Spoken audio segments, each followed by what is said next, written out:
losing on the first. But after that, they recovered on their own pick, which was Inferno with the 13-10, and on the decider, 9 got a win with 23 kills for Faven. 13-9, it's 2-1 in their favor, and that's best of 3.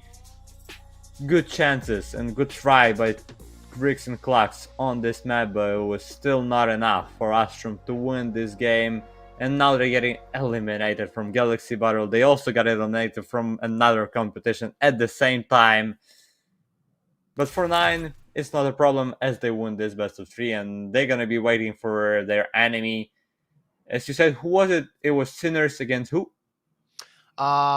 Sinners against Namiga. And they're probably gonna have a time to watch that game tomorrow. As now we're heading to the break. I don't know how many minutes we're gonna have of a break, because we already had to start another game 10 minutes ago. So we'll see you in 15, or I believe, or 10 minutes on a break, and we'll see you in another best of 3.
And we're back for the second best of three of Galaxy Battle Phase 2 playoffs. It's PARIVISION against Rush B in the top 16 phase. And honestly, I don't even know where this best of three could take us, Twisties, given that both teams have run into a patch of pretty good form. So it's going to be a very interesting match. Yeah, and especially after the previous one. 9 against Astrum. Probably I'm not going to be surprised by either result here, but the first game gave a lot of good emotions, a lot of great performances we saw in previous one, and I expect to see the same from Rush B and PARIVISION. As we see a map reader here, the first map is gonna be Inferno that we already saw with you. Then it's gonna be Ancient, the map that we did not see today at all. And then for Decider, if we're gonna need it, it's gonna be once again Friend for the deciding map, as PARIVISION and Rush B are a few seconds or minutes away, a few seconds from starting the Inferno. They picked Rush B, and they're gonna start in CD here, as PARIVISION gonna play first 12 rounds as terrorist side. All right, let's see what Inferno will bring us as PARIVISION have chosen to be on the T side. I'm curious to see as to why. This is not their best map, though they decided to, for the time being, be on the attacker side. Texi gets gooshed and left on 12 HP, so that's a good start for the side of PARIVISION. As they group up on Banana, it seems to be a beat take for now, as they do have a few good pieces of utility to use. This could be a set piece, but they're going to have to hurry up, as if you look at the minimap, you can see Executor going through Speedway. If they don't hurry up, they could be in a situation where 3 players are defending that tight choke point of the B entrance, and that's not really an easy defense to break. Zinni with the dualies waiting. The smoke was good. Zinni gets goosh. He needs to pull back. He's still fighting. He should fall at some point. Yeah, he gets taken now. Kinky on the triple box. Good only for 1. Executor found 1 as well. So it's a 3-on-3 with both teams actually having 1 player on very low HP. Travis on one side, Texi on the other. The retake should come in quite quickly, as the CTs don't have a kit. They're going to have to speed it up. 1 pair of dualies in the hands of Texi, but on 12 HP, we're going to find out what he can do. The answer is absolutely nothing, as he gets blown away by Noda.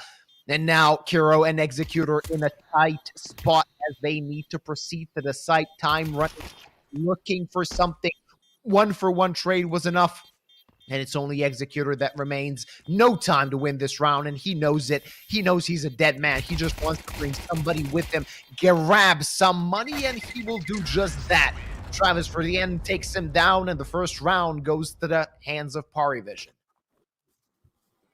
Yeah, good round by them. Good team play, because all what it took for them to win this round is just sit and don't play aggressively. That's all what they did, and they won this round because Rush B had no chances to find them at all. And it's gonna be a force by Rush B. 1 MP9 for Executor, then we're gonna see a couple Diggles, couple 5-7 for round number 2. And too much sense for a T side, which is gonna be probably good if they're gonna be able to get those kills for their economy. Not even walking. Some of them are going towards long, some of them. Oh, Zinni, and he saw the Bolchonok, but almost died by him, but still managed to get a kill. The bomb is on the floor now on short, and that could be that's going to be a crucial information for Rush B, as all of them are coming to the A side. 5v4, it's going to be on A side. But still slow by PARIVISION. Executor gets another one. Kicker is also getting killed, as Zinni keeps making problems for PARIVISION. Executor gets a kill with 3v2. The bomb is landing on A side. However, nothing is still decided yet. Travis with the huge double, and probably the most important kills by him was dealt in this iteration, as Executor is 1v2 with the Galil. No defuse kills for him, and Travis with a triple. It's a lot of money for him, and that's the win in this round for PARIVISION. Good on Travis, taking the triple kill at the precise timing necessary. Rush B had this round in their pocket, in the palm of their hand, did not manage to grasp it, as it was quite close. James also found that very impactful frag on short, just spraying and praying, and somehow he found the head of his opponent. Of course, Rush B decided to force buy once again, and with good reason. They know that the money is tight on the opposition side, so they're going to try and break the economy of their opponent. We'll see what that brings them. FAMAS heard. They know that probably the best piece of weaponry that Rush B have is toward the B-bomb site. And James, look at that. That's an offensive angle to hold. We'll see if he can go deep, but he fired off a shot, and that could mean that he is a dead man caught between two CT players. Did not have a chance to survive, but now the attack commences. Kiro with the 5-7 finds one more. A double kill for him. That was very impactful. Zenny in a dangerous situation. Good for one. Still, advantage on the side of Rush B. They have a chance. And Travis, he only needs to escape with his life and the C4, and he does just that, leaving the two CT players on the A bomb site, only one defending B. They've heard that the smoke hit Executor, but he has a FAMAS, and they're going to have to wait out that molly.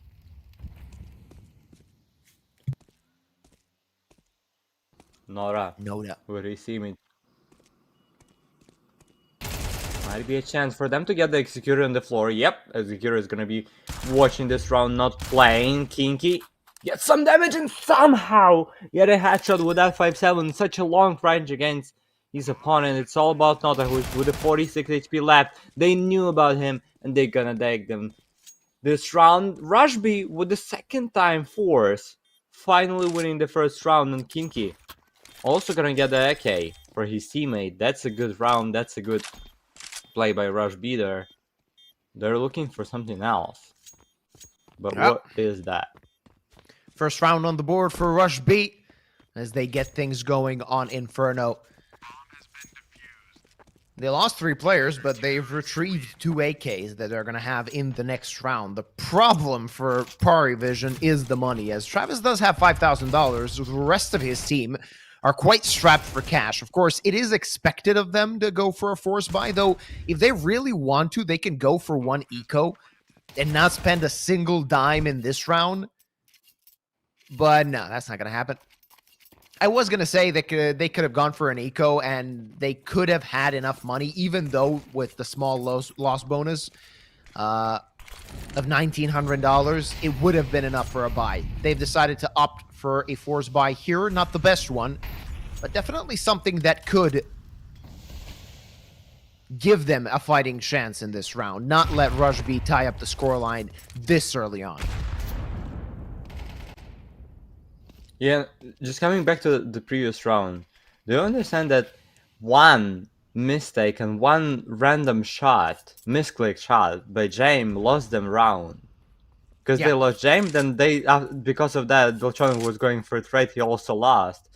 They got a gun. The city side got a guns, and that's why just one shot. That's how CS and how everything. Even small thing is important in this game. Nota fighting for his life, because there is nades coming, there is 2 enemies picking him. They can do a boost here and just destroy him, but it's not gonna be the case. Executor keeps playing behind the sandbags, now on them, with the taxi under him. That's a good position, but there is 3 enemies coming, with even 4 enemies coming. Executor gets the first, then need to save their life as Executor gets destroyed by the hyena, by Travis. Taxi, half blind, gets a kill against Travis just before his death. It's 3v3, that's an extra information, and that's a time that was won for Zini, who's already on middle. He's already on ramp. 10 seconds. Yep, they need to hurry up. Kinky. There you go, finding one, and there's Kiro as well. Zenny striking together with his teammate, and the MP9's actually doing work in the end to tie up the result. A very slow round, confusing for PARIVISION, and sloppy the spacing. They couldn't get the trades in time that cost them a lot of time, that cost them their teammates a lot of HP on the ones that were left. And Rush B breaking the economy of their opponents now finally. PARIVISION on Glocks, that 1 P250, rather 2 P250s on James and Belchanok. Not really going to do much, at least we can't expect them to.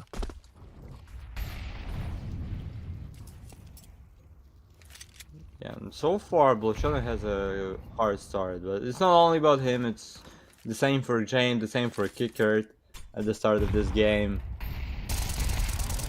Skinky gets the first, That should be an easy one. That should be just a farm of kills for Rush B players. Snodder just went for a toilet here. Look at that. He just staying on spawn. Yeah, He's not even no on reason. DC. Guys, no reason to call it timeout. I'll be back. I'll be back soon. I mean, in that situation, I can see that happening. I mean, yeah, what's the point of... I mean, they have... If they had some idea for that round, yeah, that would be a normal one. And as I see, he's sitting with one of his teammates there, yep. Should be. And look the way how he sits on the chair. That's kind of a weird thing that you don't see so often by the pro players. With the seat almost... You see how all of them sitting like some sort of straight. And he seated just somewhere else, like he was just sleeping a few seconds ago. Oh, Cairo. Hero. Caught off guard. Bit unfortunate for him losing that gun. Noda grabbing that rifle might still give them a chance. Though James felled and Noda falling slowly but surely. Round converted by Rush B. And good position, good spot there by Zini taken on pit to get those kills to finish this round. And what a bad timing. He was sitting and waiting in that library for half of a round to just go away from it to A side and getting headshot by your enemy. And by the way, getting some sort of a back for 1 second to our previous game, Astrum are playing their game on CCD, so that's something good for them. Ooh, a lot of damage. Texi through the smoke takes down Noda, and James finished off by Executor's nade. Kicker on half HP as well. Then again, a round seems to be crumbling for PARIVISION, as they're not finding an answer just yet. Belchanok on the other side of the map will get taken down, and this boost, will it do anything as they're just lurking behind the smoke to pull back to the site? And the T's, they need to go back for the bomb if they want to even fight for this round. And that's the question, do they want to? Given the dire straits they've put themselves in.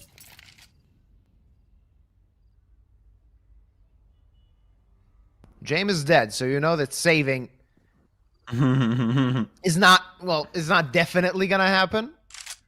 He might be talking in their comms and saying, guys, just save your guns. Had they had an op, that would have been definitely an option. No. Moving to B. If they had an op, defending it. They would be already on T-spawn, bro. Oh yeah, no doubt about it. But it seems like they're trying to go for it. Yep. It seems like it. 20 seconds. There is a huge position. There's 3 enemy on the B side. And how can you win it for PARIVISION? I have no clue. Oh, there you go. Okay, they get the first, they got the second. Okay. That's a useless pick by Rush B here. Kinky. He's not gonna risk for it. It's 3v2. Defuse kits for all of the surviving players on CD side. Travis gets another one. No way. We're getting from talking about James time to maybe winning a round in favor of PARIVISION here. Yeah, so bomb almost, takedown. Yeah, more than 20 seconds left. Not a best situation for Rush B to be in. So much time already wasted. They're going to have to jump on the defuse, spamming through the smoke. Can they catch him? The answer is yes, as Kickert takes down both of them. And Travis and Kickert making things work. Rush B, they should not have choked this. It was a 5v2. It was seemingly an unlosable round that they've lost just now. It was not even like 2v5. It was 20 seconds left of this round. And that's a problem. I mean, how can you lose it like that? Just take all of that today. Considering that there were 40 seconds left on, they were 5 minutes ready. They had normal positions. And the enemy did not know any info about their exact position. And they still somehow choked it. It's 3-3 score. With Rush B, I believe, just took the tactical powers here, and For their good fire is reason. not the best. They have MP9, FAMAS, 5.7, just all sort of different guns, from pistols to farm guns to rifle guns. And we'll see what they're gonna do, and is there gonna be any contribution from those pistols and those guns? They're going to have to do it. Otherwise, PARIVISION could start running away with this, or at least secure a solid result at the half on the T side of Inferno.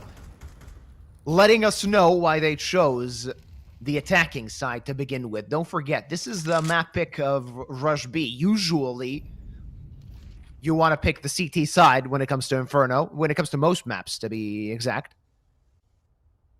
As the CT side is favored on all but one statistically, that one being Anubis, of course. Just a slow round from PARIVISION so far.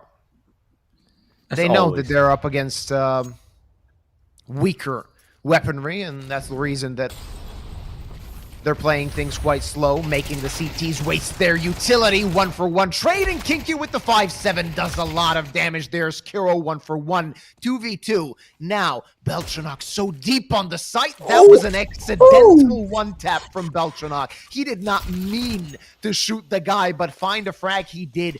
Though so low, both of the remaining players on the side of PARIVISION might still be a chance for Executor. His position now known. Trying to bait them into 1v1s, but they're not budging. They don't want to fight. Just wait out the clock, and he does not have a kit. A molly on the bomb, maybe a bit too early, finding the first and looking for the second, but it's going to take him a while to do that. Taking the M4, he's still thinking about it, contemplating, but he's going to have to stick it quite soon, and James played this so smart, moving to apartments, rotating his position, and he does not want to peek towards his opponent. That will be around for PARIVISION. Close it was, but James collects it. Yeah, but it's not gonna be able to save his gun, because the bomb got him in this situation. But however, it still doesn't matter, probably for James, and as he won this round for his teammates. Yeah, that headshot by Belchanok, no, was probably intentional here. As he did that headshot, that after we saw that replay, it felt like it was like he did it for sure, that he wanted to make that headshot. First of all, it was when I saw it, it felt for me the same as you said, that Yeah. it was just because he got scared. But on the replay, Absolutely. Force buying again is the side of Rush B, knowing that the opposition finances are quite worse for wear. Noda boosts it up, sees the head, not managing to take it out just yet. Only one rifle in the side of Rush B. They're going to have to make it count. Executor with that M4 on top banana. No utility used just yet. They wanted to smoke the broken wall, not doing anything. 2-for-1 trade, rather, for PARIVISION is going to seal the deal in this round, as the CTs have no reason to rotate whatsoever, but they're going to do it either way. Maybe try and find the next kill. All three of them do have defuse kits, so that could be the reason. Why not try it in a situation where you're outmanned and outgunned either way?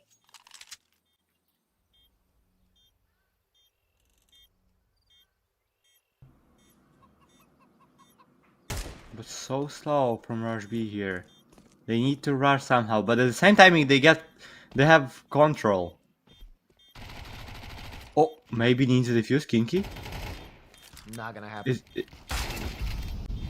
Yeah, with the James waiting for that, he was waiting for that kill.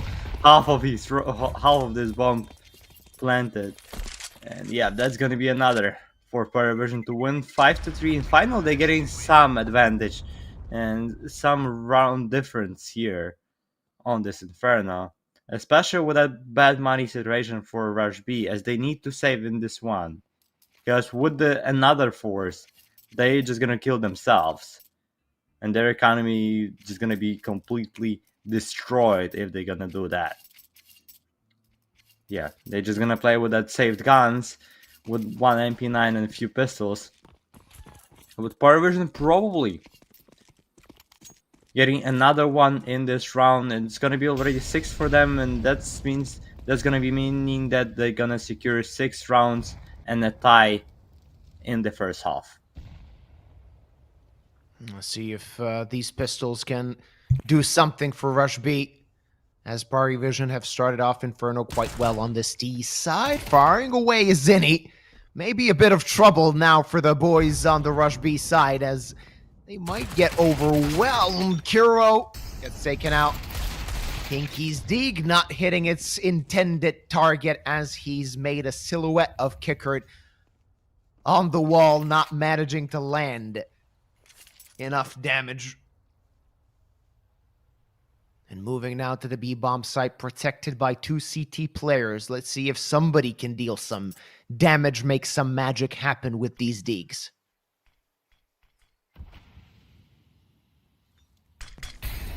Executor.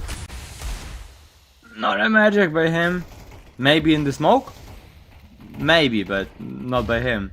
James gonna get the headshot kill against Executor into that smoke. Taxi's only one guy on a B side and only one guy alive, but no. Nota's gonna get the first and gonna finish second. It's 6-3 in favor of PARIVISION on this Inferno. Not the best way to play the first half for Rush B on your own map pick. No, absolutely not. Back on a bye is the side of Rush B. Let's see if they can bounce back as they need it.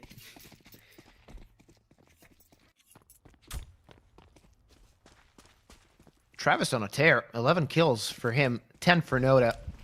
They're the main men for PARIVISION so far. 21 kills combined, not too shabby at all.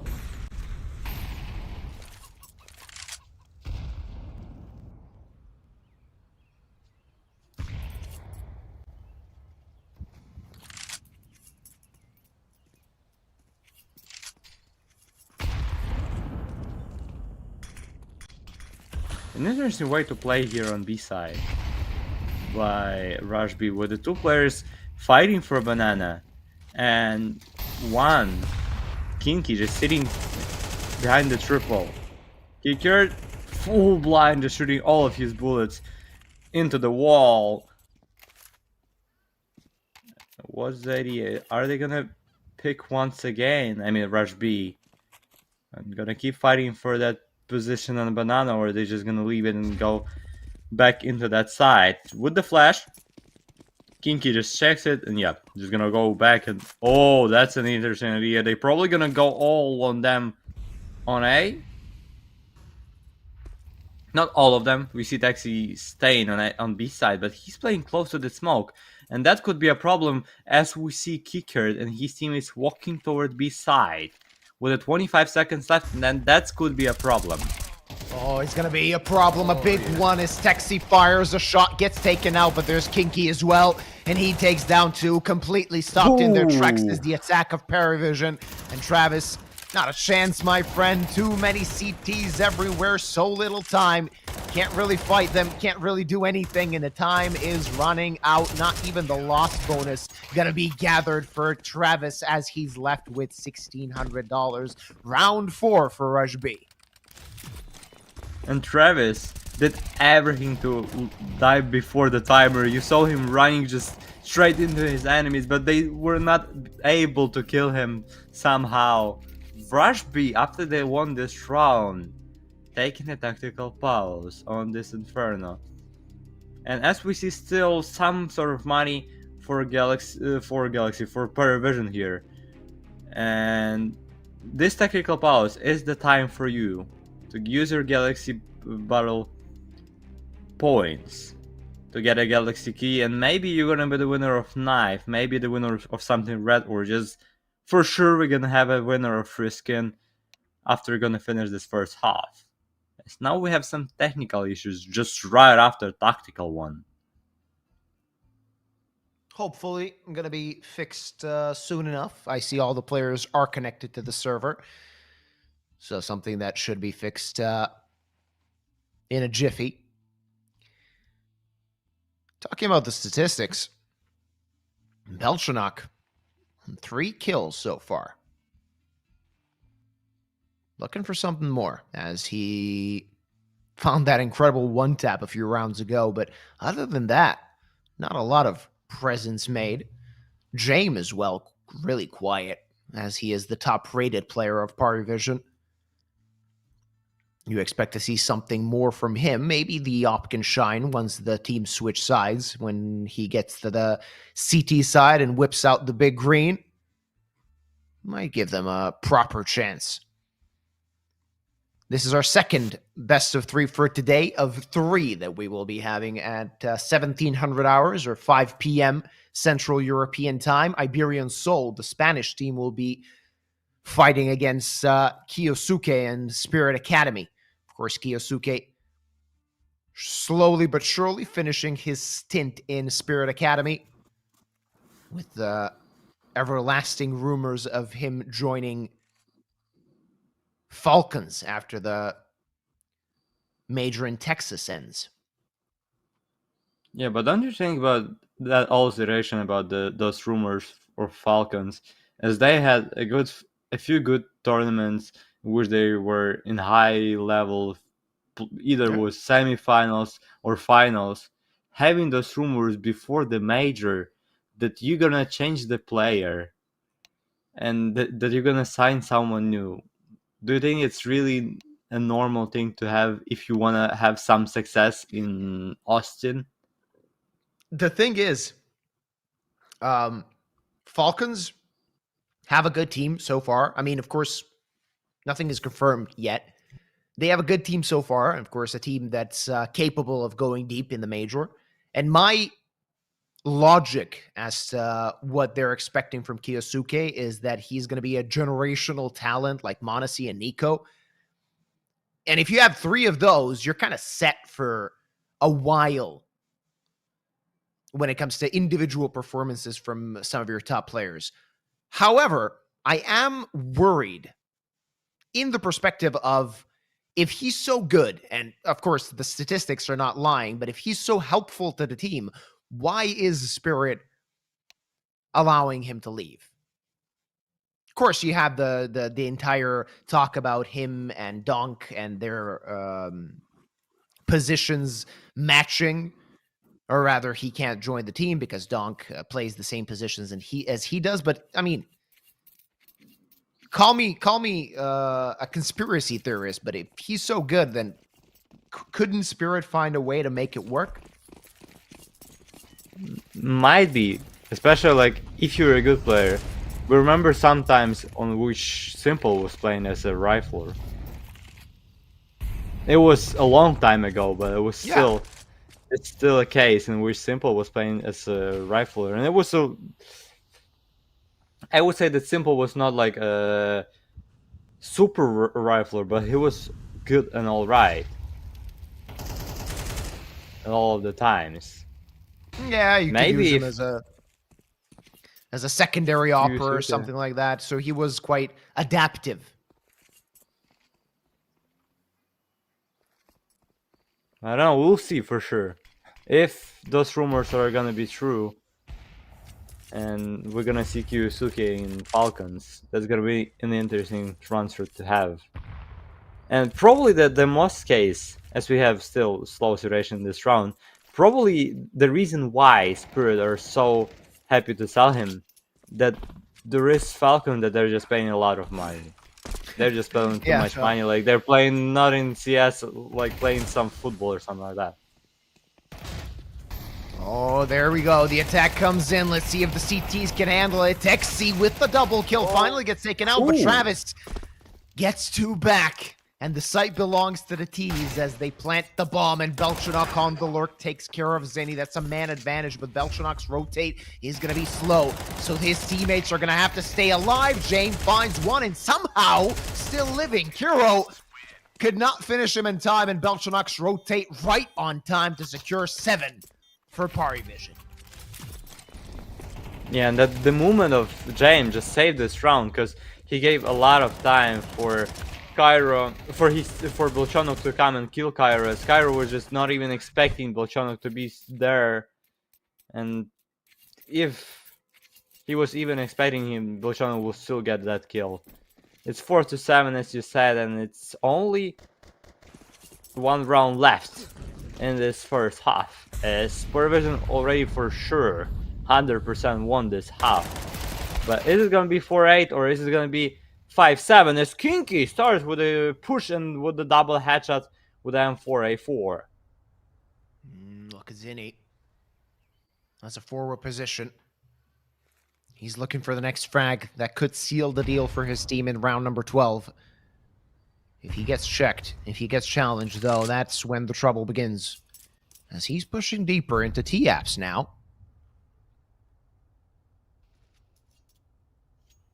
The T's decided to go towards A. This is going to be a messy round, a chaotic one. We can expect that to happen, definitely.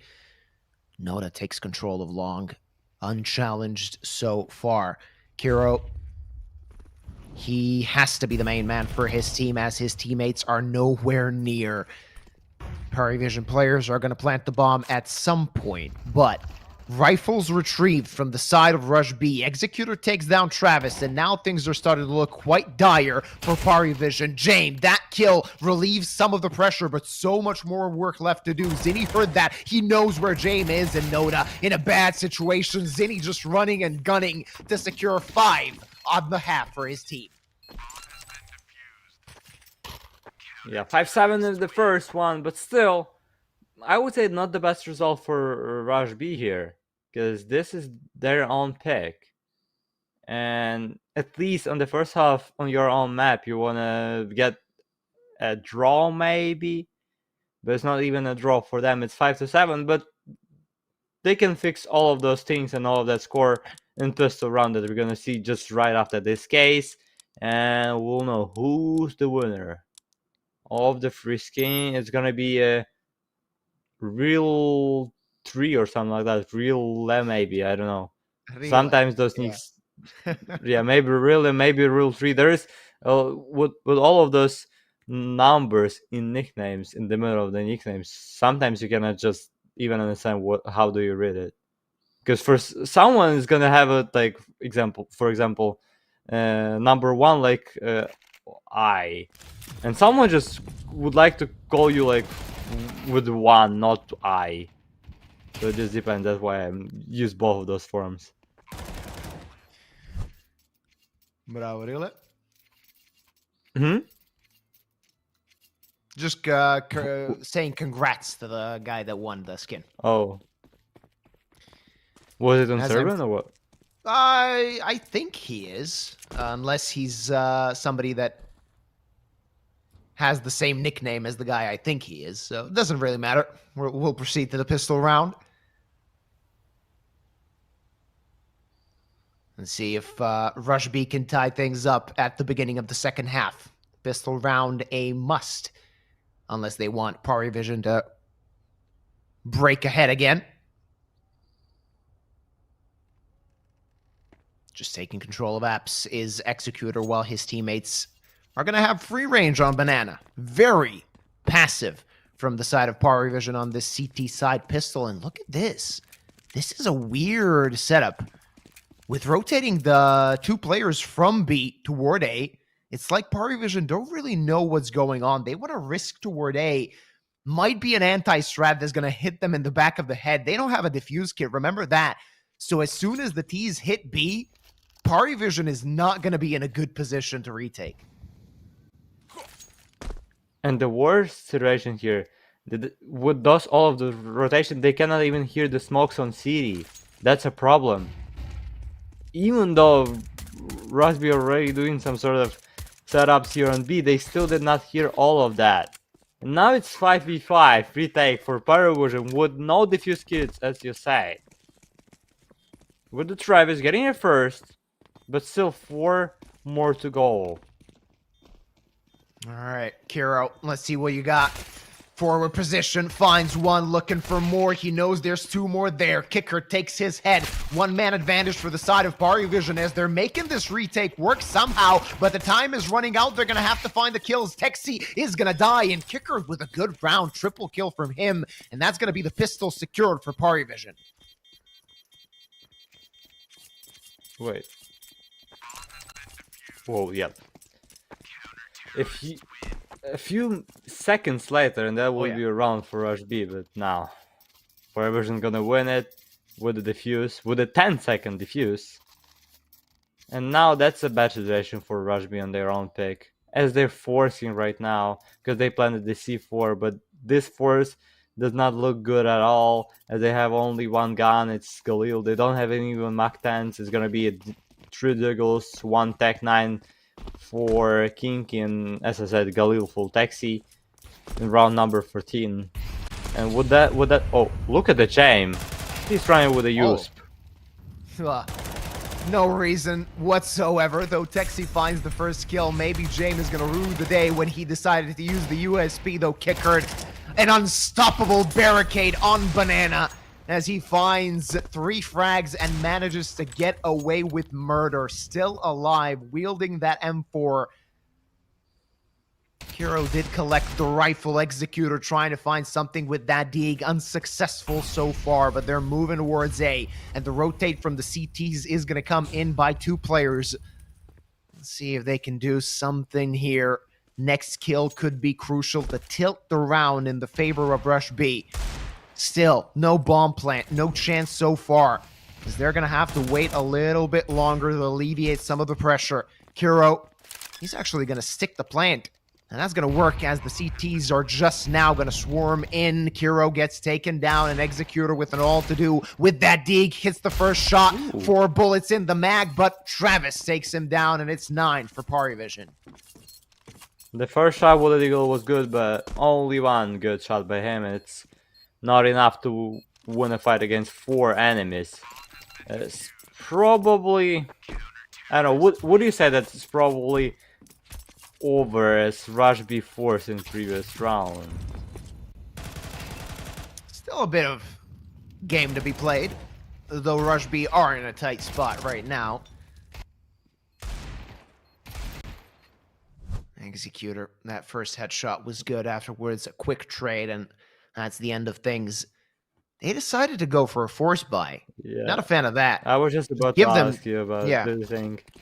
I was going to say, like, give them round number 10 and... Oh, all right. Sorry. Zenny, I was not familiar with your game, as he's opening things up quite well. Kickard finds the trade. 4v4, but that's going to spread the defense a little bit, so Rush B have a little bit more room to work with.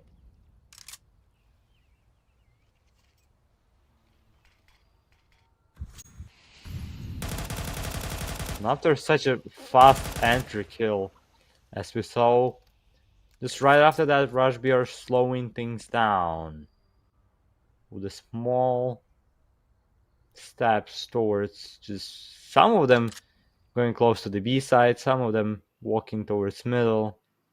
But it seems like the plan is and the idea is going towards B side, on which there is only one player. However, it's Kickard. And he could just close that side by himself.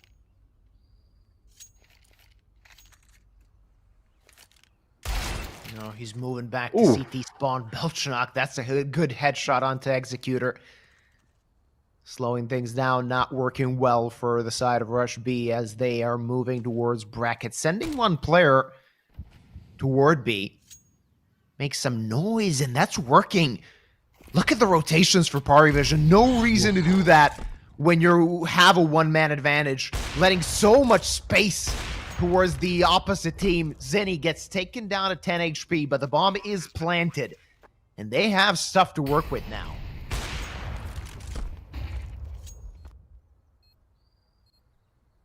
But look at the position of Kyra with that Mach 10. He's gonna get the... No, he's not gonna be able to get at least 1 kill in that situation, because Kicker is gonna kill him, but a lot of damage by him. 26 HP left for Belchon, 34 for Nota. What the Travis missing his shot! Kinky gets one and only one as Kicker kills him, and they're gonna have a defuse kill. Defuse here, and 4 kills by Kicker as he picks up the sniper rifle. 4 kills by that guy. But as we can see, only 155 damage. Yeah.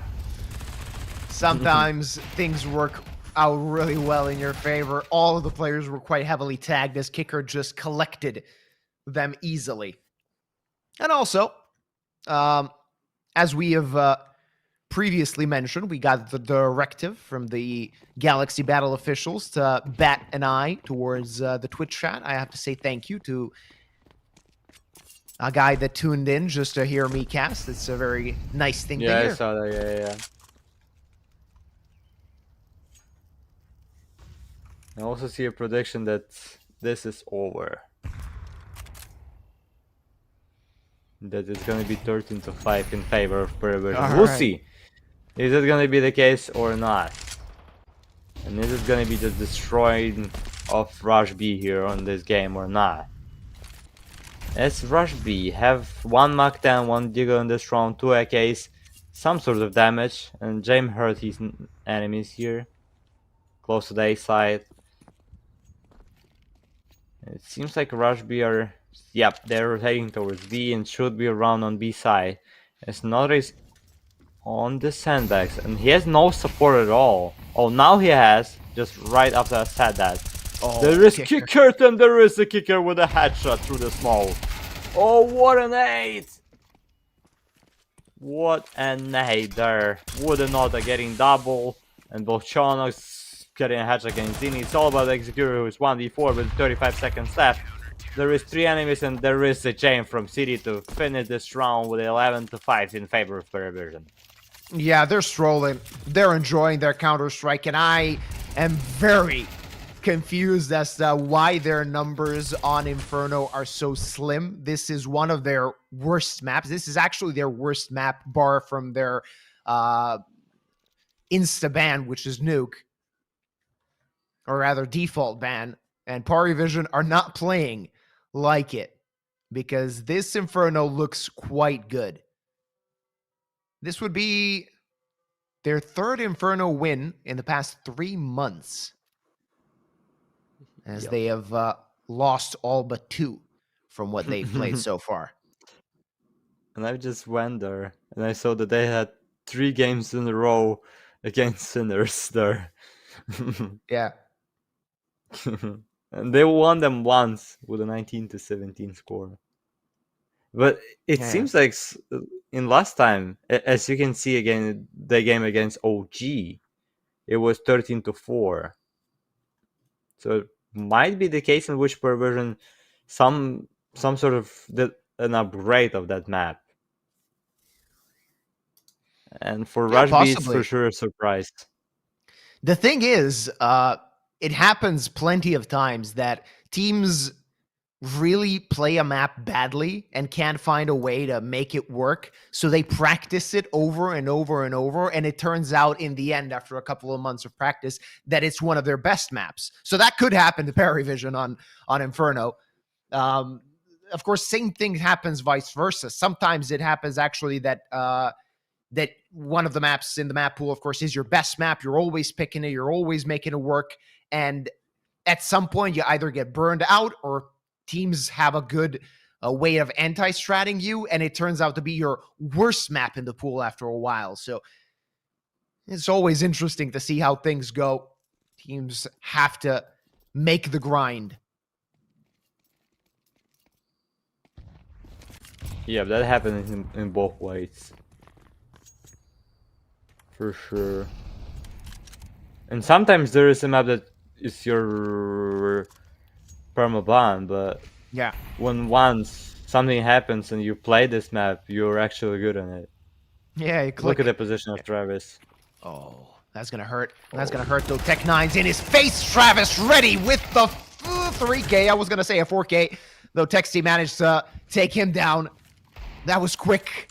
That was easy, though. Kuro alleviates some of the pressure as he takes down Jane. Belchonok could be in trouble. Takes down 1. Still alive in pit. And now they know where Texi is. Noda is going to take him down. And that's 7 map points for PARIVISION on the opposing team's map pick. They are cruising in this map number 1. Yeah, and T-side for Rush B, just not even on the server. 0 rounds for Rush B on your own pick. For T-side with already 5 rounds played, that's not the way you want to play on your own map pick. And just looking at the stats, they have 57% of 1 rounds for T with a 42, for defense on this map. So actually, Rush B were supposed to win more rounds for T, but so far it's only 0 and probably gonna be 0 if PARIVISION gonna take this round with the kicker starting the first, then gets a trade, but Bilchana gets the things better for PARIVISION and gets that advantage back. With 4v3 duration, Executor is close to get killed, but James misses the shot. At least got some map control from it. The T's need to go back to get the C4 if they want to strike toward a site, and they're going to have to do so. That smoke is quite deep. Or from the side of the CT, quite shallow. That's going to give some intel to the side of Rush B, as they are going to be grouping up towards B. Still, more than a few grenades remain for them, though only one smoke means that a site could be the better one. Just smoke off Motto and try to take control of the site from short. In theory, with 30 seconds left on the clock, they're going to have to hurry up. 2 players defending the site with James on the quick rotate, but James is not budging from Arch, as he is very low on HP. He's just going to hold the angle and hope for the best. Running low on time is Rush B. They're going to have to hurry up. For sure. Only 10 seconds left for Rush B with the 2 enemies on A side. Now it's only one. It's Bilchonok, but there is a guy from behind. There is a guy from library. Guy from behind is on the floor, but Bilchonok is still alive and the bomb is on the floor. It's the way to finish this round with a Cairo. Just not even getting a kill, and the timer is just finished. It's 13-5 in favor of PARIVISION on the first map, and that was for sure a surprise for Rush B and Rush B fans, as this was the map of Rush B. But looking at the score, it was not their map at all. No. But Travis getting 20 kills, a good performance by him, and a great way to start this best of 3 for PARIVISION. Rush B better than Bruised on their own map pick. PARIVISION seems to be putting one leg in the quarterfinals, 1 foot rather in the quarterfinals, as they're doing quite well. And Travis played quite well, a good performance coming from him, though the entire team of PARIVISION played quite solid. And in the end, they win this map number 1 quite dominantly. We can't really say much about it. I mean, Rush B were not on the server. It seems they did not connect in time, as we really didn't see much from them. The first half was all right, even though they could not have been happy with what happened on their CT side. Then the second half, it was non-existent from them, and it was completely a one-sided affair. Hopefully, map number 2 will be less one-sided. We're going to go on a short break, and we'll be back with the second map of this best of 3.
After Provision stole the first map from Rush B hands, which was Inferno, the pick from Rush B with the score 13-5, and such a strong one, and let's be honest, it was confident win by them. To be honest, by myself, I would say that it should be 2-0. I don't know about the Luba thoughts. What's your thoughts about this map? Is it gonna be 2-0 or not? Yeah, I'm afraid so. I mean, I don't see Rush B bouncing back. I mean, they're a solid ancient team, so we can expect them to do something on the second map. They're no slouches on it, definitely. But this is one of those situations where, at least judging by the first map, it seems that PARIVISION really came in playing, and Rush B have been lacking some of what was needed to convert it. Hopefully, we get some solid CS going, but I'm going to stick my prediction with PARIVISION and see what they can do, as this beginning was quite dominant from them. They took the opposing team's map pick very convincingly.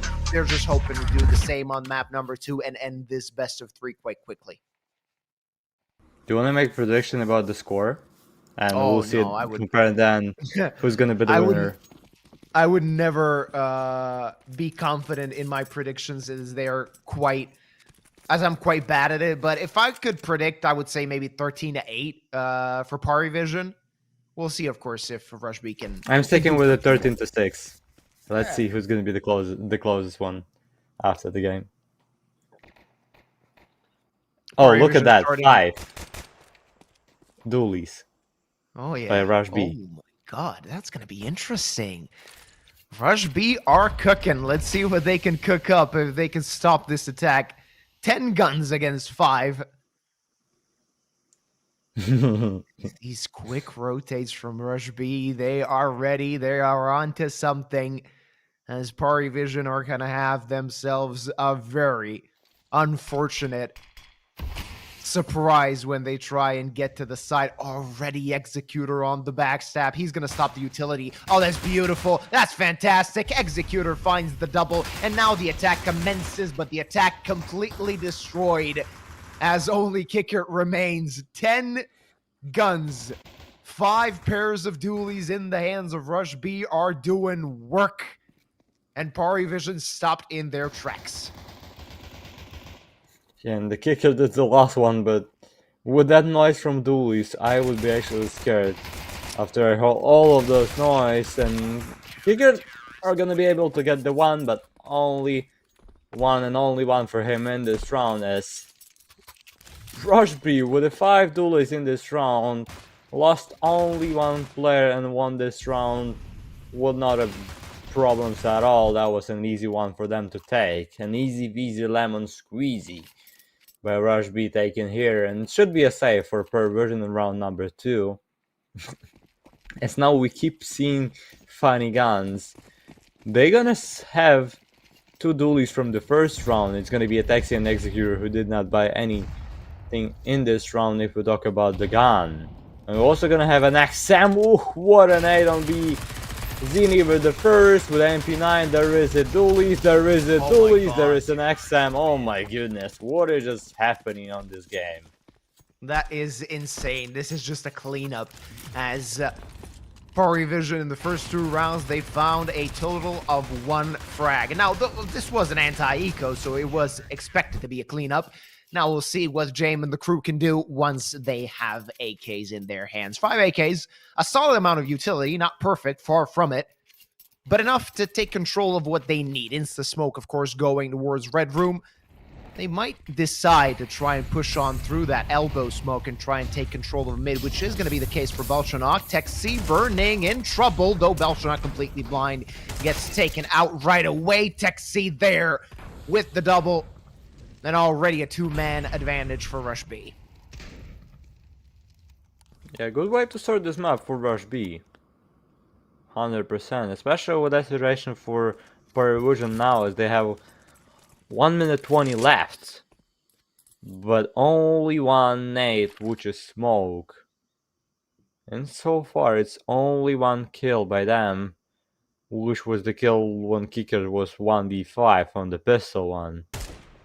Oh, James, nice idea with the boost there, but it was still not enough to kill that guy on ramp.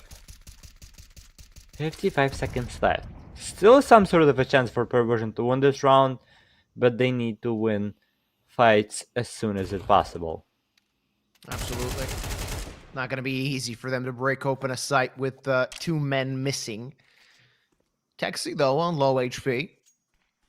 One of 2 rifles in the hands of Rush B, so there might be still a fighting chance for PARIVISION. With 30 seconds on the clock, they're going to have to hurry up. And they're preparing...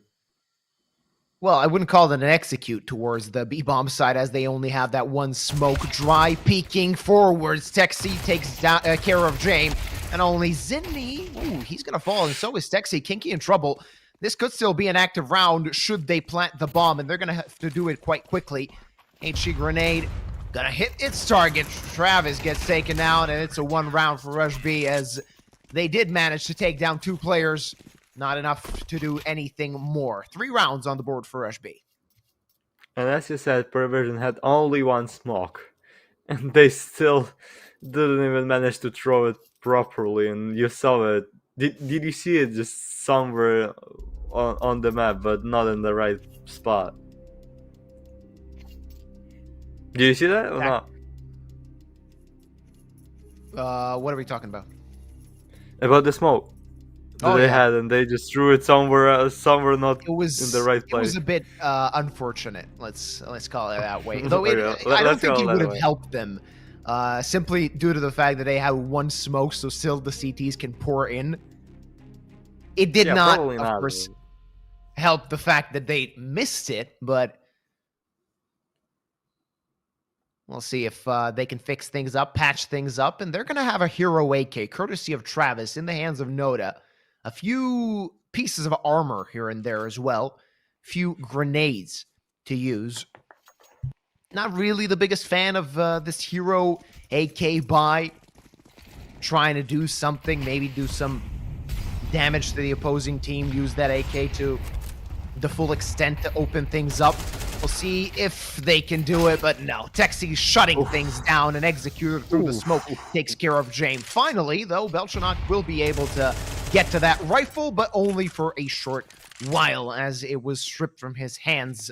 Kicker, the next one, holding it. Hoping to find something. Still no victims on the side of Rush B, though. Yeah, with only 4 HP Taxi left here. But it seems like they're still not gonna have a threat, any threat, if we talk about the death for Rush B. King is still playing with that XM that he bought in round number 2.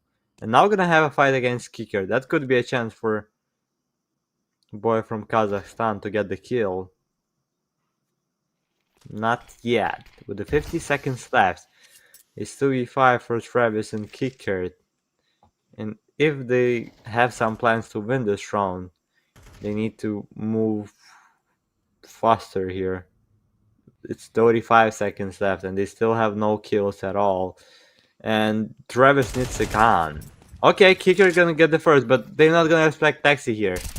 Oh, yeah. Yep, Taxi gets the first and should get the second. Okay, not gonna get the second, but there is Executor here who's ready to take Travis down. Yep, it's gonna be 4-0 start by Rush B, which is kinda... not even kinda, it's unexpectedly for me. Yeah, I mean, PARIVISION, we expected them to hit the ground running, but it's Rush B 1 step ahead every point of the map so far, starting from the pistol round in those 5 dualies they bought, and continuing on quite well, as Kinky is still wielding that auto shotty. XM. Again, PARIVISION on the buy. They're going to need to find a way to strike back, and Belchanok does. 1-for-1 trade. That's not too bad for the T side, as they've collected a bit of space towards mid. And spread the defense a little bit. What are they going to do? What's the plan? Molly towards Red Room. Just make sure that no CTs are lurking behind that smoke. And grouping up towards B.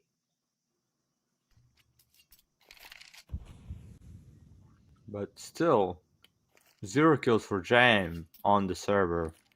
The captain of PARIVISION is not on the server yet. with the 4 rounds already played, and maybe this round that's a time for Jane to wake up, especially with only one player on the B side, and then Skin King he's playing so deep. So probably, and especially with the XM, not the gun for the defense on such a long range. And it should be a bomb easily planted for. Oh! Not anymore. Skinky gets the kill into the smoke with that XM. James gonna get the taxi, but what if that was so hard for him to get that kill? And Kinky and Cairo, oh my goodness. PARIVISION, are you on the server or not? Because Nota is gonna be down on the floor. It's 5-0 start, but Rush B on your PARIVISION pick. That is insane what Kinky's doing with that auto shotty on long range, clicking heads. And Yeah. Travis did not stand a chance. Also finding one more frag with that shotty. And he decided to grab an AK only to hand it over to his teammate, continuing with the XM. That is fantastic.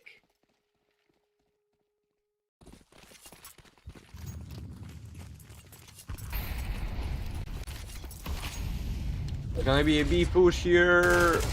Oh, Zini with the only one. Expected for him to do more. Kinky not with the XM, and that's a problem for him now as Nota gets a huge headshot against Cairo, and it's finally probably should be the first round for PARIVISION to win on this entrance.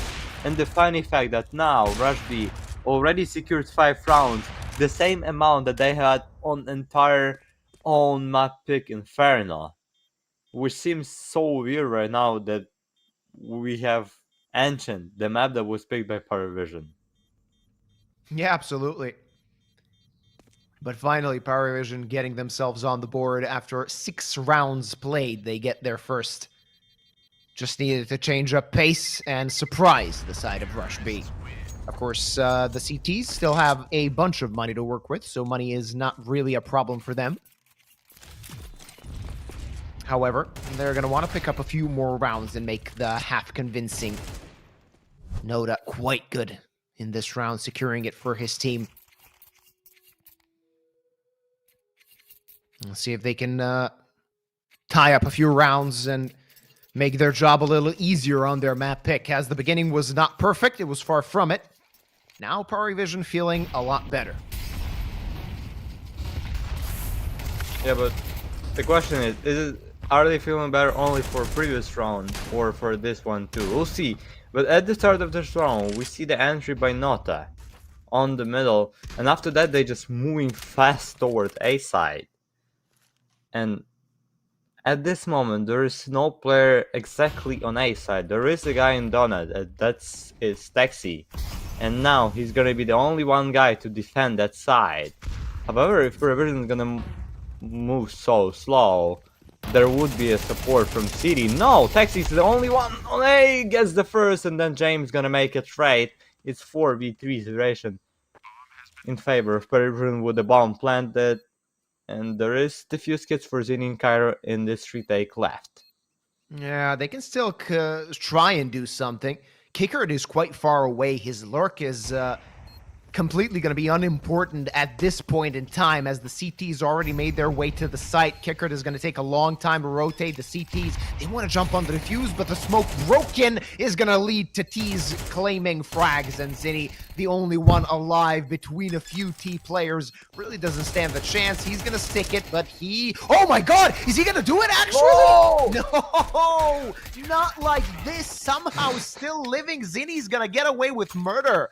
3 players spamming the smoke and not finding him. That's catastrophe for PARIVISION.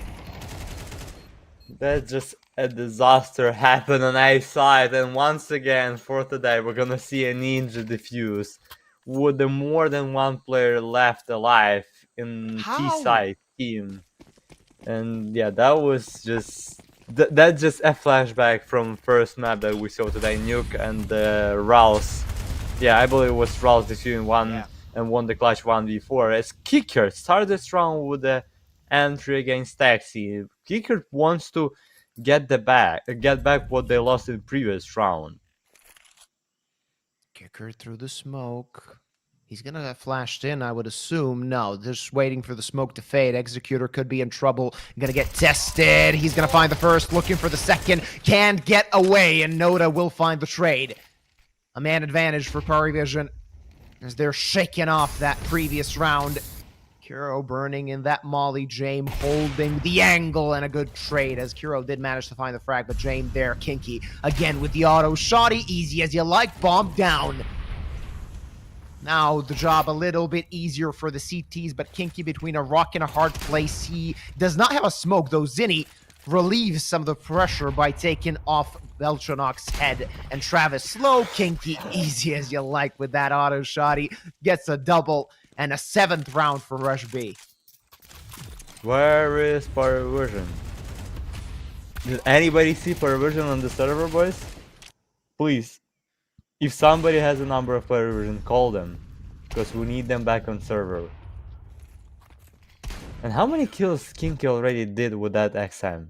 I have no idea. I would say like 8 out of the 6? 9. Maybe for sure. Yeah, definitely 6.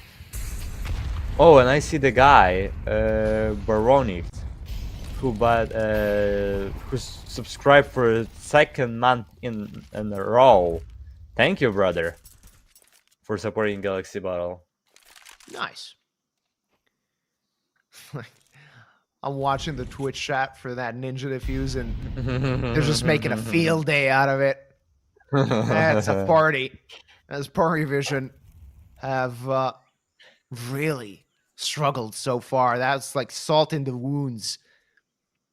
Now hoping to do something. Still a chance to break the economy of Rush B, as they've lost plenty of players in the previous rounds. But PARIVISION needs to strike now. They need to strike fast. They need to chain together rounds to get a respectable half. But to be honest, it seems like impossible challenge for them. We'll see. Probably this round is gonna be deciding for them at all on this map. As Kinky with XM, oh my goodness, it's once again Kinky, it's once again double by him. This is brutal. Kinky wielding look that at auto that shot. They have Brilliant. 2 sniper rifles, and the guy with XM. It's like watching a premiere match.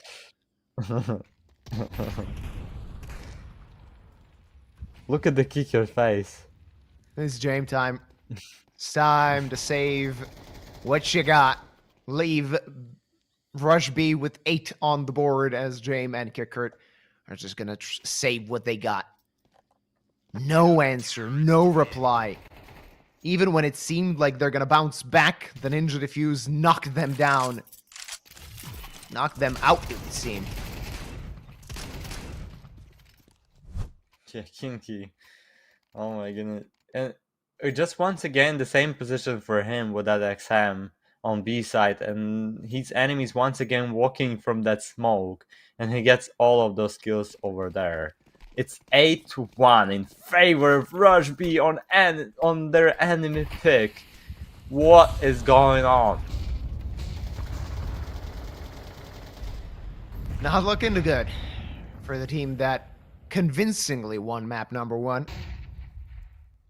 Seems that we're still in a position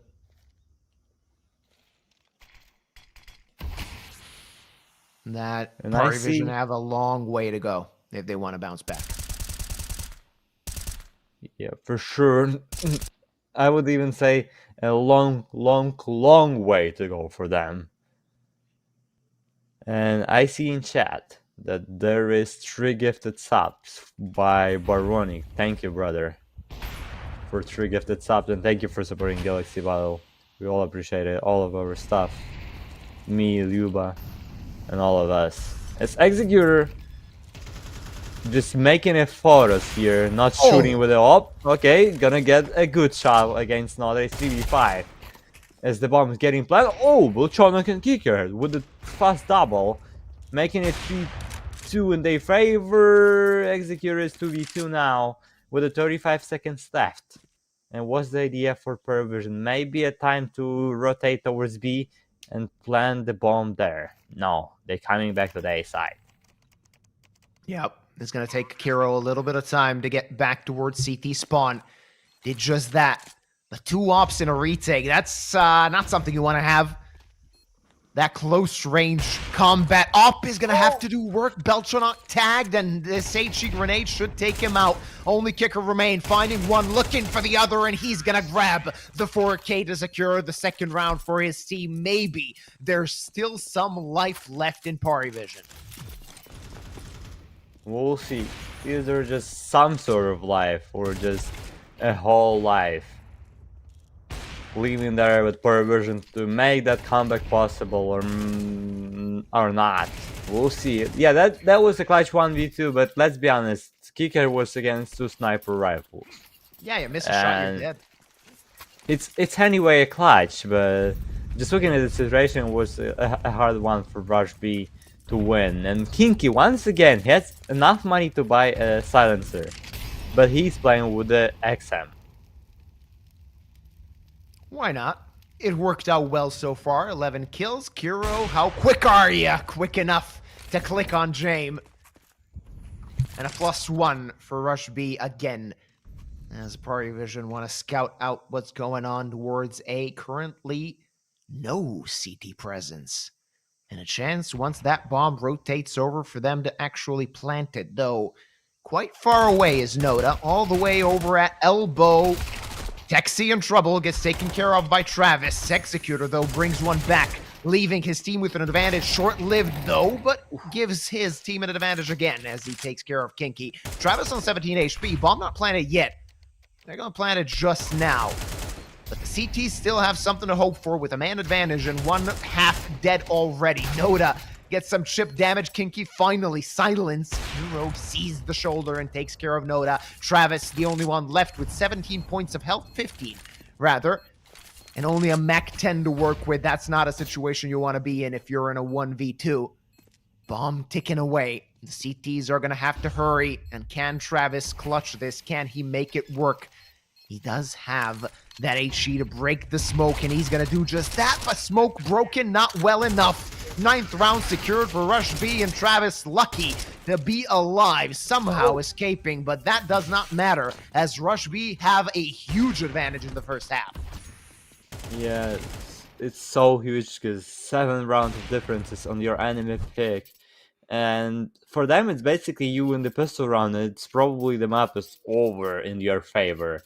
And I also saw a funny message in chat that in the previous round, which Rush B lost, I mean, the round that Rush B lost, they had no XM, and they lost it. Now, they got XM and they won it. Maybe that's a theory already here. Even though Kinky got no kills at all in previous one, but it was still like advantage. Yeah, some sort of an advantage on air. Once you hear the XM, you know what's waiting behind the corner. It's Kinky that can surprise you. Let's see if he's going to do it again. Coming into the last round of the half, both teams on a bit of a scrappy buy. Neither side having a lot of money. Getting into round number 12, Executor and Texi opening things up well. There's Jame with the answer. But he's going to have to do more. Moving to the AK, wants to play the lurk while his teammates actually walk into the B-bomb side. They can plant a bomb. It's not so heavily guarded. Both players on the Rush B side actually taking control of Cave. And this fight could be crucial. If Executor sees Jame, and he did, that could be important, but Jame quick on the trigger, brings it back into a 3-on-3. And now, what's going to happen on the retake? Kinky needs to cover a lot of ground if he wants to have a close quarters duel with Beltranok on ramp. It seems to be a given. Zinni takes care of Jame. Travis might be in trouble, especially if his teammate dies. Kinky's going to have to move fast, move quick while his teammates come from different parts of the map. Kinky good with the auto shotty. Again, the auto shotty doing work, though Travis does his job as well. Finding 2 1v3, not going to happen as Kinky and his old faithful auto shotty do a lot of work. It's 10-2 at the half, and just look at Kinky on the cam. That's brilliant. That's absolute cinema content Kinky. right there. Kinky, the man you are. You are our hero of this map for sure.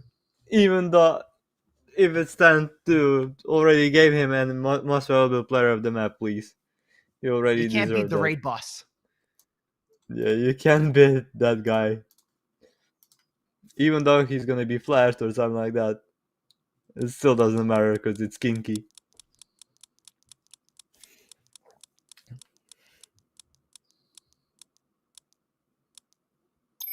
Ooh!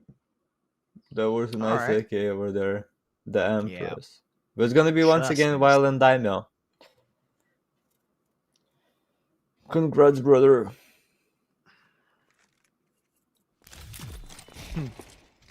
And replay, yep. We need this replay. And can we have, please, a replay of the webcam of Kinky, please? That was brilliant. No? Ah, yeah. 10-2 on the half. Like Inferno never happened. Winning so convincingly on the opposing team's map pick, that's a statement there from Rush B. And they want to finish things off, starting with this pistol, Noda with the dualies. The dualies dealt damage in that first pistol round. This time, not going to come into the crosshairs of the wielding player. Rather moving to the A-bomb side, leaving the C4 all the way over at B. That's an interesting strat from their book. Zinni destroys Beltranok and doubles up on Travis. Finally managed to silence him. And the bomb side B completely open as Kinky's going to have a field day planting the bomb. And also Kuro managed to escape. So still a chance for Rush B in this. And such a weird pistol round to watch, right? Oh! But the Kinky is the only one to stay alive for T-side against 3 enemies. There is no exam for him, because this is the pistol round. 1 low HP enemy, no diffuse kiss, gets the first. Now, if you're gonna get the second, no, Nota with this duelist gets a triple. And Nota with those duelists probably won this round for PARIVISION as Kickert. Is it gonna be enough? Oh, that was so close for Kickert. It was probably only milliseconds that won that round for PARIVISION. Yeah, Nota would that double close to the donut and then would headshot against Kinky. Still some sort of a chance for PARIVISION. I got something to fight with now that they've managed to grab the pistol round. 3 deagles in the hands of Rush B as they've opted to destroy Kickert. I was going to say, as they opted for an eco, but Zinni quite good with that. Deeg even looking for more. An Executor with the Glock takes care of James. Beltranok doubling up, giving him and his teammate a chance. Bomb planted. That's the minimum that Rush B were hoping to get in this round. And with the smokes, they're securing the site, at least for the time being. 2 FAMASs, 1 MP9. Still a difficult retake for the side of PARIVISION, and they don't even have a kit. They're going to have to hurry their butts if they want to get to the bomb. And the T's just waiting. There's no chance. Executor ready to swing. He swings and he finds one. They know where Noda is, and no more time left on the clock. Noda needs to tuck tail and run, and these Deegs dealt damage. It's 11 for Rush B, and rubbing salt in the wounds of PARIVISION as they're getting battered and bruised on their own map pick.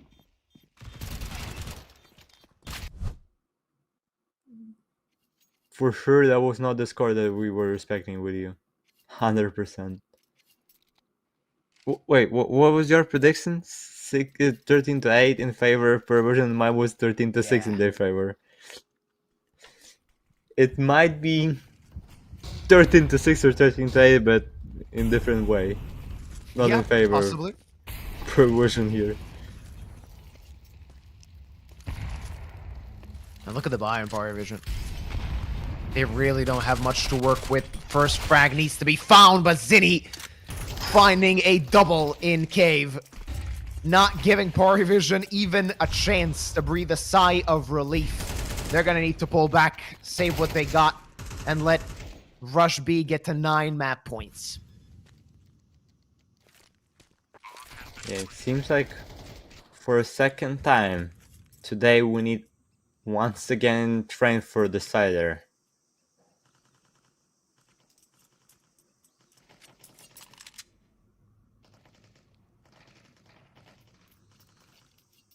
Seems to be the case. As PARIVISION are really not fighting back. Chain time. Yeah. Say what you got. Try and do something in the next round, hoping to collect enough rounds to get to overtime, but I would say that both teams are currently already checking their train strat book and see what they can do on the decider as it looms above our heads.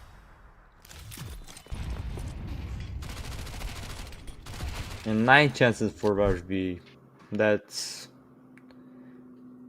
I don't know. No, if PARIVISION is gonna win and make this comeback, they definitely not from planet Earth if they're gonna do that.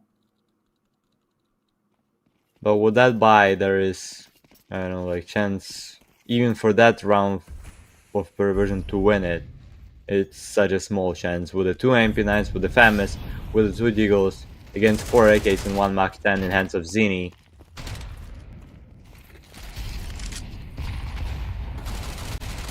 Pari in trouble. Zinni opens things up again and finds the double. Is this a replay of the previous round? Because Zinni did the same thing the round before, doing it again, and he wants to finish this map as soon as possible. He wants to tie things up and take us the train. It seems that it is gonna happen right away as PARIVISION, not a fight in them. Executor destroys Beltranok through the smoke and the wall, domes him with that AK. Jame and Noda, the only hopes of extending map number 2.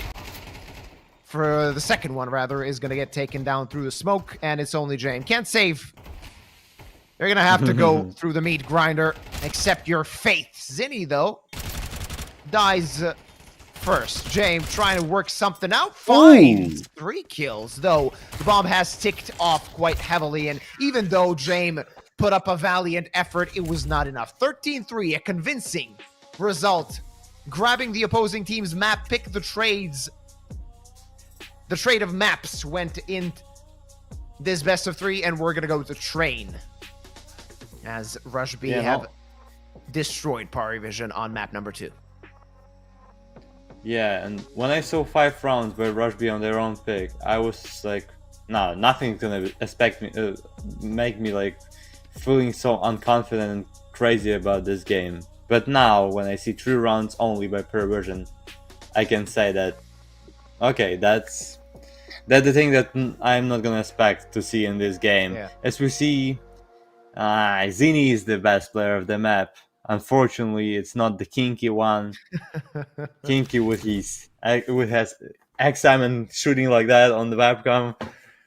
That was a good map by Rush B, and we'll see what's gonna happen on the train, because I don't know, maybe you're gonna see 13-0 by someone there, maybe it's gonna be an old... Oh yeah, I see map number 3 going to tomorrow.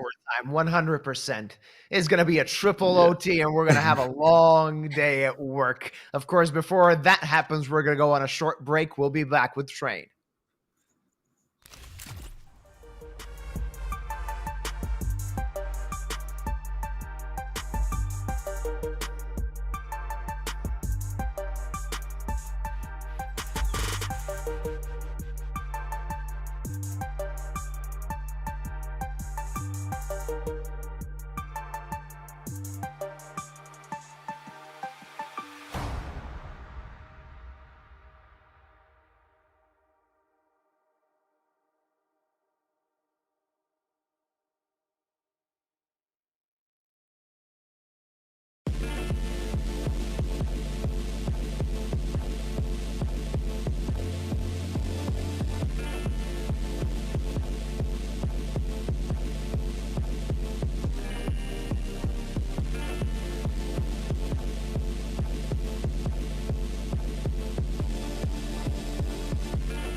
Our second best of three is coming to a close as we're hitting map number 3. Train, the decider, yet again after the dumpster fire we've seen on Ancient Twisties.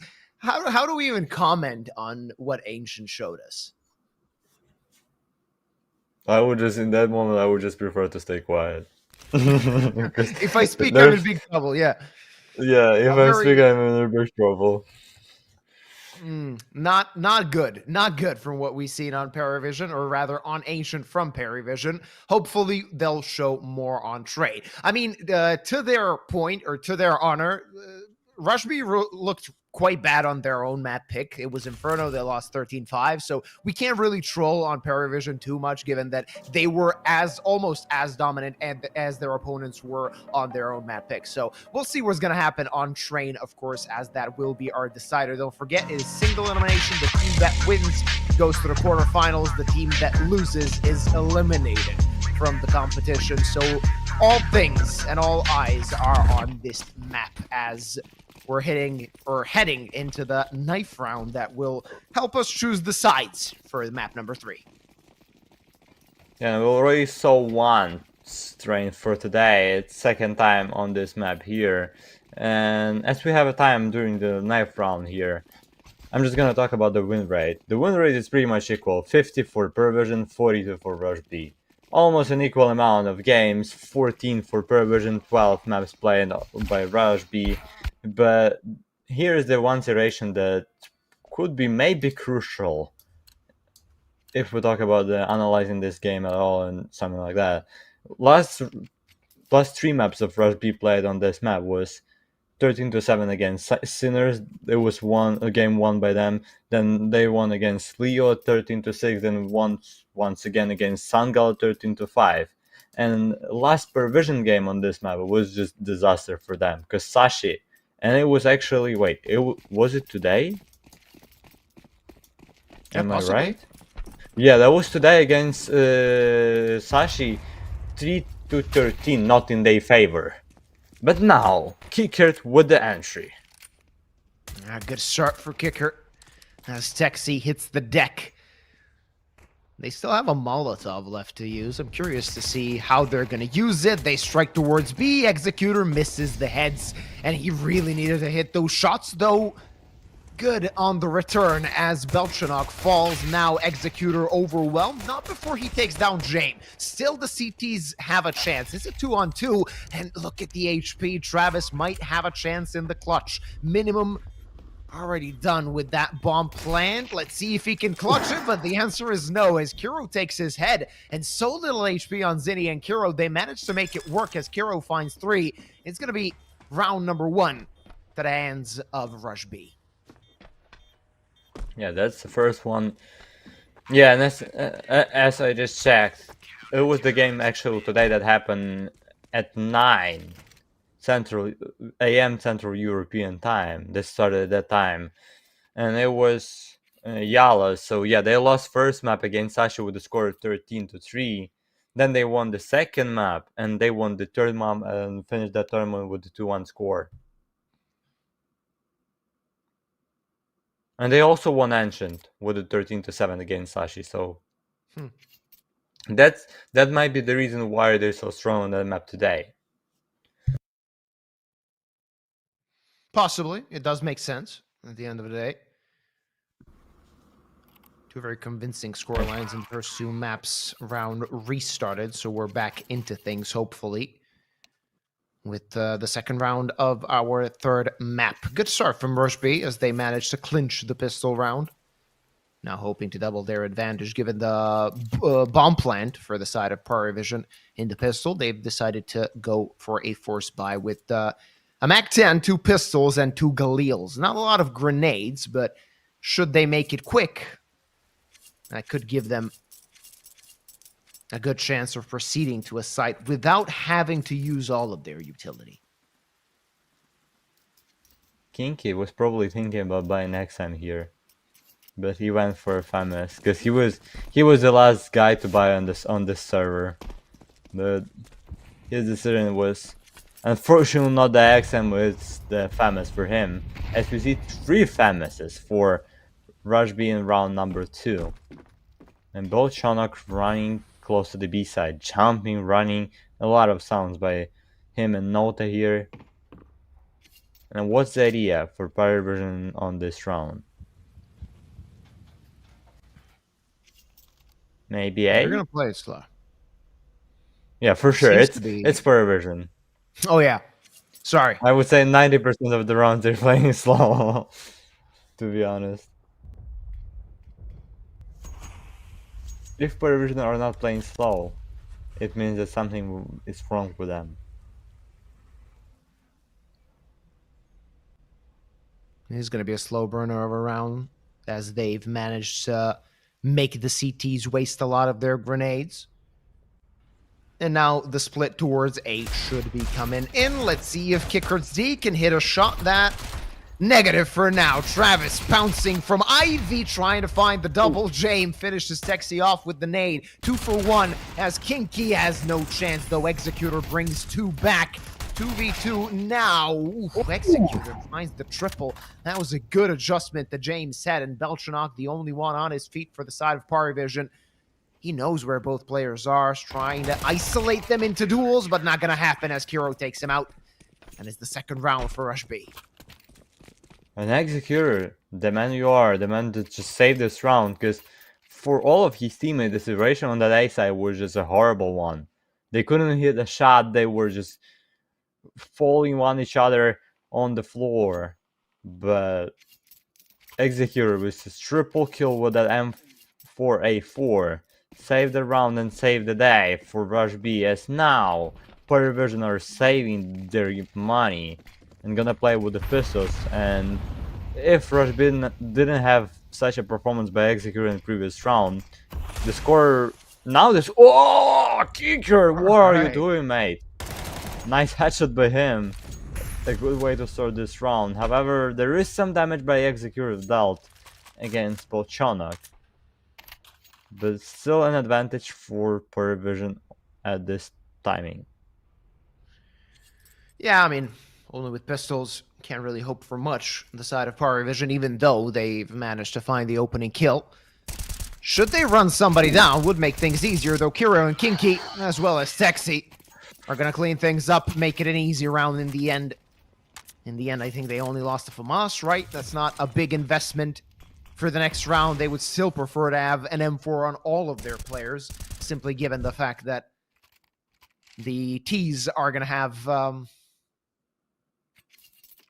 AKs, so you want your best weaponry in your hands.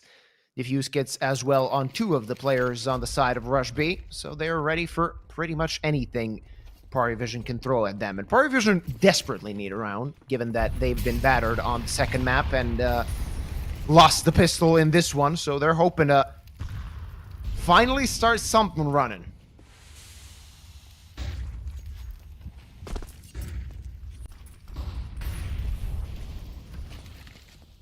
Taxi and a pop lock here, waiting for some maybe gift by him, but at the same timing PARIVISION are doing a fast round close to the B side. There is a first fight between Cairo and Belchanok. Executor, however, is the guy to get the first, but only one as Travis and James gets the kills. James keep going with a double. It's 3v2, an advantage for PARIVISION, but look at Zini gets the first. There is a Nota who's sitting so close and only 18 HP left for that guy. And Zini at the same timing just leaving from that position. Oh, what a grenade. What? Only 1 HP? And no, they're gonna take Zini in that situation. It's all about Kinky and they know about him. And what's he gonna do? Probably a save, or... He has a good chance because they have a low HP. But no defuse kits. He's going to try it. There's a defuse kit there somewhere, I would imagine. Yeah, right next to him, actually. Sees the head.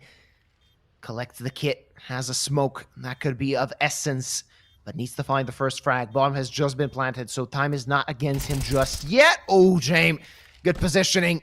And Kinky might be in trouble now as he needs to collect James. Not gonna happen. There is the first on the board for PARIVISION in this map. The first and might be another one. Okay, so look at the money. Kinky, as I saw, he didn't even have like $2K. It was 1,700 or something like that for him. Yeah, but he got probably dropped some. Yeah, he got dropped M4A4, and someone is playing. Or no, Kinky is playing with a Deagle. Yep, that's all right. That's all right. And there is a silencer. There is an A4 for Executor in this round. MP9 Famous. Different various of and types of gun here for Rush B in defense. As you see, 5 AKs by PARIVISION.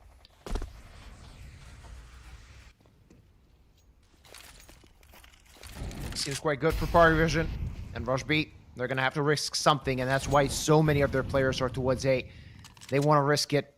If Rush B, or rather if PARIVISION go towards B, just let them.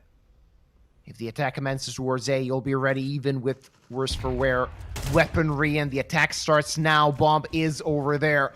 Let's see if the defenders can hold on. Kuro, not going to happen.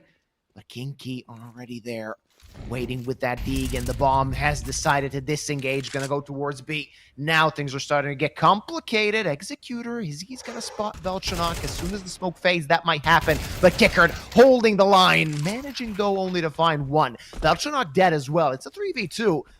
With AKs picked up on all of the remaining CTs, there might still be a chance. Noda on the lurk, collects Kinky. And Zenny hits the deck as well, as Executor is the only one that remains, but he has a smoke. Kit is not in play, but he can still try and stick this. Noda, how quick will he be? That is the question. Still not deciding to drop the smoke, as Executor just waiting for Noda to peek, but that's not going to happen. That's round over. The round belongs to PARIVISION. With the smoke and the stick, he could have tried something. In this case, just running away to save the AKs. It will be a one-round game. Yeah, and Executor still believes that his enemy is somewhere on A side or on CD spawn, but Executor was so not right about that thing. He was waiting for his enemy all around in connector, just somewhere from behind, but he went for pop duck and was already waiting him on the stairs. Yeah, that's not the best way to play that situation 1v1, and Rush B are gonna force once again. They're gonna have a 2 Deagles, 5-7, and that saved AK by Executor in round number 6.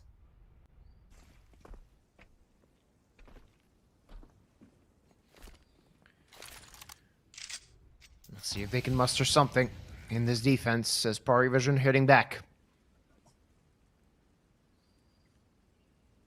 Heroic play could be of use, as Zenny might find the timing, though covered is Noda, and he catches Zenny with Texi left on 15 HP. He's just going to pull back, losing a bit of health points in the process. Executor just waiting with that AK, hoping that he can at least deal some damage. The best piece of weaponry his team has, he's going to have to put it to use.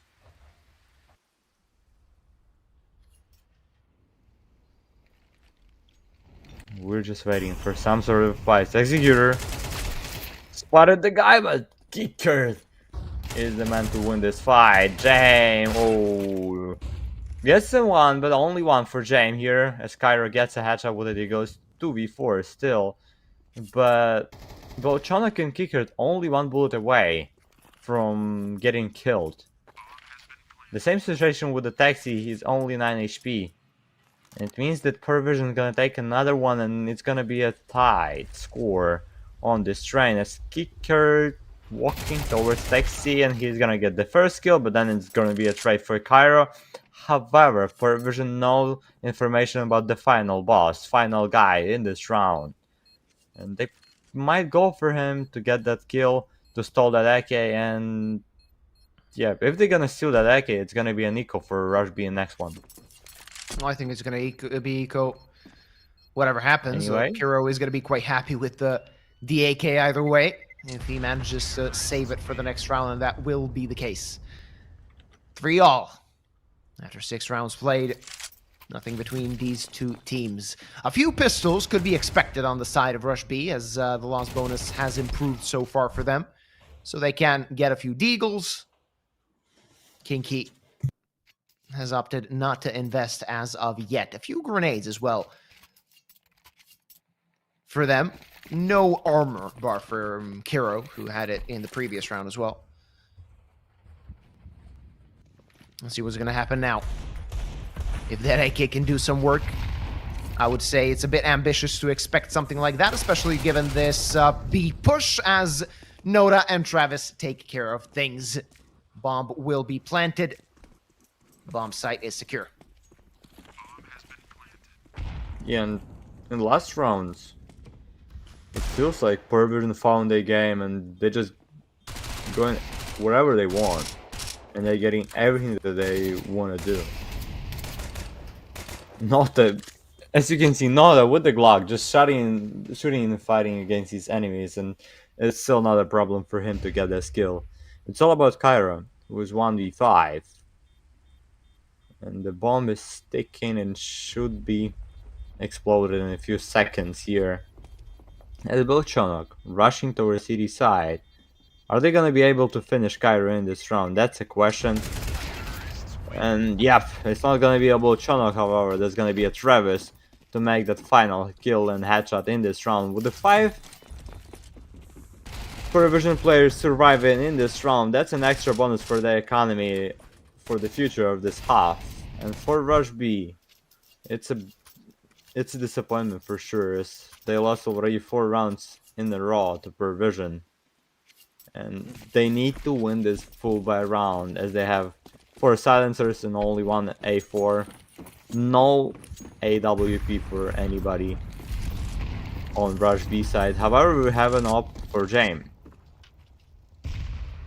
See if you can put it to use. Velchonok, he spot the shoulder. Texi taken down to 48 HP. Kiro tags as well, and Texi actually survives this, somehow finding the frag. 1 for 1. In that state of affairs, he should be quite content with that, even though that's going to mean that his teammates are going to have to rotate quite quickly. And the thing is, once you lose a player on the CT side of Train, you have to dedicate 3 to A, only 1 defending B, and PARIVISION should be aware of that.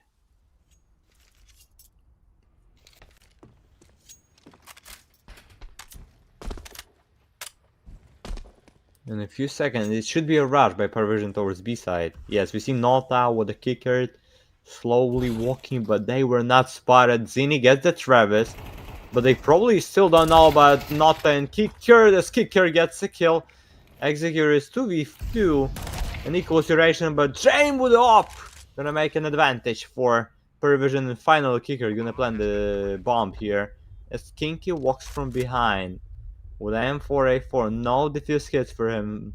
There is a nade, there is a molly, but James. Oh, what a timing for James. But the same moment Kinky is not walking towards B side either. James is gonna be once again bad timing for him. No, he spotted the Kinky. Kinky, there's gonna no chances for him as James throws the molly and then throws a bullet from the sniper rifle to get another one. It's 5th in a row by PARIVISION. And they already won more rounds than it was on Ancient. Yeah. Which is funny. Taking 5 in a row on the T side of Train, that's going to make you feel quite good. Especially given that Rush B don't really have a lot of money. Now, again, is going to be a half buy for them. Unless they really want to think of something clever. Which I don't assume is going to be the case. Tech pause before we continue. 8 rounds played. 2 round advantage for PARIVISION. They're feeling quite good about Train currently, as they've already forgotten what happened on the Ancient, their own map pick, where they really got slapped around by the side of Rush B. Now things are going in their favor once again. It feels like, yeah, Taxi and Cairo got a maybe restroom pause or something like that. And as we have this time, I'm gonna ask our viewers, who are you rooting for? Type it in the chat. If you're rooting for Rush B, type 1 in the chat. And if you're rooting for PARIVISION, type 2. We'll see. How many supporters of either team do we have? Is it gonna be better for PARIVISION? More fans of PARIVISION? Or is it gonna be a more fans of Rush B in this game? As we have almost 4K viewers now on the stream. Thank you all boys and girls, everybody who's watching us. Thank you for your support and for watching us. We really appreciate it with all of the Galaxy team. And hope you will be with us for a long time. Yeah, hopefully. Today's viewership is quite good. Also, if you're new to the stream, know that on each halftime we get a giveaway. All you got to spend is your Galaxy points, the Twitch channel points you can use to buy a key. On halftime, you get a chance to get a skin. And of course, most of them are a few euros, but sometimes you might even get a knife, gloves, a nice red skin, a good AK or an op. Who knows? Maybe one day we'll put a Dragon Lore in the mix. Just, like, you don't even need to hand it away. Just see it while it's rolling away with somebody's name on it.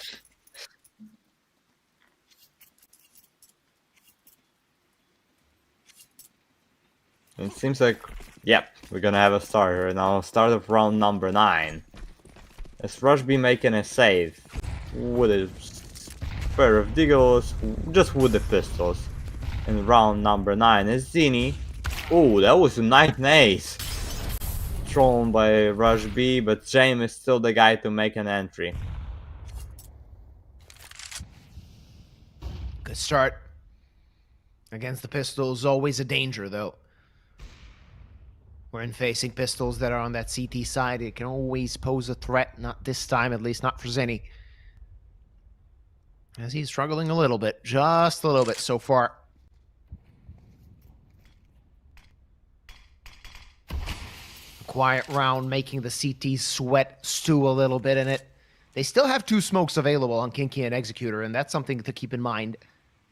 As they can draw away the the T's for a while now. Kinky now alone on that A-bomb side. He's going to re-smoke Pop Dog. Will that help him? That's the question, as the T's, once the time is right, are probably going to try and run through that smoke. And weirdly enough, Kinky is contemplating doing the same, but a crossfire from Belchanok and Noda means that he's going to die. Should he try and do so. 25 seconds left on the clock. They should really start to hurry up, and it seems that Travis's presence towards B is all a ruse, as his teammates are going to swarm that A-bomb site, plant the bomb, and should be easy pickings from there on, unless the CTs do something incredible. Kinky finds one frag. He actually dropped the bomb, so now this round can get really complicated as Kicker kills his teammate, but kills 2 enemies as well, and plants the bomb in the last second. That was close for the moment. But Texi now helpless in this round. Just going to try and take out a gun, but that is 6 already secured for PARIVISION. And that's 6 in a row by them. And after they lost a few hours ago, they lost to Sashi with a score 13-3. Now they got twice more rounds than they got in their previous game against Denmark organization. But there was a whole game, and now we're only finishing the first half. So far it's a good result for PARIVISION.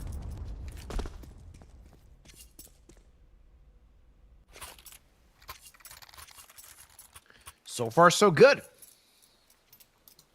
Double the amount of rounds of their opponents. This T side looks quite strong, and the CT side of Rush B has to think of something, as it seems like they're running out of ideas.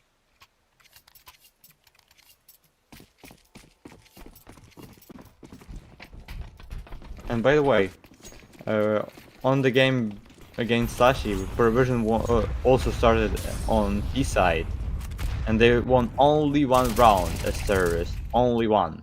And now it's 6, but Texi and Executor makes a huge push at the start of this round. Number 10 and gets a double against Belchanok and Nota and James. Look how far away he is with a sniper rifle, and he's still checking some sort of positions. After losing 2 players, they decided to maintain the status quo. Just wait for a CT push that can be punished. If somebody makes a misstep, he could die. Zinni on really low HP. Tagged is Texi.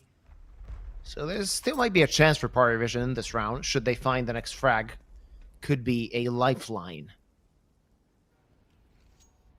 When will James pull the trigger on the attack? That's a freebie for Kiro, as Kicker really had an unlucky timing in that situation. James and Travis, is this the time to save what you got? They have too much money to even consider doing that. Just try it. Just go for a push.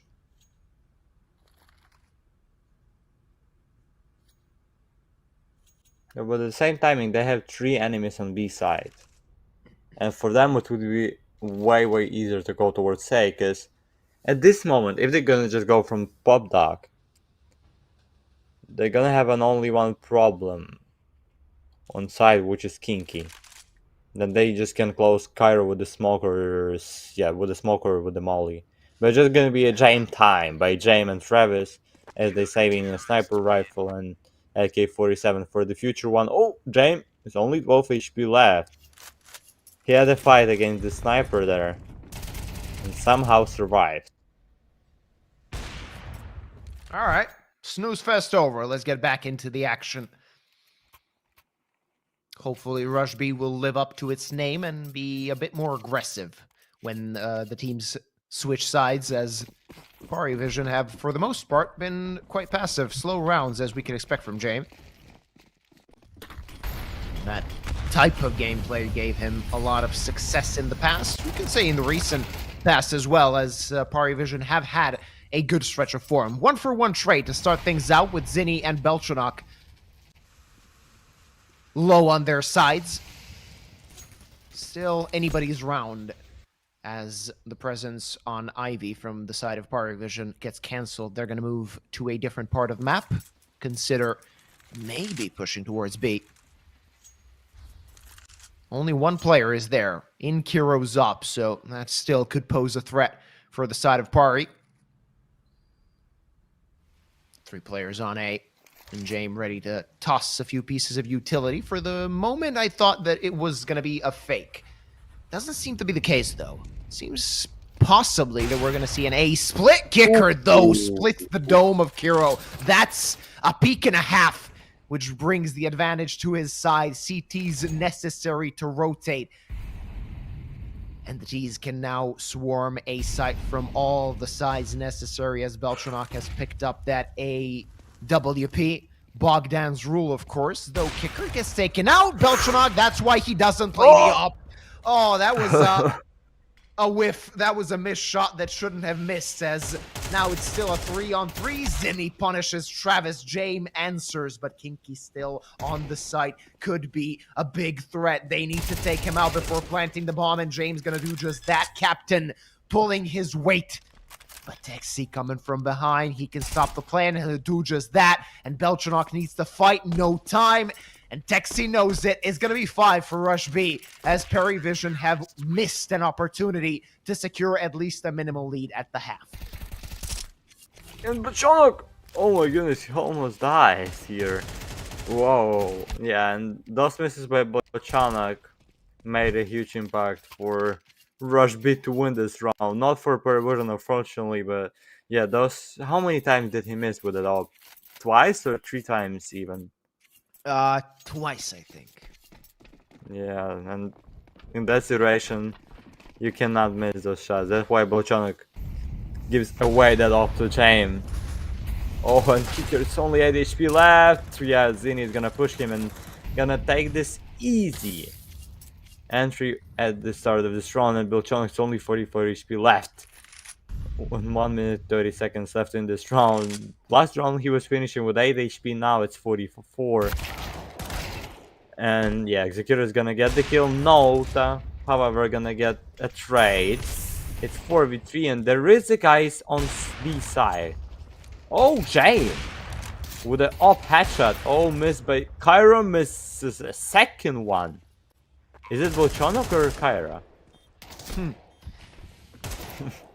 That's a bit of a BMing. All right, let's see. Next fight could be crucial. Kinky wins it. Jame in a 1v2 last round of the half. He's going to try to clutch this. Sees the player. Oh, that's a good flick. 1v1 against Sexy, but Jame is burning, trying to escape. 10 HP, and the fire so close to him. Just trying to play around the flames, and Texi, knife in hand. Does he expect Jame so close? The answer is no! But he misses the shot!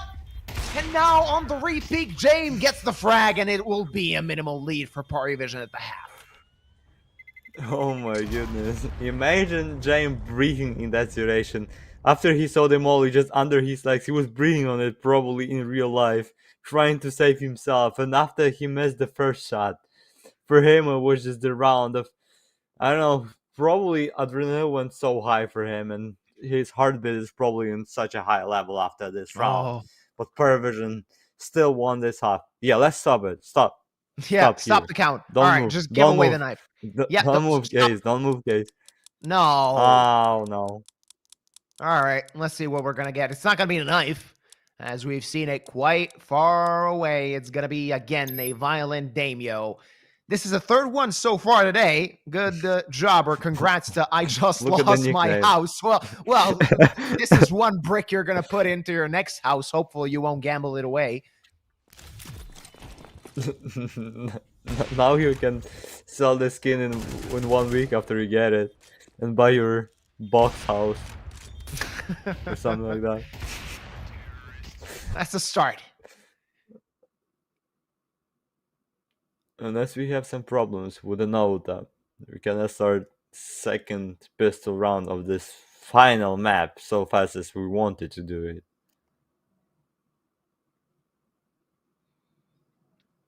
All right, let's see what we're gonna get in the second half. Last half of this best of three. This is our second best of three out of 3 that we will see today. Next one is going to be an interesting one, as of course Iberian Soul will face off against Spirit Academy. The one that wins will proceed, of course, to the quarterfinal against Sashi, which got a default win against Saw. Saw forfeited their match, so the Danish side got a freebie to the quarterfinals.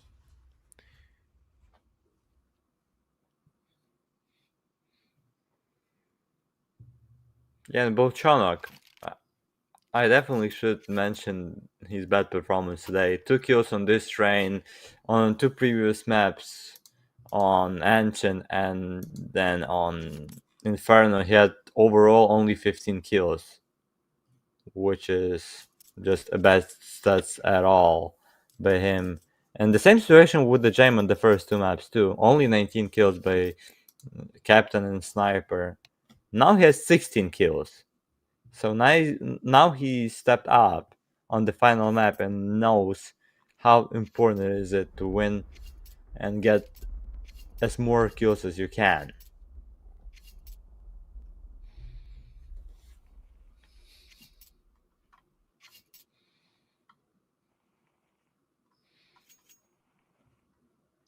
And the thing is, with Belchanok, like, he's one of the better PARIVISION players. He just didn't step up today. Yeah, it seems. But not today. Really struggling. What was his stats in the first game of today against Sashi? Against Sashi, he played 40. He had 47 kills and 40 deaths. It was 1.25 rating 2.1, which is good, and he was the best player of that game. But someone just completely changed Bolchanok on this game.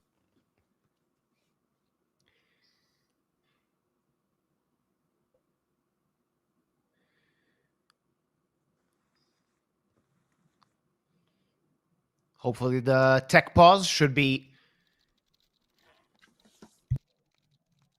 fixed soon, and we'll be back in the action, getting into the last pistol round of this best of 3. As both teams have struggled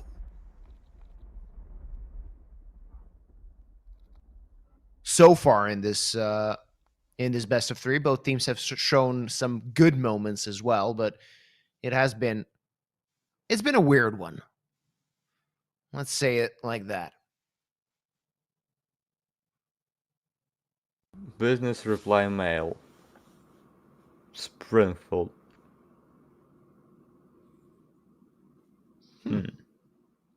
Seeing what's up in the offices of Train. Always some interesting Easter eggs to be found. Especially like on the T-spawn, I think there's a lot of interesting things to read over there. Yeah, they I think they want to try and find some sort of, I don't remember who was it, probably chicken there or something like that. Yeah. They're looking for chickens or something like that. There Yeah. we Oh, go. yeah, that's over Those are the here. missing chickens. And that Yeah, on the right, that's a good looking chicken right there. on the left, for that one on the left, they're gonna pay you 20K. And for the right, if you're gonna find it alive and it's gonna be everything good with it, they're gonna pay you 15K. Oh, I'd pay more for the chicken on the right. Isn't the chicken on the left a rooster? Isn't it a boy? Maybe. I don't know. How do I'm not an expert in those things. You're not a chicken expert? Nah, definitely not. I'm not a farmer. All right. Tech pause over. We're getting back into things. Finally, we are back for the final pistol round of this best of three between PARIVISION and Rush B, and we have a Rush A by Rush B.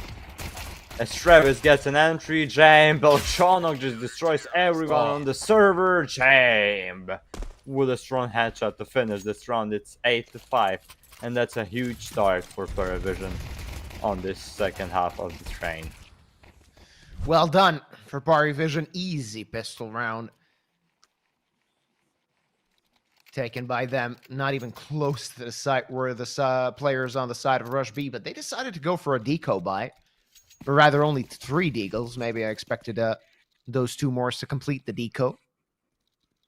But still, 3 deagles could do some damage. Will, of course, mean that their buy is going to be questionable in the next round, should they decide to go for it. Might give PARIVISION a chance to get to double digits quite soon. Genie, ooh, kick hurt. So this almost first bullet headshot there. James with a push of main leaves 23 HP for Kinky, 14 for Kyra. A huge amount of damage from Captain of PARIVISION here. It's only 1 minute and 15 seconds left, but for Rush B now it's probably the time just to talk about next round and what are they gonna do and what is gonna be a plan for them, as the next one is probably the most important round for Rush B Live on our tournament, on this map, in this best of 3 in general. The next one is the most important one. Oh, there is another sign there, but I did not see what the text on it.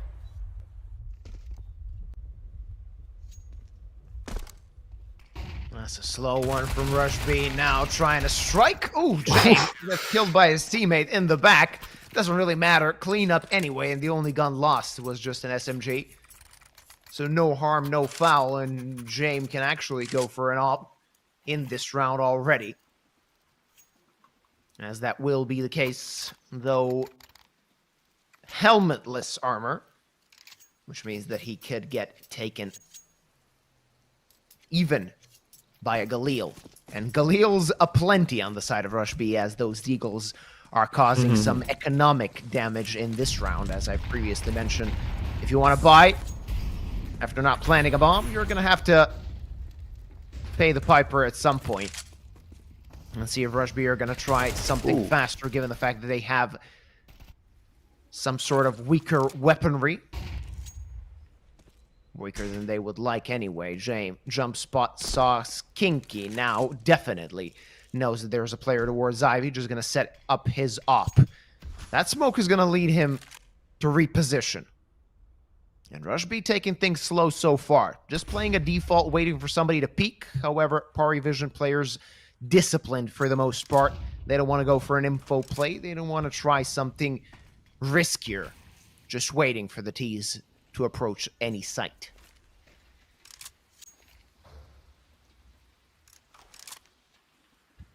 With the 50 seconds left, it seems like Rush B are about to throw Usos towards A side and then probably walk to that position, as we also see Executor coming into the pop dock. There is a Nota who's ready to get some kills. Kicker, his position is questionable here. Might be an easy kill for the guy from main, but we'll see what's gonna happen in a few seconds. 30 seconds left. Rush B. If there is a time for push, it's now. As Kinky gets the first, then James works with the sniper rifle. Nota is alive, and Belchonok, all of the defensive players getting those kills, as Skyro is the only one to survive on serve, but not for long, as Belchonok takes him down. It's 10-5, 5 round of advantage for PARIVISION, and only 3 to take and to win this game.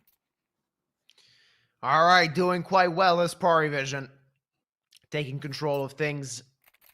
After not a decisive lead at the half, now they're making it quite good.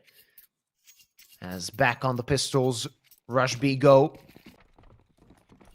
Kiro, of course, saving a little bit of money so he can get the big green in the next round, but it seems to be like a big lead for PARIVISION and a very difficult situation for Rush B to pull themselves out of.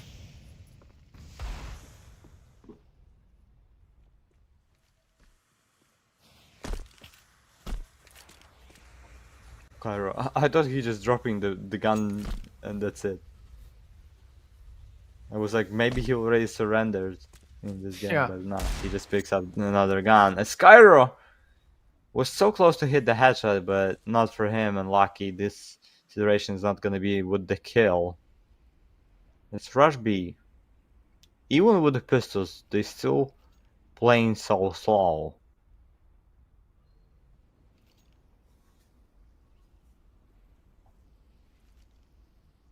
"55 seconds on the clock. Should pick up the pace a little bit, the side of Rush B, if they want to catch somebody off guard on the opposing side. Kicker it, easy as you like. Kinky hits the deck, and the rest of the players ready, though Belchanok takes his head, or rather has his head blown off. So that's something from Rush B, trying to maybe do even better with those two remaining Ds, and Texi takes care of Kicker. Still might have something to say in this round. Let's see if the D can do something. We're upgrading to the EUG and almost taking care of Jane, but now Texi the only one alive. 15 seconds on the clock. Not a lot of time for him to get to the site. Now they can just peek him one by one, and Noda takes care of business. It's a 6-round lead for PARIVISION. Yeah, and only 2 rounds now away from winning and finishing this map with the win to get into the quarterfinals of Galaxy Battle Phase 2. And for Rush B, it's probably you win this round or you lose this game at all. Yep, seems like it is. Yeah, they have a max lose bonus, but Cairo gets an op, but still it's not gonna be a huge buy by them if they're gonna lose in round number 17, especially without the bomb planted. So it's the round of life and the round of death for Rush B in this best of 3 between PARIVISION and them. Getting ready for the execute. B site seems to be their intended target. As James up is already set up. 2 players there to support him. Belchanok headshot angle, hard to deal with as Kinky falls. Belchanok still has a fight in him, though Executor takes him down. Texi finds one more. This round is getting complicated as James misses his shot. Kiro punishes. And this round, not complicated anymore. It's over. It's 6 for Rush B. Yeah, and a lot of mistakes are was down by PARIVISION on B side, with the James missing his shots with the sniper rifle, with the Nota and Bolchonok taking not the best positions. One of them was with the nade, waiting for his enemies to come to the B side. And that's around number 6 for Rush B, and the belief and the hope is still alive for Rush B and their fans on this train. But it's still a long way to go for them to make this comeback, to make this recovery, and to get into some sort of success. But for them, success could be only and probably if they're gonna take 12 rounds. It's to do that they need to win the same amount of rounds that they won overall by that time, because the score is 11-6. And that's a good situation for PARIVISION, as we see the first tactical pause taken by defense here. And I think it's a good time to do something like that. When you have 2 more tac pauses remaining, just use the one. Given that simply you want to talk about things, maybe try and readjust to what you've seen so far and try to wrap this best of 3 up, proceed to the quarterfinals, eliminate your opponent. So a good call, I would say, from the side of PARIVISION.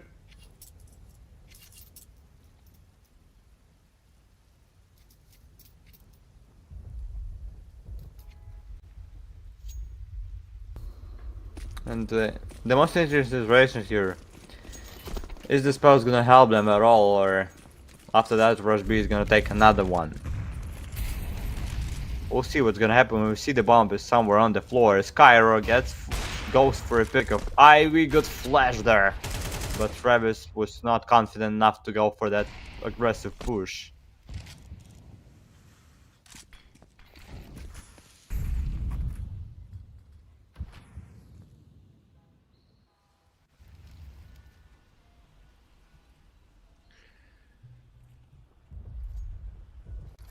Another slow burner of a round, though. Utility burned out on the side of PARIVISION. They're going to have to fight against an execute prepared by Rush B. Though only 1 smoke available to the T's, they're going to have to put it to good use. Thrown now towards CT spawn.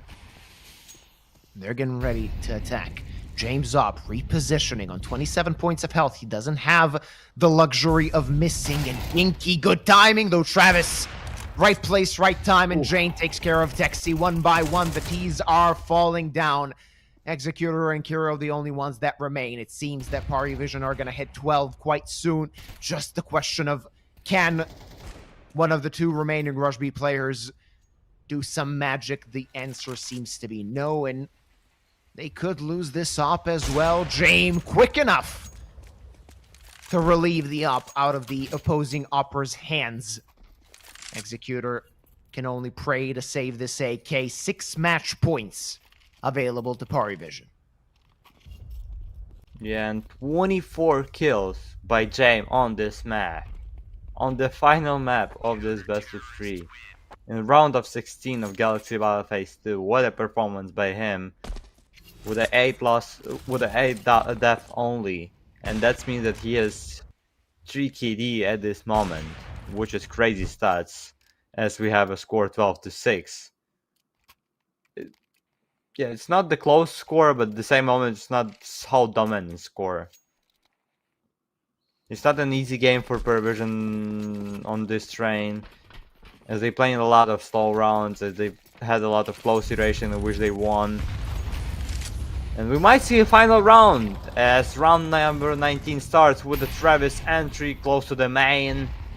And Kicker is also getting a close position here and might get an easy kill against Taxi. No, it's not gonna be the case, as Taxi get a headshot with the Galil. 4v4. Let's see what's going to happen as they approach the site. James on a swivel.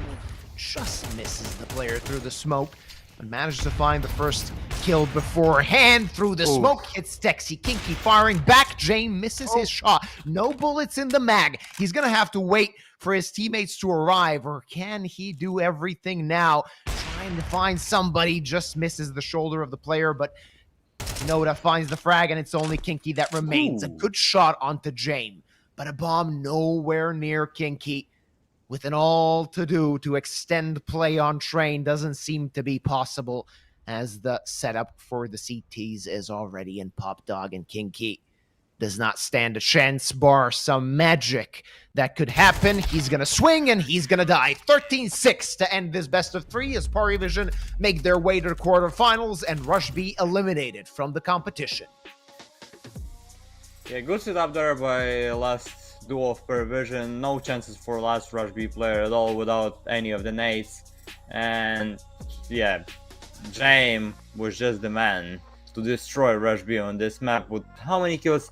20, more than 24 because he got some kills in this round too. 26 kills by Jame on the final map of today, best of 3 between PARIVISION and Rush B, and that wraps up our second best of 3, but not the final one, as we have another game for you to see, and that's a game between Iberian Soul against Spirit Academy. But it's gonna be a fun one. one. Be a fun one, but without us, because there's gonna be another caster joining this final game of today. But Galaxy Battle Phase 2 first day of playoffs, and day number 13 of our tournament overall. And for us, it's probably a time to say goodbye. Not goodbye overall for the stream, but for me and Luba, that was a final game for today. Thank you for being with us. Thank you for joining Galaxy Battle. We all love you, boys and girls, and hope to see you next time.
The duo is back. Several twists, we'll call it, or twisted sheep, whatever you like. We're here with Galaxy Battle Phase 2, and we are entering the playoffs. We've already had 2 games today. I'm of course joined here, as you already know, by Twist. How you doing? I'm doing fine. I'm really excited. As I told you, like I specifically requested to cast this game. I want to see Kaiosuke. It's gonna be my first time seeing him in action. I've seen some amazing clips, and so yeah, it's gonna be Spirit Academy facing Iberian Soul. Slowly but surely, we're getting started with the playoffs, and today, I mean, just the whole playoffs are quite stacked if you look at the teams attending. So, Oh, by no yes. means an easy start, I believe. Iberian Soul, even though like you look at this matchup and you go Spirit Academy, surely I think once we get to the map picks, your opinion might change a little bit. Yeah, I think that is pretty influential. I think we already have the map picks before we get into that veto voting. I already peaked a bit. I apologize. I mean, But, it's on HLTV, so yeah, it's on HLTV. It's right there. No, yeah, Spirit Academy have been in great shape throughout these past couple of weeks. Ever increasing, even though you might be able to call it dead roster with already the well, it's about 99% confirmed now that Kyosuke will move to Falcons. So Spirit Academy will enjoy these last couple of games high up. And what's also nice is if he moves out, a new player comes in, they will still have those VRS points. So nice learning environment. This is that veto that you were talking about. Anything interesting? yeah, I think Nuke is going to be super interesting because that's a map where Iberian Soul are very good on, right? They have around a 76% win rate compared to Spirit's, well, 45. But you look at it, you go, sure, it's their pick, they're so much better on it, technically, like, they should be winning it, but then you look, like, at their winnings and their losses, and actually, the biggest loss on Nuke, so out of all the games they've played that has been close, they've won it, maybe easily, but the only, like, significant loss was back in February against Spirit Academy. It was 2-13, so it seems like this, Spirit Academy is the kryptonite to Iberian Soul on this map, and yeah, I want to see what happens. I think this is a good, good point to return to see how kind of these teams have developed in the last 2-3 months. That is indeed quite interesting to see. Looking to continue the 7-map win streak here is Iberian Soul. Well, that's got to start with the pistol round. Fire at the A-bomb side already to kick this one off. No waiting around here. 2v3 to take us further. As WG missing a couple of opportunities, same as Alex. 1v2 clutch required. Oh boy. 3 kills already. Not the 4th. Team Spirit take the pistol. Yeah, very close first round, and I feel like this is how the whole game is going to go. Refrags are there for both teams. It was a nice attempt from Davy G, but we have shirts off. Also, I think in Spain, right, where Iberian Soul is from, it's pretty hot. Where I live, it's like 20 degrees today, and it used to be like 10. So, yeah, probably I should not take my shirt off. I don't think casters are allowed to do that, but the players for sure. We've had some interesting face cam moments. We've had that winning moment from Galaxy Battle Phase 1, where somebody was celebrating in their underpants. That was a meme in the community for a while. And we've also seen some games where progressively more and more of the team members take their shirt off, like by map. So first map, it's only one guy shirtless, and then second map, you see like 2 or 3 They're playing shirtless. like naked CS. If you lose like a clutchy, you gotta take off a part of your outfit. Every time you miss a nade, it's just, yep. Yeah, right. When you miss a nade lineup. There's no clutch here. Take your pants off.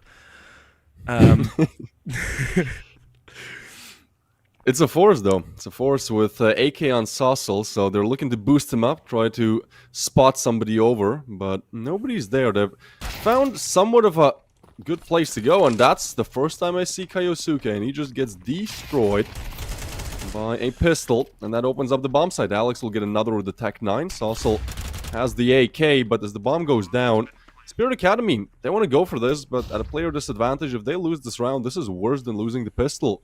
So, Mopus is still up there. Oh, he's waiting. This is just a patient man's game. Look at this. What is happening? Robo is just... Alright, they're saving. Yeah, makes sense. And I think Mopus actually could have seen the gun barrel. Either way, Spirit Academy will get to save 3 rifles potentially, but the round goes to the side of Iberian Soul. Yeah, Mokujin had to get out of there at some point. Actually gets quite lucky with the timing that Mopos allows. If you lose this round, yeah, usually it's pretty devastating, but oh no, they lose 2 bodies. That's the whole save gone. Well, I was going to say that, yeah, well, if you save 3 rifles, losing this round's not going to be that big of an influence because you can still force back. But yeah, that gets completely thrown out the window now. Yeah, you had like the fastest caster's curse there ever. It was instant. I just thought it and instantly got proven wrong. Yeah. Awesome. This is already a great start for Iberian Soul. Yeah, Spirit Academy, well, there's no really need to just go with the USPs, because next round you still can't have a good buy, so you're almost forced to force here. And what they can afford is a FAMAS and a couple of 5.7s. I think Iberian Soul should be very aware of the low money on the other side, so just don't give them 1v1 gun duels, probably don't go down secret. And don't lose the first kill. Good use, Davi G, good refrag, but Sypho is there with another. And now they're almost forced to go away, because outside has been shut down. Mokujin up towards Hot. Surely they clear this. They still haven't cleared this. They don't know about him. Oh, he starts shooting, gets the first. Dodo is there. But Kaiosuke there, he arrives, gets one. Mopus with the double, but not aware of the heaven position. Needs to get the frag, a 1v3. Robo chooses to jiggle as Mopus goes for the re-peek. Oh, this is so tight. The bomb is down. It's like, all right. Yeah, there you go. Mopaz finishes it off. It's an interesting way, a stylish one to shut off the round, but a good 1v3. Keeps Iberian Soul in a round that should have been there to begin with. Yeah, maybe losing a bit too much. They'll probably still be glad. I don't actually think there is a force buy coming out in terms of looking at the money scenario. You could yeah, okay, that's exactly what I was, again, wow. That's exactly what I was talking about. I mean, you get so many kills in all of these rounds. Yeah, money's not there at all for the T side, but this could, like, if you lose this one as well, if you're Spirit Academy, then there might be some real damning future consequences. Good trade there to start. Yeah, Kaiosuke was good for the first, but just can't get away there. Now Iberian Soul, given the opportunity to rotate to Secret here, and Mopos is the lurker player. They're just looking for any kind of an entrance back in the round. Robo and Mokujin. This is an interesting setup, though. I want to see how they play it. I feel like they have to stay passive, because there's just such a common angle to pre-aim. Robo will be spotted, and the meanwhile, Mopaz picking his fights towards A, but it's going to be Stadoda to get the first. Mokujin now exposed. And even though the setup looked promising, the lower buy, I believe, is what should be sealing the deal here. Just Sypho left alive, although he's on the right bomb side. Headshot will come in. And Davi G patiently waits for the rest of the team to arrive. Sypho still gets another. Now he's looking for the AK man. And bomb actually will be planted on A. Alright, well, I feel like at this point you have to go for it. Yeah, just for the honors. For the bit, but I don't think he'll get much further than hell. He clears this. Does he? Yeah, he's looking like it. Flick just goes right over the shoulder of Mopos. Nice off angle from him as well, by the way. Mopos just sitting out in the open, not really an angle, as you could see. That was expected. Yeah, that's pretty much impossible to shut down there. I mean, nice tempo by Sypho, right? He also eliminates 2 of these rifles, but Iberian Soul steadily march on. After having lost the pistol, they've turned the second round on its head. And the follow-through has been there, and finally Spirit Academy are just like, you know what, maybe force until you win is not a valuable strategy we can use. So this will be the long-awaited pistol round. It should be putting Iberian Soul on 4. That's so much damage from Kaiosuke. Alright, I see. It's literally what Dong did, right, in Katowice when he first arrived in Tier 1. They're just spamming face down in the same exact manner, but with an M4. There's like a gene there.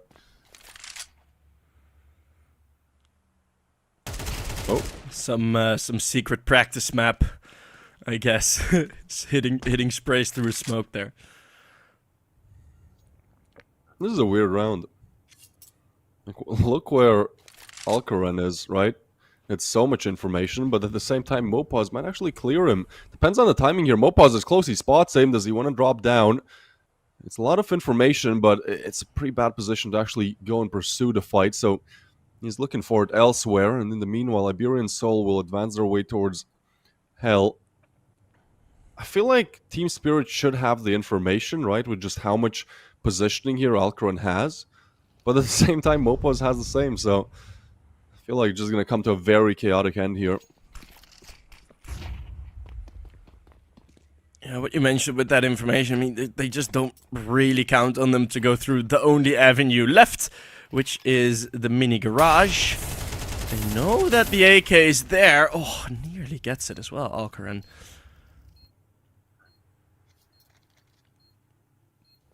Yeah, they stacked the bottom bomb site. Do you even want to go for this? Because you could save some armor and an AK into the next one.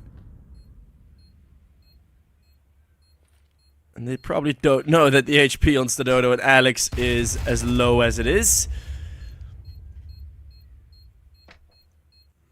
Well, Iberian Soul, I feel like they've just been given free chances, right? That second round was really good, and then the next three have just been Team Spirit on like a couple of 5.7s or like some pistols and maybe one hero or two hero weapons. So yeah, I'm excited to see how like the quote-unquote real game will pan out, as we've yet to see an actual rifle v rifle round. The closest thing we got was the second round, but I feel like we still have not seen like the defaults for both these teams. So even though Team Spirit get off on the wrong foot, perhaps, I think, you know, just with the firepower we've seen, with the glimpses, with flashes of brilliance from Kaiosuke, even though he's 3 and 5, it's like you saw all 3 kills and all 3 of them were, alright, well, he's just good, I guess. But he does need to deliver more than one. What is this move? EDP. Yeah. Damn. There's, like, Team Spirit feels, like, overconfident for me right now, but it still works out, and Saucel is just not there to refrag. He might spot them, but will not take them down, so great start for Team Spirit.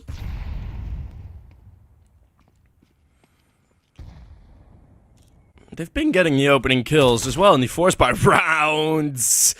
There it is. Bam. One tap onto Saucel. Head to head taken clean off. And now they do have the weapons to continue this man-up advantage. Triple that, if you will. This is such a weird round. Like, they haven't made their way anywhere, right? They had maybe a little bit of lobby control, tried outside, just got shut down by 3 good shots.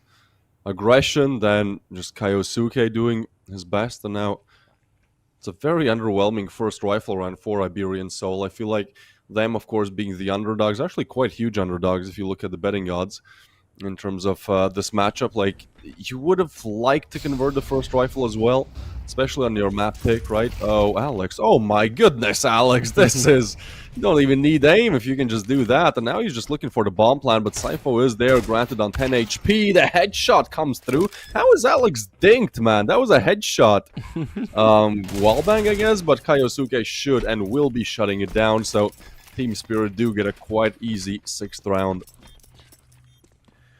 In a different scenario, we'd be saying, oh, great job from Alex for getting the bomb down. But this was a full gun round. Like a complete full gun round. And the only other solution left was just to get a plant and give up. Which, you know, doesn't look too great. Of course, there was still that Mag-10 alive, as we saw that on the floor just now. So yeah, maybe you could call it a bit of a bonus round, I guess. As I will imagine an AWP is going to be brought out. Yeah, that one tap was ridiculous. I didn't fully see it at first. I was looking at the mini-map and I was like, oh, you know, I heard the one tap. I was like, okay, that's a 6 shot, but actually seeing it as insane. And like normally you'd see that and go, oh, well, it seems like this guy's crisp today, but I feel like just, you know, that's just Kaiosuke and that's just what he does. If Falcons can't win like a big event with him now at it, like it's just over. Yeah, depends if there will ever be a vitality fall off. They're gunning for that 87-0, man. I mean, the thing is, I have a feeling that as soon as they lose one series, that they're just gonna win like the next 17 or 18 again. Like, it's just gonna be another like giant win streak.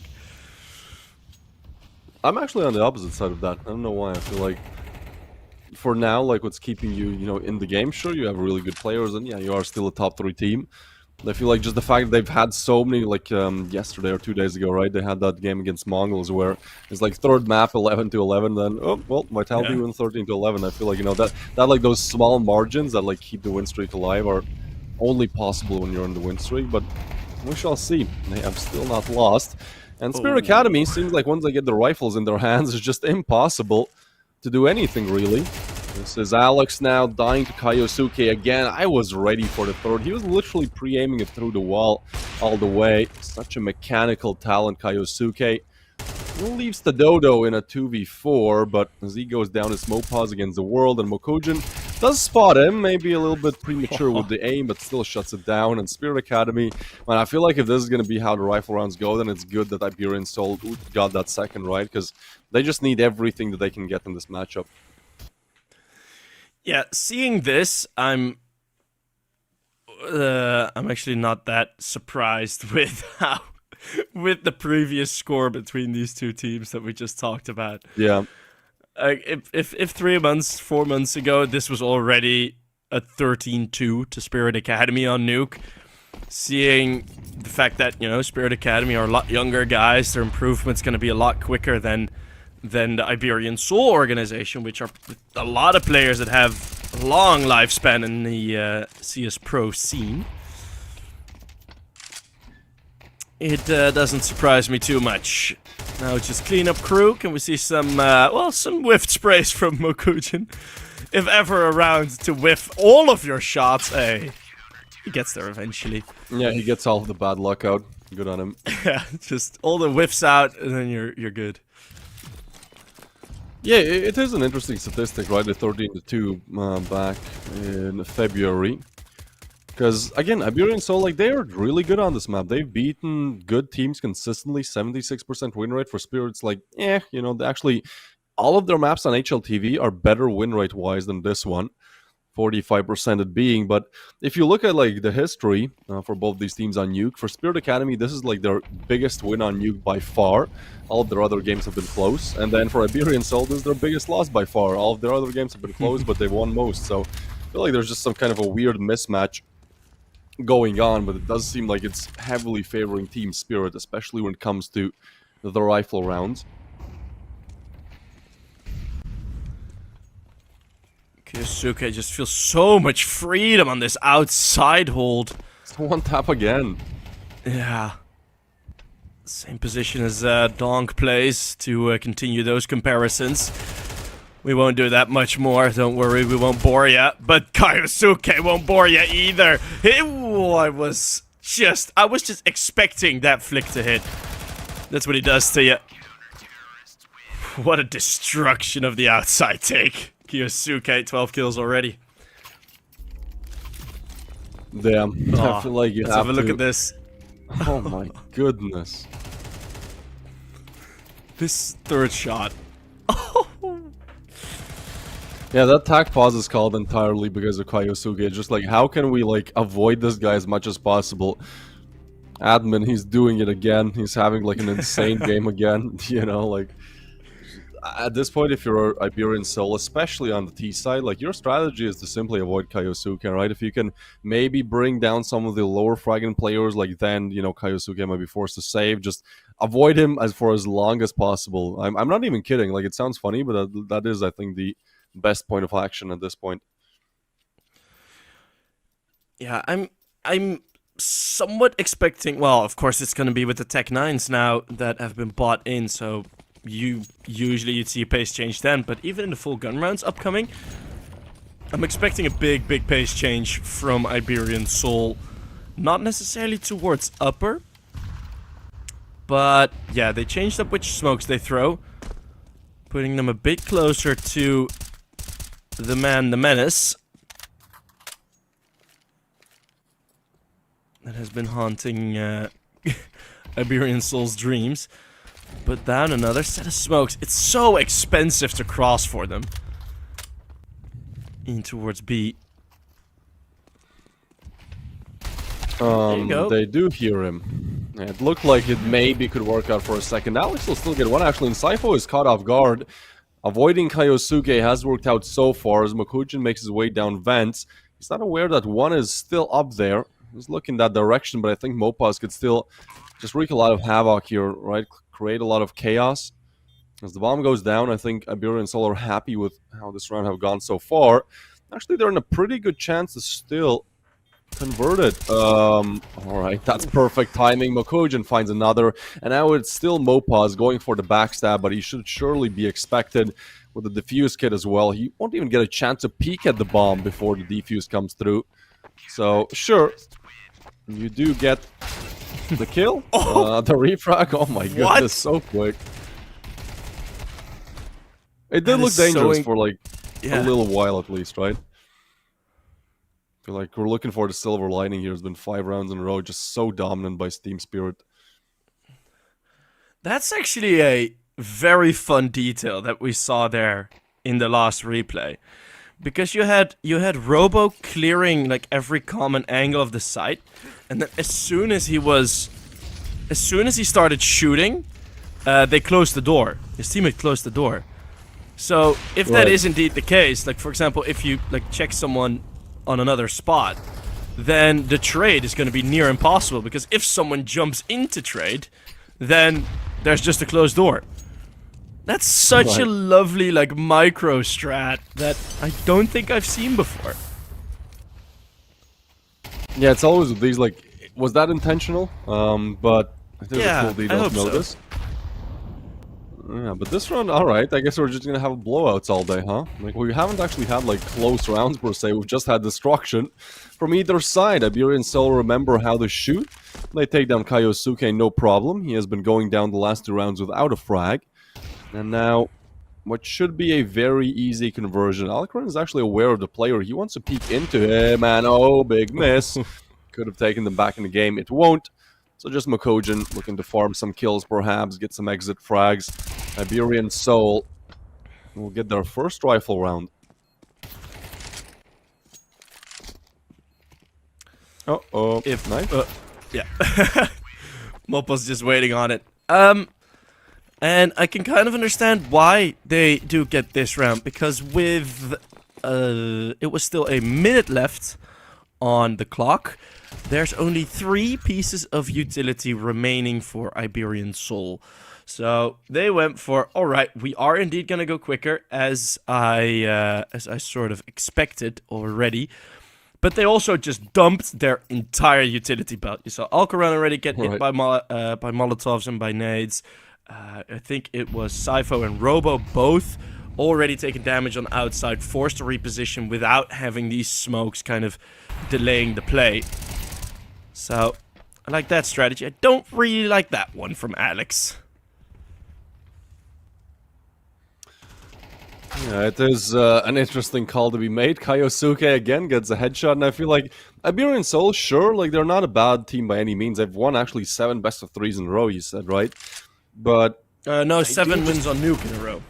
Oh, I see. Well, yeah, I mean, they just have to figure out how to work with against Kaiosuke, because he goes silent for 2 rounds, sure, you know, it's an easy conversion for Iberian Soul, but I mean, I feel like he's just not too overhyped, even though he has like 1.37 rating on HLTV, like, we can 100% see why.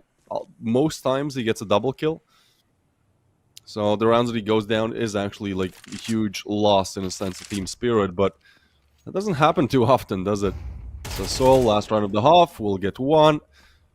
Got 3 more to be found. So many angles to look at. Does hear them, but Kaiosuke, man, I feel like when you watch him, like when you watch Dong, it's like, oh, he's like just getting all the frags you should be getting.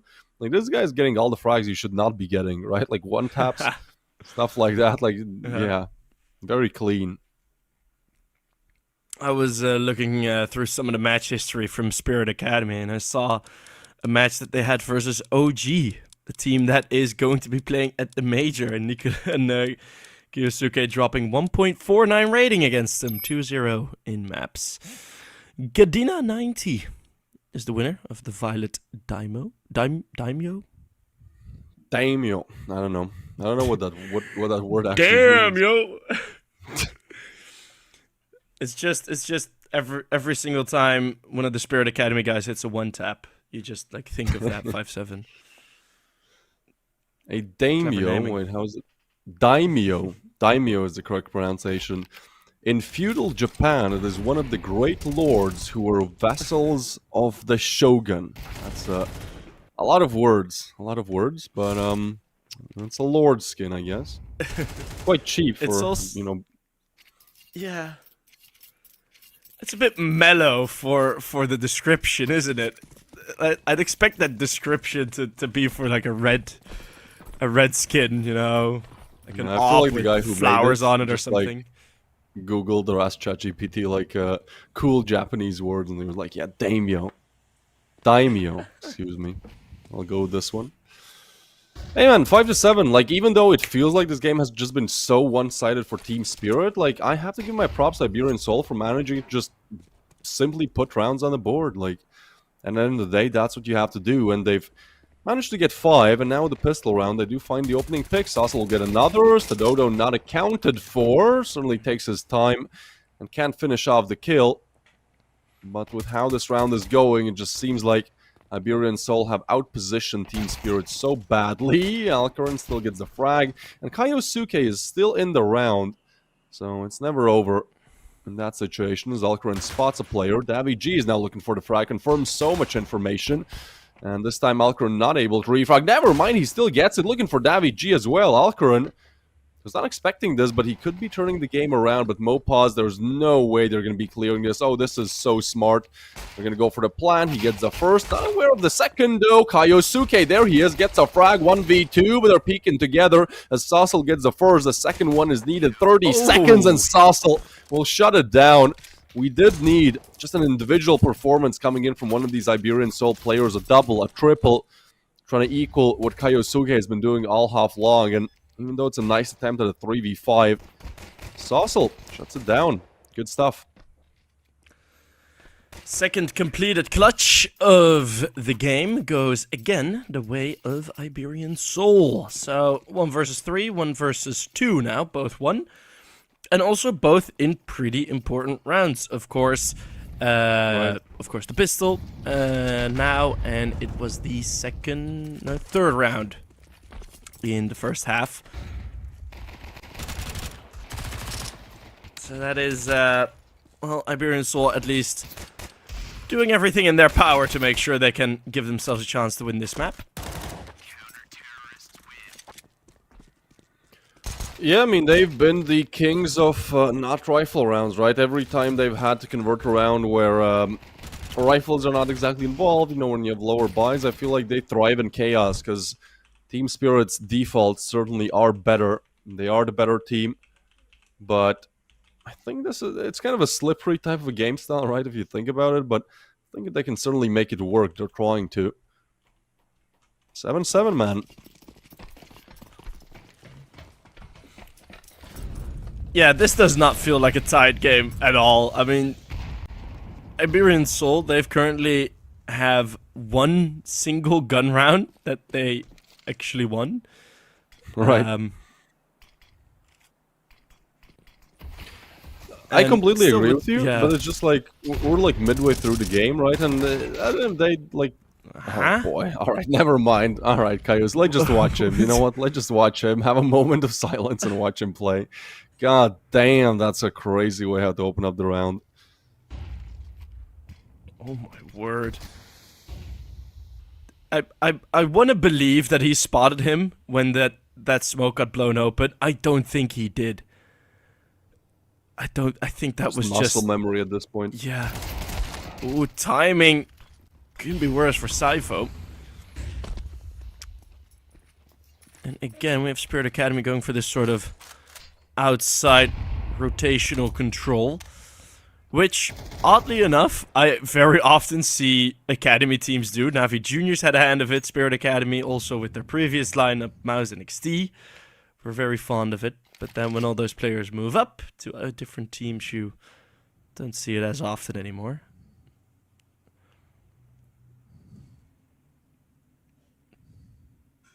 Down to the B-bomb site. So great position, and what an opener.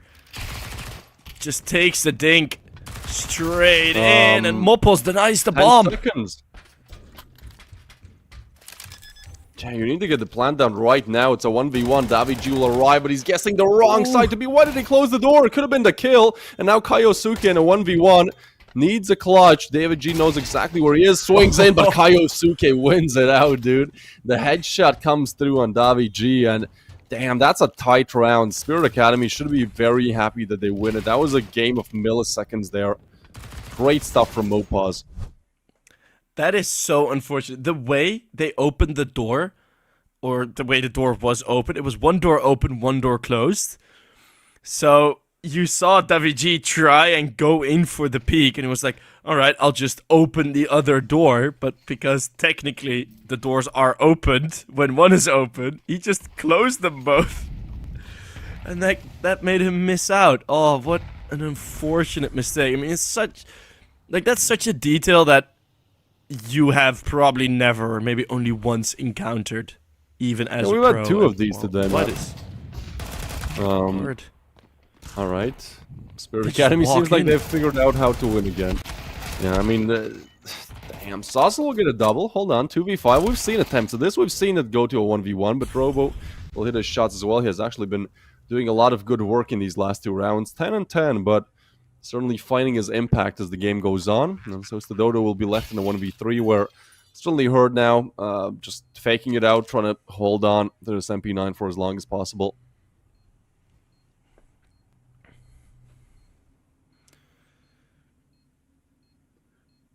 I find it difficult to expect anything else than just a repeat of the first half, to be fair. Especially if you look at a round like this, where the Galils just walk through Mini. No coverage there at all. Yeah, like, as good as these teams are strategically, right? Like, so many best of threes they win because their strategy is better. I feel like this matchup just kind of comes down to the aim, right? Because they're kind of the same on the strategical level. It's just like Team Spirit have just been hitting so many better shots in a sense. And in the first half, like, there was just the Kaiosuke show. He has been like somewhat quiet in these last couple of rounds. He's still on 19 and 11, but I'm just saying, like, we've seen Robo, right? We've seen Mukujin as well hit some nice shots. And so together, they advance to 9, get themselves a free ticket to double digits.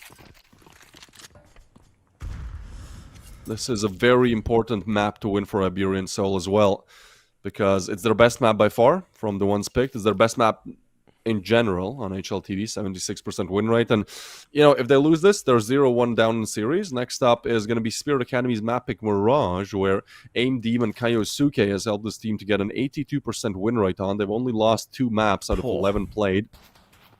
And then for Iberian Soul, it's only 32% win rate. So it does feel like you gotta win some of these rounds, right? This should be a cleanup. Wait. This is the USPs. Hold on, not like this, Spirit Academy.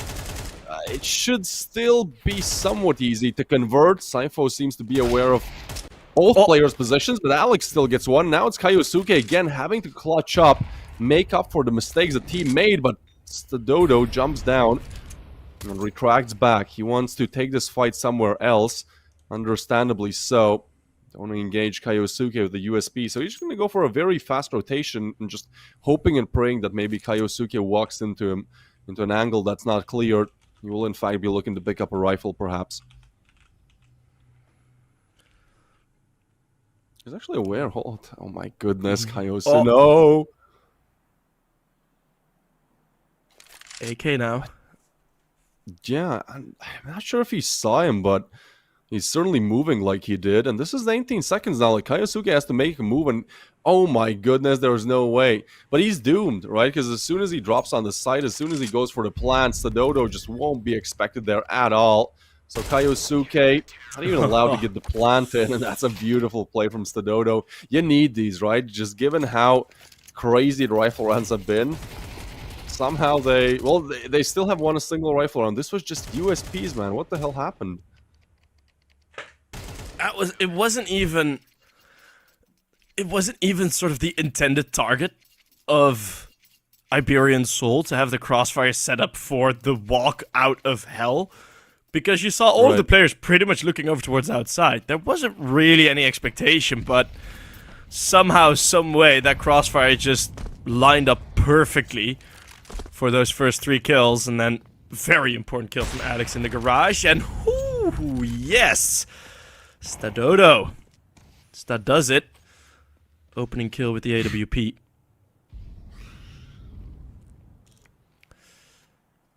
Yeah, I think it's like, he said does it, and then I was like, what if his name is Stadudu? Well, maybe on the days he plays bad, right?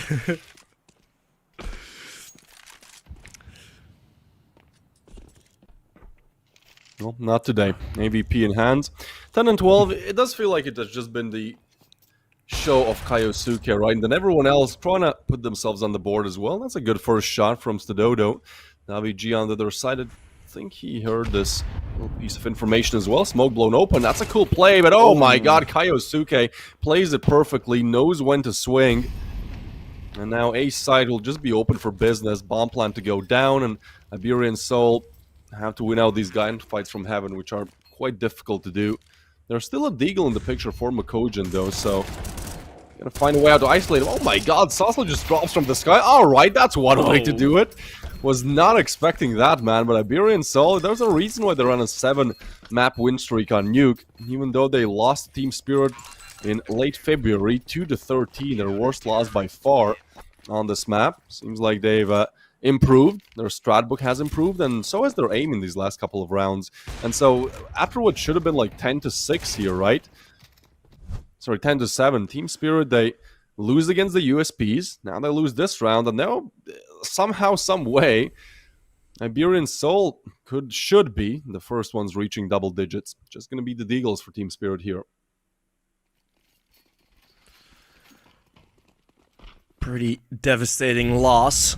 Usually you'd see those types of round wins on the side of the map favorites, but apparently still too inexperienced to consistently prevent those USPs to do some mean damage. It's over.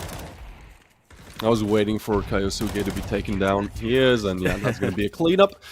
Double digits for Iberian Soul. Looking really solid in terms of the comeback as well.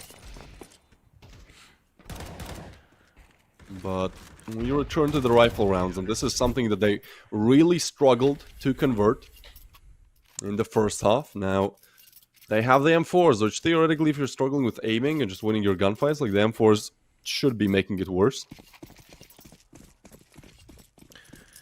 One thing that I'm also looking forward to is, well, you know, I'll get to this topic later. This is not a topic for at the start of a full gun round. I apologize for leaving you guys hanging. But a lot slower of a setup. Going to be a lot more focused on dual heavy starts and trying to unleash the beast. But for now, all still quite calm at the nuclear yard. There's a very close range position here already set up for Iberian Soul. Alex will be checked. And that's a huge refrag for WG. That keeps things level and gets some more info, like, that's crucial.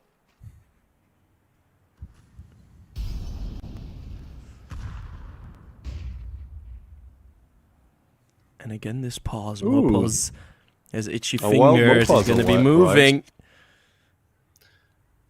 And look at this from Sassel. They're not going to be clearing this. Should just be lining them up here. Depends on the timing, but no sound is made, so Sassel is not peeking. He might just... Oh, there's one.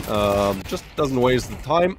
Gets a frag, gets some more damage in, but it's still going to be a 2v3. I felt like that could have been the round. It should be. Mopaz will confirm Malkoren, and that's Sypho in a 1v3. Now, he's someone that has been stuck in fragging, and his team, but Daviji will shut it down. Iberian Soul on 11. And you, my friend, now have time to tell me what you were excited about. Well, mostly where, you know, it's already Kyosuke. We know the move to Falcons is happening. Yada yada yada. We've talked, the whole CS world has talked about him a lot. What I'm most looking forward to is where do these other players go? Obviously, going to stay in Spirit Academy for maybe a season longer, maybe, you know, halfway into next season when you can still make changes for the major, because there are a lot of teams that could potentially benefit from a very, very strong role player. Looking at potentially a Bet Boom and Virtus Pro, for example. So, you know, there's still some potential here for these others. I'm gonna keep my eye on that for sure. That's what I wanted to say. And we're almost halfway done with the round as the Tech-9s get dealt with. Yeah, let's just continue with that easily. topic. Like, there's nothing left in this round, shouldn't be. The average age of Team Spirit Academy is 17.7 years, so they're not even 18 yet, you know, as a collective. So I think certainly a valid option is just to stay on the Academy roster for a little bit longer, right? I feel like a lot of Tier 1 teams as well, like they've kind of learned from some mistakes where a big org pays like a big sum for like somebody very talented, but like he was talented for like a couple of months, right? Looking really promising. You pick him up and it just doesn't work out, and then it's like, oh cool, I just lost like $500,000. So I think orgs as well maybe are a little bit more wary nowadays. You know, they actually want to see consistent performance, especially when you're young. Like, it can fluctuate a lot depending on your mental, some other things going on in your family. Alright. Sasso getting annoyed at the block, but look at what the USP round has delivered. It is 3 map points for Iberian Soul. You know, maybe if you play the individual rounds as they have done, you should not be winning a game, but you know, they haven't won the battles, but the war definitely looking like it's going the way of Iberian Soul. Yeah, the USP round loss just broke them, I feel like, right? Like, ever since then, it has just been so one-sided for Iberian Soul. And that's actually, like, they haven't won a round since, right? It was 9-7, man. That's crazy to think about. Well, one last chance to reach double digits, which should have been yours, just taking down the USPs when the score was 9-7. So, push comes in, Daviji will be overwhelmed, and Mokujin takes him down, but Alex in a good position. Mokujin moves in with the double, and Alex has to retreat away from heaven. This will be the bomb plant given away, and a 3v4 situation to get yourself back into. That's an interesting use of the smoke. Oh my god, Alex. I get being confident, but he's just dropping in, just parachuting into a fully stacked site. So finally, Spirit Academy break the bad momentum and do get those double digits.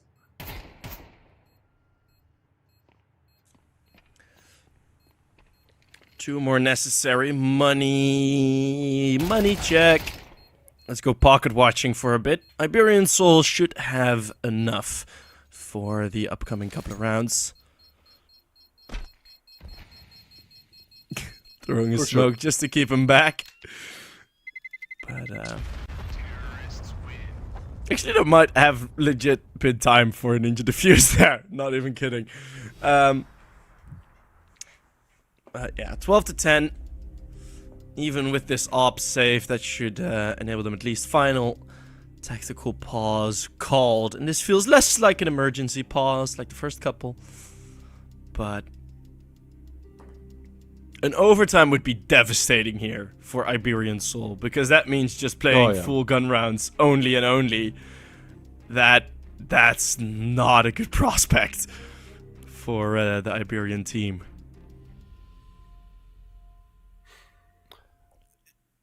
It's such a weird matchup as well, right? Because we were at 7-7 and we're going, oh, could have been 10-2 for Spirit Academy. So, like, initially we were very much on the side of Spirit Academy, this being a one-sided game that we were expecting them to win. But yeah, just these 5 rounds that Iberians stroked together after converting with the USPs.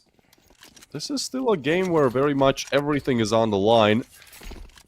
And I feel like Iberian Soul, I don't know why, I feel like there's no overtime. I think they're going to be managing to do it here. Spirit Academy have looked shaky at times, and for some reason I don't believe they have like that X factor in a round that really matters. Maybe not in this map. But I'm yet to be proven wrong. Rifle is towards outside, smokes will be laid down, but Team Spirit want to fake crossing down towards Secret. Playing it very slowly, as expected. If Iberian Soul win it here, I already see the meme on Twitter. Guess which team won this map? Now you see like all pretty much negative KDs on Iberian Soul and all positive on Spirit Academy, but you gotta have to fight to win it. The 180 from Davi G is going to be enough for these Lynxes to hold on against the Dragons. Robo and Sifo hoping to stop that map point from being completed. The wide swings there. And the A site hold will do indeed that. Robo in a 1v3. And this would be a pretty incredible map win, to be fair. Let's have a look. Davi G just did everything there, man. The double is crazy. Like, the flick on the second, like, that's tier 1S. Like, that, you look at that and you're like, oh, yeah, that's Kaiosuke, that's Donk. Incredible double there. And he actually just draws everyone else's attention as well in, right? So they're kind of struggling. They know how low he is, so they really want to take him down with the nade, with the peak. But at the end of the day, Iberian Soul, like, it's so difficult for me to go now, like, they deserve to win the map. I feel like this was just, we watched like 2 maps in one, right? We watched Team Spirit just demolish in the first half when it came to rifle rounds. We were 15 rounds deep into this matchup, and it was 1 rifle round 1 for Iberian Soul. But yeah, I mean, that USP round victory just changes everything completely. It will be 13-10 on a map that Iberian Soul 100% had to convert. And we're giving the MVP to Kaiosuke because we're just giving it off of... no, we're actually not giving it off of the highest ADR because Popos has more. Either way, it will be Kaiosuke. Feel like we had some better contenders for it, but fair enough. But Team Spirit, I feel like still very much into this game, right? Because they just played against Iberian Soul's best map. Next, we have Mirage, where they have 82% win rate. It's their best map. For Iberian Soul, they 32%. So we're almost expecting a 1-to-1. We're almost expecting this to go the distance. And then Ancient is just going to be a 50-50 in terms of the win rate. But it does feel like Iberian Soul, might be losing in the end. We shall see, though. It's a great start and a 15-minute pause for both teams to figure out how to finish this one off. See you guys on the other side.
Welcome back to the Galaxy Battle Phase 2, round of 16, as we have just seen Iberian Soul take their map pick, something that I think we both weren't really expecting to happen. But nonetheless, Iberian Soul do manage to take it 13-10, now heading into probably one of the biggest discrepancies in win percentage that I have seen in recent matchups. Mirage. Yeah, we're heading into the second map, but I feel like both of us are feeling like, there's going to be a third, right? 100%. There's no way Spirit Academy, that team, if you look at these playoffs, you'd probably put it in the top 2, top 3 for sure, right? In terms of who should win it. There's no way they're eliminated 0-2. I refuse to believe that. But on the other side of things, I mean, we do just have to give credit to Iberian Soul. I feel like, at least for me, it's maybe a little bit hard to do, right? Because like the first half was just so dominant, but that one USP round just broke Spirit Academy. And again, it's not about like consistently, it's not about like winning a best of 5 at this point. It's just one map. You have Mirage and then Ancient, and I feel like Iberian Soul, especially with how they've been with their form recently, right? And these guys have also been around for so long now, playing in Tier 1 as well. They used to be known as movie star riders, I do believe. So yeah, it just takes one map. Yeah, it does. But on the other end, I mean, I don't think Spirit are going to fall for the same mistakes that they made earlier. Because, going for those 4 spies back to back to back earlier on in the map, I think that kind of halted their, possibly even a bigger round advantage heading into the second half. Because now it was only 7-5, could have been 8-4, 9-3. Quite easily. And they lost both the pistols, so I think as soon as we see one pistol heading the way of Spirit Academy, that should already bring a bit of a change up to the potential result here on Mirage.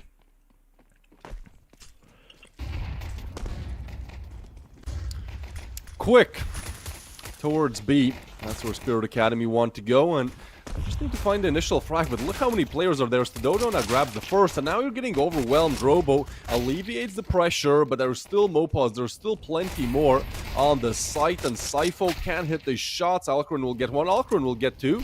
They're still in the round. Chaos ensues. They're trying to... I've never seen that angle actually being spammable, but they still find a way. And now Alex is low, so Sassel's dualies hopefully has 2 bullets for each of these players. Sassel wants to take the peek. It's a 1v2 necessary. First shot is good. And now Alcron has to do it all. Looking for the triple. He has relocated. And Sassel, he's not going to be aware of this, but Alcron can't hit the shots. This is a crazy round. A headshot comes through. And Sassel 2 HP away from dying, but he wins out the engagement. That's a double ding coming through from Sassel, as he's going to be putting Iberian Soul on the first. And I feel like we're just going to have another banger of a map coming up.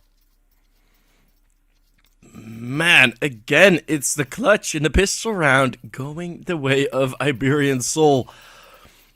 That's been the one advantage that's been pretty consistent across these across the last map, and this one right now at this start. It's just the clutches. The clutches have been going the way so much of Iberian Soul. Right. Every single time it's 1v1, 1v2, whatever, Iberian Soul seem to win it. Yeah, it's one of those games where you go like, surely Spirit Academy, like they are the better team. I believe on Nuke they were still the better team, but it's just like Iberian Soul do exactly what they need to do in this matchup, right? In a situation where the strats may be similar, but the gunfire power, the gunpowder is simply on the side of Spirit Academy. Like, you just gotta go for these rounds. You gotta pick up anything that you can. You beggars can be choosers, but they still get the round. And Sassel just cleaning it up. Dualies now out. The hero of the first round is now up to 6 kills and 2. A star-like performance for Sassel here. Are they gonna give him the ace? Probably not, as he's the only one with the M4. Don't want to get that taken out. So he's going to stay on 4K. Pretty damn good start. And also Spirit Academy not going for any unnecessary 4 spies here does... Yeah, does feel good. Feels good to see.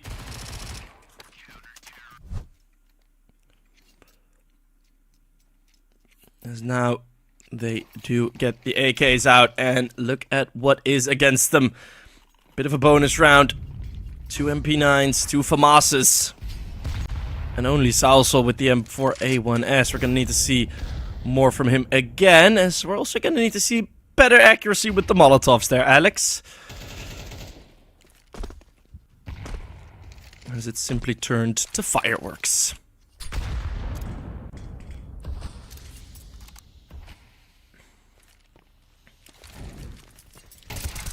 I still refuse to believe it, but Iberian Soul are proving it one round at a time. Rifle comes down from Sipho now. 2 towards mid, and the bomb looking to go towards A. Oh, that's Kaiosuke. There you go. That's the impact that we need. It's a bit of a cheap kill, perhaps. Iberian Soul were looking for too much info there. And Spirit Academy playing very slow for the time being. Iberian Soul should have the complete read though. And Daviji, even though Kaiosuke punished it, it's just like surely they're not going to be expecting a second one walking through like 30 seconds later, right? Surely not. And seems like he has found a good timing to advance. But so has Team Spirit. They've headed towards mid. There will be a backstab. We'll return to it. In the meanwhile, Saucel, the hero of the first 2 rounds, this time will be punished by Robo. And he's like the second-hand man to Kaiosuke. At least he was on Nuke, delivering so much impact. That's a huge double. And now Mopaz with the MP9. Lucky if he can take down Makojin, but feels like 2 is going to be impossible. The spray is not good, and we still have the backstab though. He spots both. Needs to spray them down. He wants to play time here. That's a crazy call to be made. Sprays the first. Tabs the second one through the smoke, and it's 8 seconds on the clock. You just have to stay alive. Damage comes in, but Robo will win it out. God damn, man. We're getting down to like crazy 1v1 clutches 3 rounds in. Robo pretty much the single change up in that round. Stadodo with the push. They know they needed more map control with the weapons at hand. And then Daviji nearly gets the 1v3. I think it's mostly because he didn't really know where Robo was at exactly. Like, he could make a judgment, but I have a feeling best option there would have just to, like, book it back down ramp. Just flee, knowing the time. But of course, hindsight 2020. Spirit Academy on the board. And it is actually a Spirit Academy timeout as well. Or at least according to the HUD. Don't think Iberian Soul would be too against that, seeing their situation is pretty desperate. Still a full buy, but money is, well, you can count on one hand how many hundreds they have. Yeah. It's How do many or die in Benjamins? this round. The cash certainly not on their side. Ooh, alright, Stadodo. Man, I feel like Iberian Soul are just rolling back the years. Like, all of these players have been really good.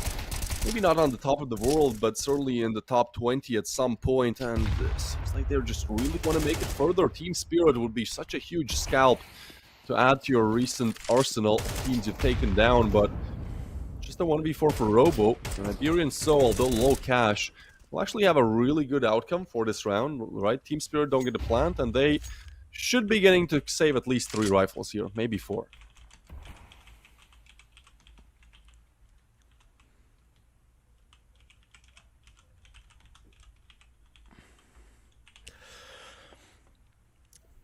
Just an AK to be saved. Very good looking A hold there.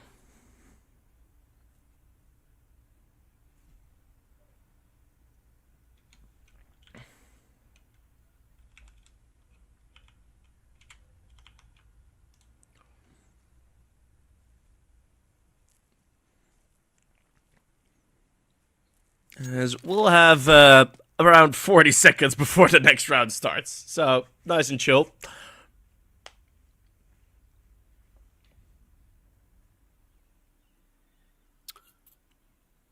A lot of Jame time. I think it's certainly time for Team Spirit to reflect on what's been going on so far. Like, again, you don't want to believe this.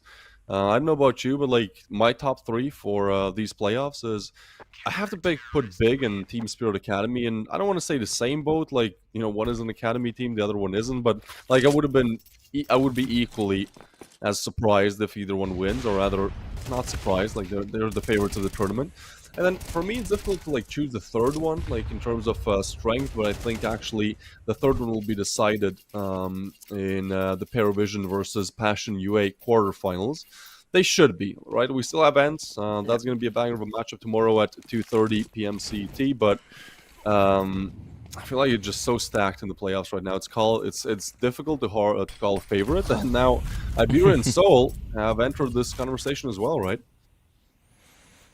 If this is the form that they can continue, then yeah, for sure. That is then the only problem that I do have, which is I don't really think they will be able to continue this form.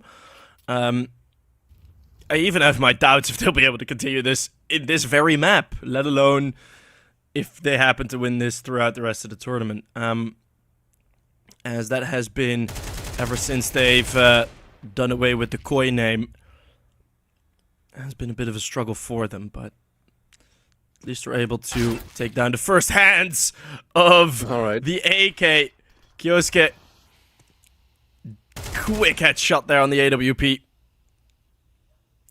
What? He spotted like half of his face, like the shoulder, only visible once the dodo gets dropped. I think it will merely be a warning shot, though, for this round. Don't see this. Don't see this round actually going the way of Spirit Academy here, but at least the dodo now knows. Mukujin and Saifo both still on 0 frags. That's a not uncommon performance from them thus far on Mirage. But that's it as well, right? Iberian Soul have been winning this somehow. How did the bomb go down? Oh, hold on. Oh my goodness. This would have been probably his best one yet if he clutched out that 1v4. Always ready for it. I don't know how they actually get the bomb down, but it's some extra cash. But ultimately, Iberian Soul win the 4th. We're looking for the AVP. Alright. That's a long walk. Mopples has it. I did see Mopples on the minimap. I was like, are they gonna have to go from short all the way to get that AWP? But I am blind. 4-1.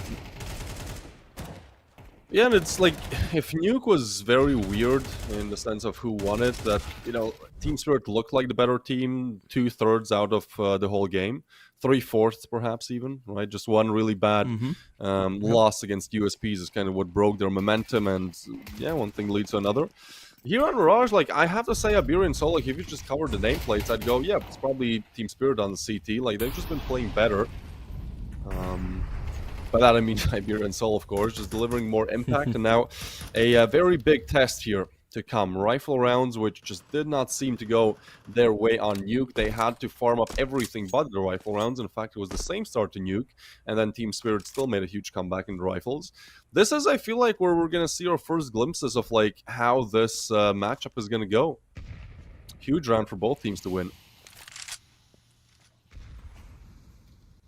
Even though there is indeed that 4-1 streak, money not the greatest for the Iberian team. And they're looking for something here. Nate blows open the smoke. And I think the escape will be settled. Sauso looking for more. 10th kill already. Round 6 not even done yet. Finally traded also the opening kill to this game for both Mukujin and Sifo. Both now finally on the board. Will that bring a change in fortunes for the Team Spirit Academy? Alright, there he is. That's a headshot from Kyosuke. Davi G will go down. And now they're looking for the plant. Great flash. Saifo will deliver, and that's Kyosuke with the kill and the flash assist to put the second round on the board, surely. Something interesting to note. They tried to go for that push initially. Alright, we had 2 ramp, 1 palace, and just trying to push on the side. But then it was like Kyosuke was just not getting involved at all. All goes down as well. And then they were like, okay, you know what? Let's not keep pushing. It's a 3v3. Let's just, sorry, 3v4. Let's just regroup and wait for Kaiosuke to arrive. He rotated all the way from mid to ramp, and then they were like, okay, let's go. And then he hits a headshot, he gets a flash assist, and finds the last, literally just shutting it all down. So I think that was a really good pacing change there for Team Spirit as well, where they just went, okay, let's just actually use our best asset. Yeah, good stuff. And I mean, you can also see how much more it means when everyone gets a kill in that round on Spirit Academy.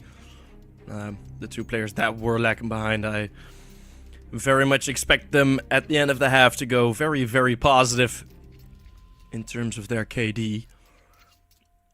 Because this is certainly one of the buys of all time for Iberian Soul. Yeah. I feel like they're going to make it work, right? I feel like that is Iberian Soul's specialty. That's what they operated so well on Nuke, right? They literally won with like 3 or 4 USPs and a 5-7. Pretty much $1,000 spent. Like these weird mismatch buys, they always find great use to it. They always find ways how to overwhelm Team Spirit. And I feel like that's actually their strong suit, right? As long as they convert more rifle rounds than on Nuke, even though not plenty, they still should be converting Mirage. It sounds crazy to say, but 4-2 is the scoreline, and if perhaps it felt to be a very quick second map, at least the start, has not proved to be so. So 30 seconds down the clock, and Team Spirit taking mid in full swing. Pretty much no util left available, and unable to actually go for a trade there. Well, top connector, Sausal. Multi-kill necessary. Yosuke. Able to get that headshot first. Alex looking for 3.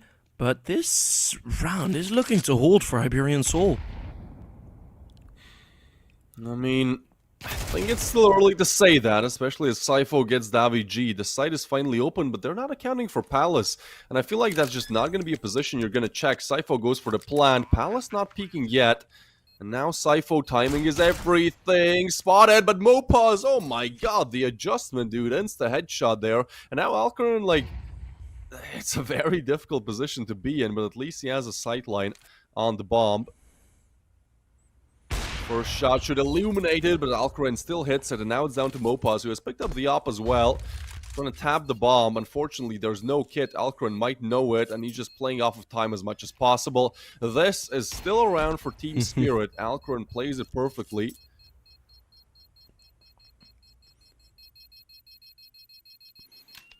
What a great setup from Iberian Soul, though, right? Because it did kind of look like it's gonna go their way. Honestly, with like a kit or a smoke, it could have. It was just like the buy was just a little bit too low. Literally, you needed like $500 extra to win it. But it's an interesting way how, like, the way how we got into this 2v3 is them just having a really good stack where Team Spirit were just not accounting for all of these players coming in from different positions, getting overwhelmed.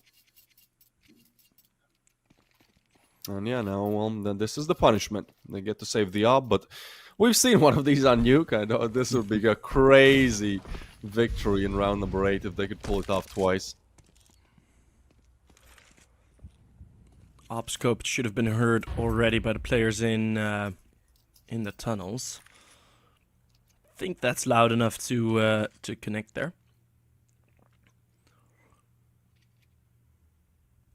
And I like the pack. I liked the pack mentality that Spirit Academy went for in the previous round. Only thing that they didn't really account for is Alex getting 2 there on the trade. That kind of dissected the brunt of the attack. Just pistols and a Mac-10. Yeah. Getting a nice 180. You should probably just save the op for the next round as well, which is probably the goal at this point.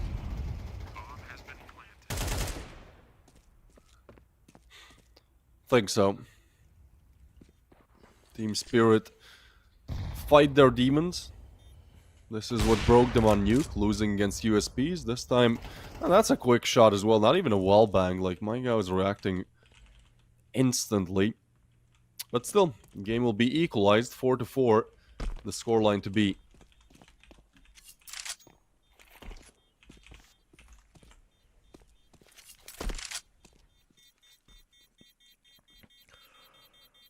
Not as much of a hunt as I would have liked to see, but we're of course still 2 alive. Don't want to really get caught off guard. Make him save 2 AKs instead of just the... or an AK and an op instead of just the op.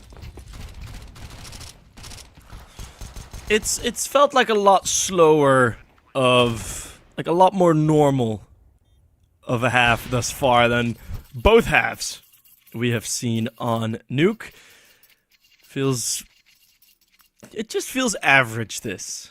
Right? Feels like normal Counter-Strike thus far.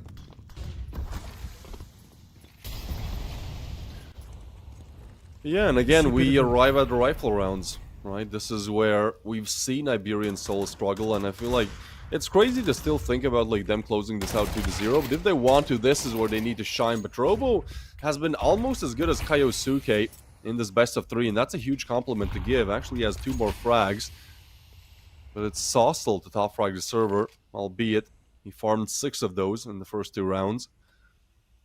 An equal scoreline, but a player advantage for Team Spirit. And they make quick work of regrouping and looking to hit towards B. It's an interesting B setup because nobody's directly on the side, but you still have to deal with 2 on short. So a smoke towards it would be amazing here for Team Spirit. They're still not accounting for... yeah, that's a free kill for Kaiosuke. I was watching the minimap, like, they were just not ready for this at all. At least the boost comes in. Mopaz will get one back. But already, it feels like a round that you're just so difficult to fight back into, especially considering the economy. Maybe if Saucel can get this frag, but Robo has just been doing such a good job at being isolated, not revealing himself. Timing, Saucel still gets a frag, and now they find a reason to actually still go for the save. Never mind. Yeah. I mean, getting that AK, it's pretty much just ensuring their escape. But it looks like Jame time yet again. He's had so much Jame time this map. Oh my goodness. He's even in this tournament, but it's still worse than when he's playing. Oh, you know what statistics I really liked as well? There was like a giant statistic board, or like graphic, and it was about how many T-side rounds were lost to time. How many T-side rounds were lost to time. And the percentage with Electronic being the IGL was 0.2% higher than when Jame was IGL. So they are both at the top of like the list of all the teams. And it says like Electronics VP, James VP, and he's like right above it. So they changed IGLs, but nothing changed. Their general manager certainly has a type. I mean, Electronic came from the old Navi, which pretty much had the same strategy, only then just still desperately going for the bomb site. Jame gave him that calmness, that serenity, that bliss. Our own Counter-Strike Jesus. Oh, that's an uncharacteristic miss. Stadodo certainly hasn't been having a good game on Mirage and feels like he has to be the X Factor. He certainly was on Nuke. Now the push comes through towards B. Team Spirit. It ain't broke, don't try to fix it. Their B execute last time was good. This time Elkhorn will still get one back, but Mopaz is there, arriving with the M4 now. Wants to still get for another frag. Saucel has to be careful, but it's the same position as last round, so you should be expecting it. And now the drop will be heard. Mopaz left in a 1v2. Op shot misses. Stadodo arrives, and Mopaz still mows them down. Stadodo hits his op shot as well, and that's going to be Robo just looking for the save. The lurk is simply not there. It's like one of those rounds where on Face It, like, I as well like to play as the lurk sometimes, right? My team just goes like, let's say to A, 3 of them die in like 10 seconds, and then they're just watching me alone. They're like, why are you baiting? Why are you baiting? I'm like, guys, like I literally barely got out of spawn, you know? Surely does feel similar as to what Robo might imagine now. I think he's a lot more okay with actually letting this happen, of course, but that shot not connecting. He was even aimed for the crouched position, which was pretty fun. But again, great hold, and it just feels like a bit like a lack of decisiveness out of Spirit Academy in a couple of these side takes. We saw it on one earlier on the A-bomb side as well in a gun round. And here as well, they just don't really get themselves out quick enough. And once you're all still in one position, all the crossfires, all the peaks, I mean, if you swing into 3 players, you're bound to hit one. And you see they're kind of trying to fumble their way into some duels there in the end.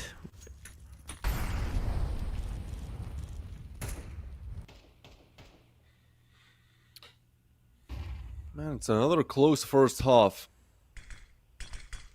I was expecting this to be a rather interesting matchup, but I would have still put Team Spirit as the favorites. Kaiosuke, though, there he is. He was a little bit quiet for a while, right? On the first map, he was like, he deserved to win it in a sense. I feel like if you're him, you just go like, guys, I dropped a 1.26 and one of you broke 1. Right? Makojin was on 1.01 and the rest was actually negative on his team. This Mirage game is certainly different. It's his teammates actually doing a lot of good work. Robo has been good, right? And then Kaiosuke still, I mean, by every standard, doing well, but it's not on that Kaiosuke level with the big K. Kojin goes down, that's 1-8. Now Alex will find another. And this is now a player advantage for Iberian. So the op this time does not miss. The Dodo looking for a double, but Alcaran is there. He has been a stable refragger. And Team Spirit actually just called it quits immediately. I like this play. Yeah, bombs booking it towards the other bomb site.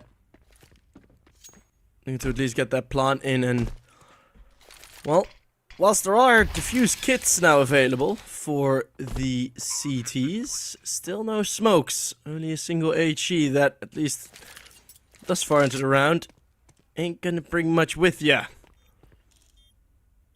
Maximum result is bring Robo down to 25 HP. That's never even on the cards as Mopos back into the 1v2. Iberian Soul have been winning these clutches, but Mopos doesn't even want to attempt it. He's gonna look to not even save that AWP, nope. 6th round on the board for Spirit Academy, hoping to get that 7th. But there is an op. Okay. Yeah. Wait, was it a double op setup this round? Did I just completely miss that? No, it wasn't. There was one. There was just Oh, one. it just died on the side. Yeah, I'm so confused. For a reason, I thought, like, I don't know, for some reason I thought Alex had the AWP there, but why would Alex ever have an AWP is then the question I should ask myself. Yeah, not exactly known to play with it. Iberian Soul have been trying to use all the tricks up their sleeves, though. Not a surprise. Team Spirit now pushing up mid, but Robo again, dude. Just been winning out so many gun duels, and that's a tough fight for Alex as well. He gets the dink, and now Saucel with the double. Ooh. Almost the triple. That low HP is there on 2 of these players, but the bomb plant should be going down rather soon. Iberian Soul rotating quickly. And you gotta get the bomb down before the smoke starts fading, just because of those low HPs. Like, it just comes down to Mopaz just hitting one of these shots, but he has picked the only player that's not low. Davig still finds one through the smoke, and that's Alcaran now, again, just looking to get that crucial refrag. Sees the shadow information, and Stadodo gets the frag. Robo destroyed by Davig as well. Damn. And 6-6 will be the scoreline, as Saucel is outperforming Kaiosuke on this map, and that is a really difficult task to attempt. Will it change in the second half is the question. Well, first question is, who has won the giveaway? Is it gonna start rolling? Right. What's the you've casted a couple more Galaxy games than me. What's the best thing you've seen be dropped? Honestly, this season has not been that good. No, like across like phase 1, phase 2 and starter. Sakaku? I think I've seen like a couple of like 100, 150 euro skins. I don't think I've seen a knife, but I did see I think it was Alp Wildfire in a good condition. We also had Zeus skin, I believe, in Factory New. Like, it was a lot of kind of mid-range stuff, but still very nice pulls to make, especially since it's free. Again, just enter the giveaway with Galaxy points.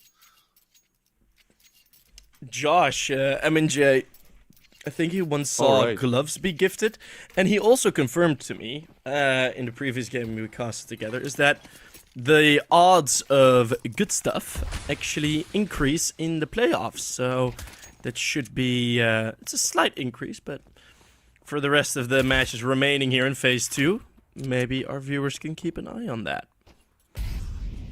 Eye on the prize. Eye on the pistol round here. Spirit Academy, don't want to lose both. That would be no bueno.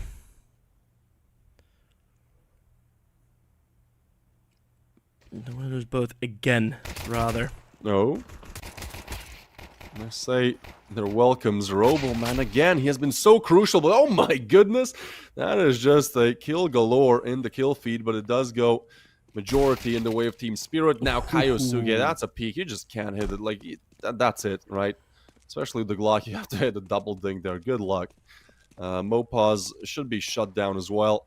And Team Spirit do win a very, very crucial round. Again, they've had the lid on the rifle round. Oh, the knife, Makojin, not like this. This is one of those rounds that Iberian Soul have to win, right? They're the masters of working at disadvantages, converting these weird pistol, anti-eco, everything but the rifle rounds. Actually, the fact they lose this and in this fashion, I mean, it does put Team Spirit in a great position to just breeze through the second half and then take us to Ancient.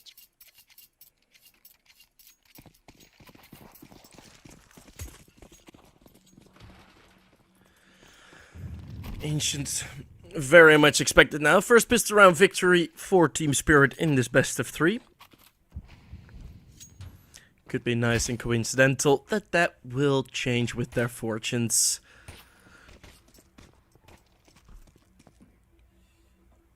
Well, at least they know it's pretty much only Glocks.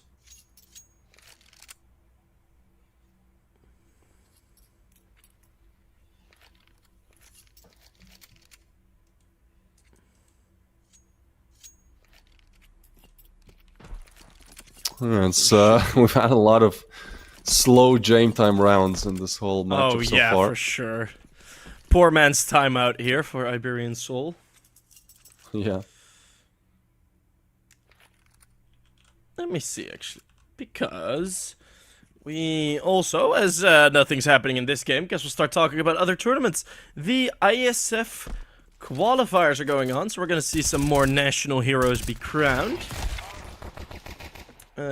Which is quite fun. What other teams have already been decided? How many matches have we had already? Oh, like most of the groups have already been cleared. Nice. I think Ireland made it through. I saw. Yeah, Ireland made it through 3-0, which is actually crazy. Damn. Like, I know a lot of the guys on the Ireland team. That is an insane result from them. They beat Malta, Albania, and Czechia. Czechia is a big Czechia is just like sure. the Unity esports team. That is ridiculous. Right.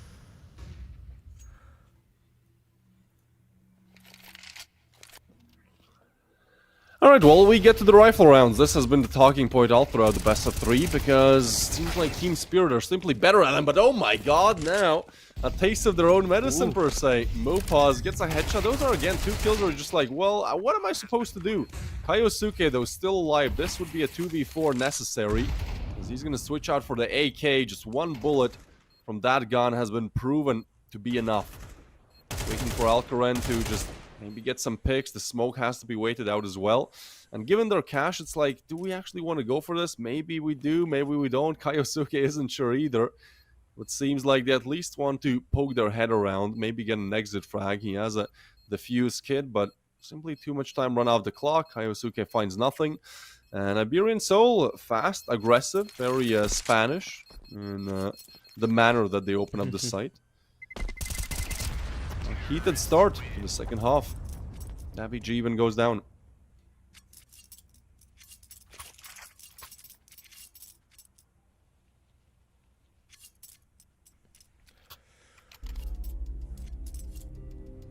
And instantly another pause.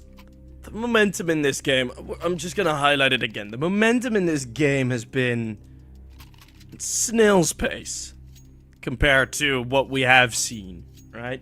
Nuke was fireworks and blowouts and bam, bam, bam, and you know, headshots here and there and some clutches and whatnot. And this has just been 3 kills and save the weapons. Sometimes not even 3 kills, just 2 kills and then save all the weapons. So that is something that at least I'm very much noticing. But just for like a purely neutral's perspective, having such a slow game usually doesn't feel too great. Now, with that round, Iberian Soul may be able to put a bit of extra pressure on this Spirit Academy team. We had ousted them as a locked-in winner for Mirage. That might change up without a man advantage. Sypho holding on, but he can't change that fact. Man advantage All comes down to stands. Makojin. He's been having yeah. such a bad game and actually does deny the plan. That's the double. That's Makojin. Almost doubling his entire kill count in this round, but this is such a crucial position, such a crucial place where to do it. Just wait it out for the perfect opportunity. Maybe the gun duels don't go your way exactly, so just gotta find any advantage that you can. That's 2 kills where nobody was even looking at him. As Mopaz now arrives, Makojin just goes back in his cave, back in Palace. It's more chilly there. Kaiosuke now arrives as well. Bomb is down. Actually, Kaiosuke is playing this quite far away. It's 50 seconds to go, but it does give Mopaz at least the chance to isolate these gun duels, to get one and look for the plant. 40 seconds. I don't know if he's going to clear this. Kaiosuke, though, arriving slowly. Good timing, and he does get the frag. So, a huge double there for Makojin, who for a while was on like 1 and 10, right? Like, he has been certainly starting to put some numbers on the board, and an amazing double. Oh, wow. That's how we get the headshot through, huh? Lots of early damage finished off as well. So half HP, and Davigi was 15. Making it a bit easier for that MP9 to actually get something done. As we do head into the tech pause now.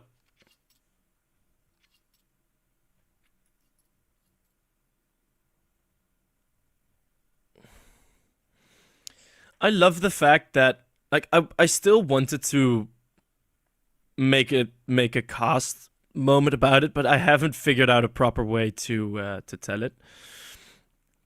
But what I was thinking about was having because Jesus, long story. Goddamn, I apologize. The abbreviation of Team Spirit Academy is TSA, which is also the sort of like flight security in the US, which I keep thinking you can make a really good funny cast about that, but I haven't been able to figure it out. Like, you can't go, like, if they stop someone on a CT round, you just say like, oh, you can't go through TSA without being checked or something. Like, does sound cool. I'll probably try and use it in the future. But I know, you know, maybe in the next map. Who knows?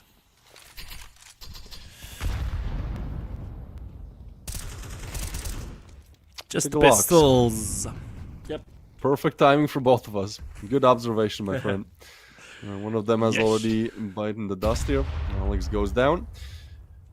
And Team Spirit, this was the exact situation. We're on Nuke, actually. It's funny how these things work out. The scoreline was 9-7.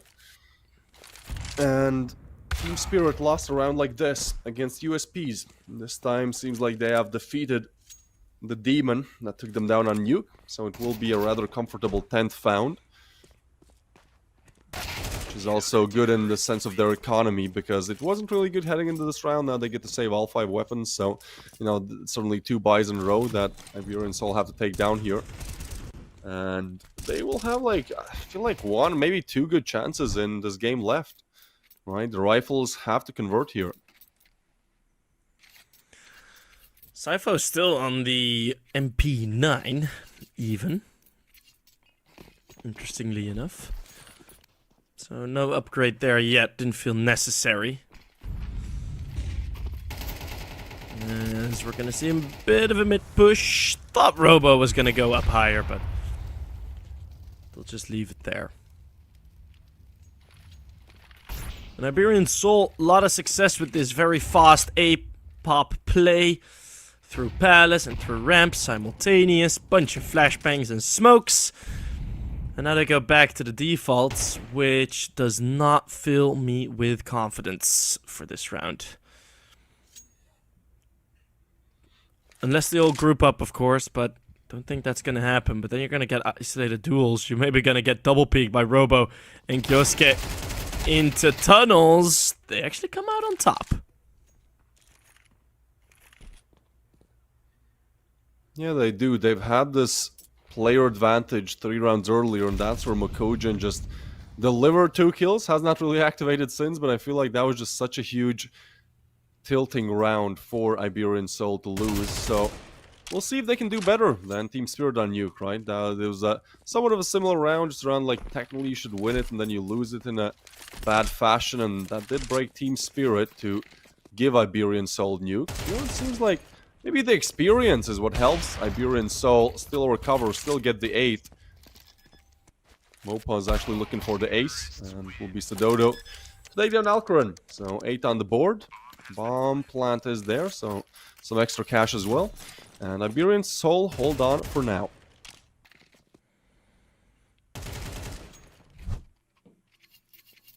Do manage to break open that defense.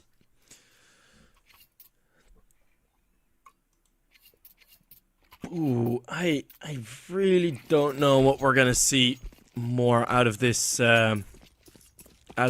If Iberian Soul can deliver, then yeah, we got a massive mirage on our hands. But I don't know, somewhat mentally, I'm already, after since Spirit Academy got to 10, mentally I'm already at Ancient. Right. Yeah. I mean, I was there before the game started, but then they actually gave a really good run for it here. And Iberian Soul, and now, I mean, they're still there. They're still in the conversation, especially with Davi G now. Finding the opening pick, the swing comes out, Robo punishes Davi G. Alex gets one as well. More util comes in, just chucking everything at it. They actually haven't cleared the left side here. Oh, there it is. Mopaz still burns, but gets the frag, and that's a huge kill for him. We got 4 in the previous. And this one kind of shuts down the round. Now you have to save. Iberian Soul are 1 M4 and up, and a couple measly pistol away, elimination away from tying the scoreline here again. Really on their best behavior, man, right? Like, again, like for the people just tuning into the stream, Nuke is like somewhat understandable. That's their best map, 76% win rate. It's not exactly a perfect map for Spirit Academy, but there are spirits all the way through. I think the fact that we even go like over 20 total rounds here is crazy, as Iberian Soul have only a 32% win rate. Spirit Academy have lost 2 out of the 11 maps they've played in the last 3 months on Mirage. Actually lost the BC game and Fnatic, so that's not bad.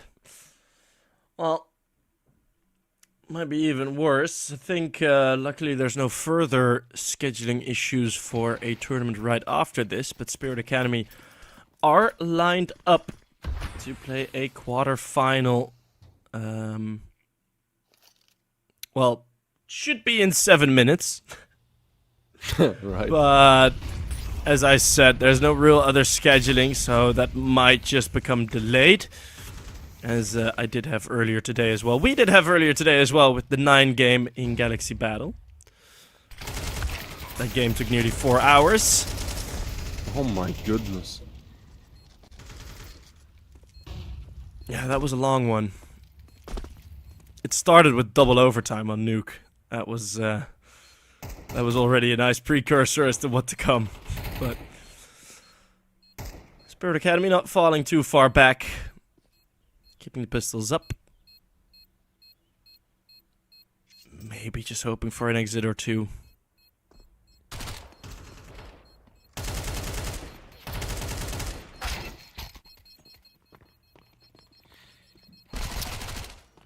Alright.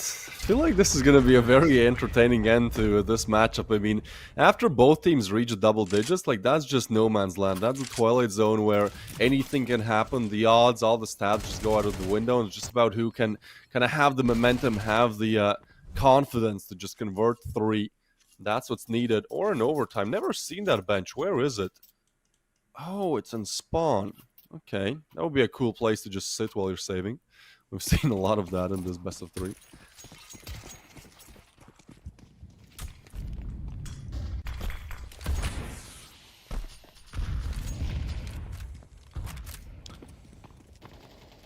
Spirit Academy not wanting to sit about.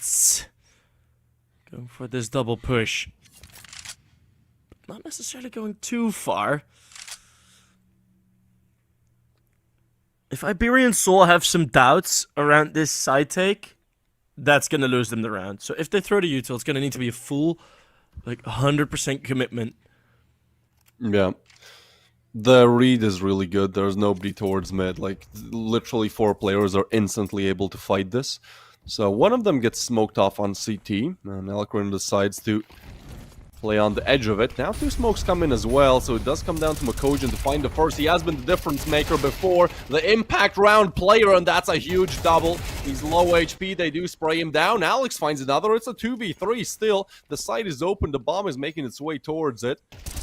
And as they're looking for the plant, Sypho has found a frag, found a double out of nowhere, just the dodo left, and he gets taken down as well. That's I'd like to call that a choke a little bit. You had to have the refrag there. Vision restored just in time. They thought, well, with the flashbang into CT, surely that kill must come through. But Sypho, oh, that's such a good double kill. Such a big moment for him to step up out in the open in CT, just aiming faster than his opponents. It's a tough one for Iberian Soul, hence the pause.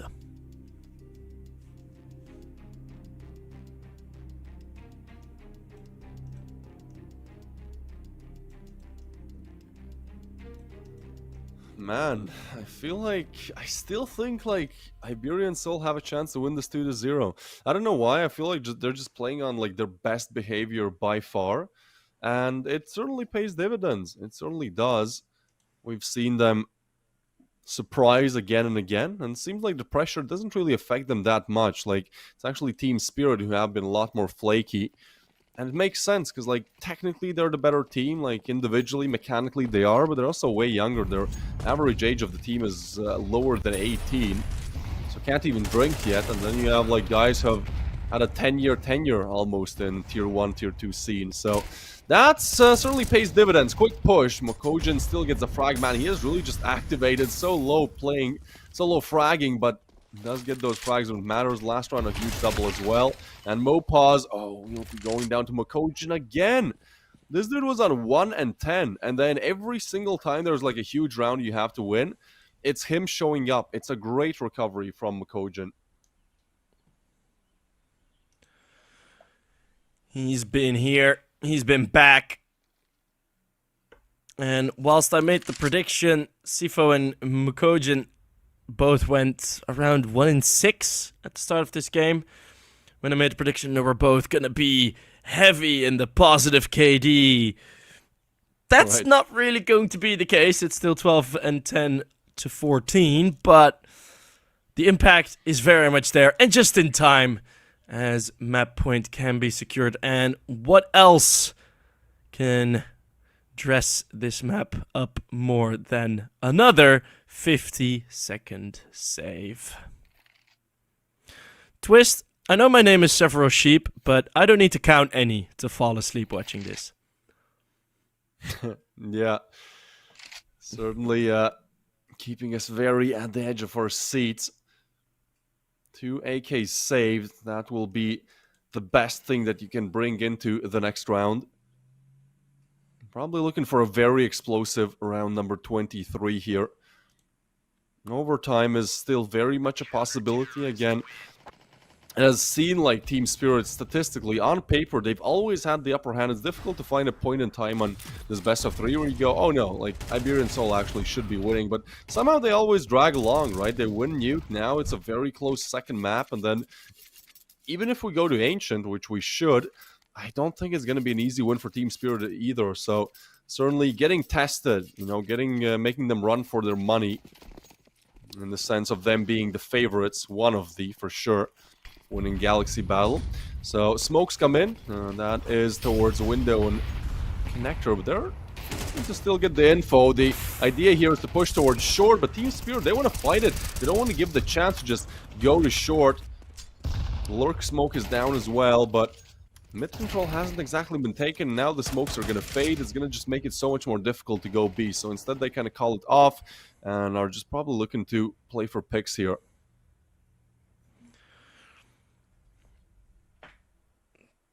Similar approach on both ends of the map. Both teams lowering their aggression, but Mopples is not hidden fully.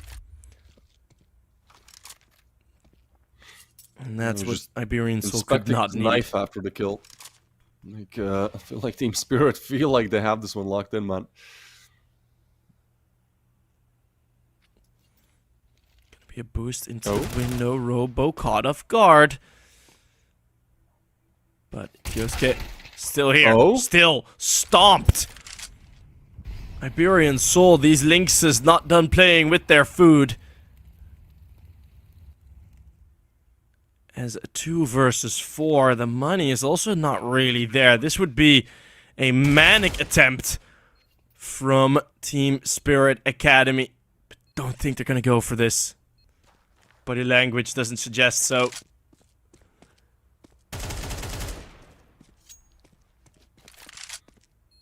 Yeah, nah. Ooh, we're gonna get all 24. Twist. Let's go.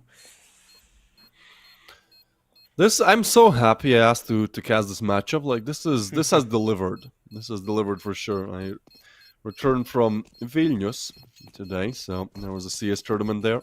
Watched fellow casters MNJ and Sir Danny cast it. Tricked one at the end, and I was like, hey, like it's Monday, but you know I was there for 3 days. I was doing stuff. I was working as well. I was like, maybe I want to take Monday off. When I saw that game, I was like, nah. Actually, I still want to see it. I'm still up for it, and I'm so glad I made that choice. This, I'm hoping goes to Ancient. Like, I'm actually kind of rooting for Team Spirit here, just so we get like a 3-map banger of a series, because it certainly has delivered so far. But if we go overtime, I mean, that's going to be like super exciting as well. So attack pause now for Iberian Soul. And everything thrown into this round. Mopaz and Saucil, sorry, Alex and Mopaz are actually not on the best cash, but I think Davig, yeah, we have the drop.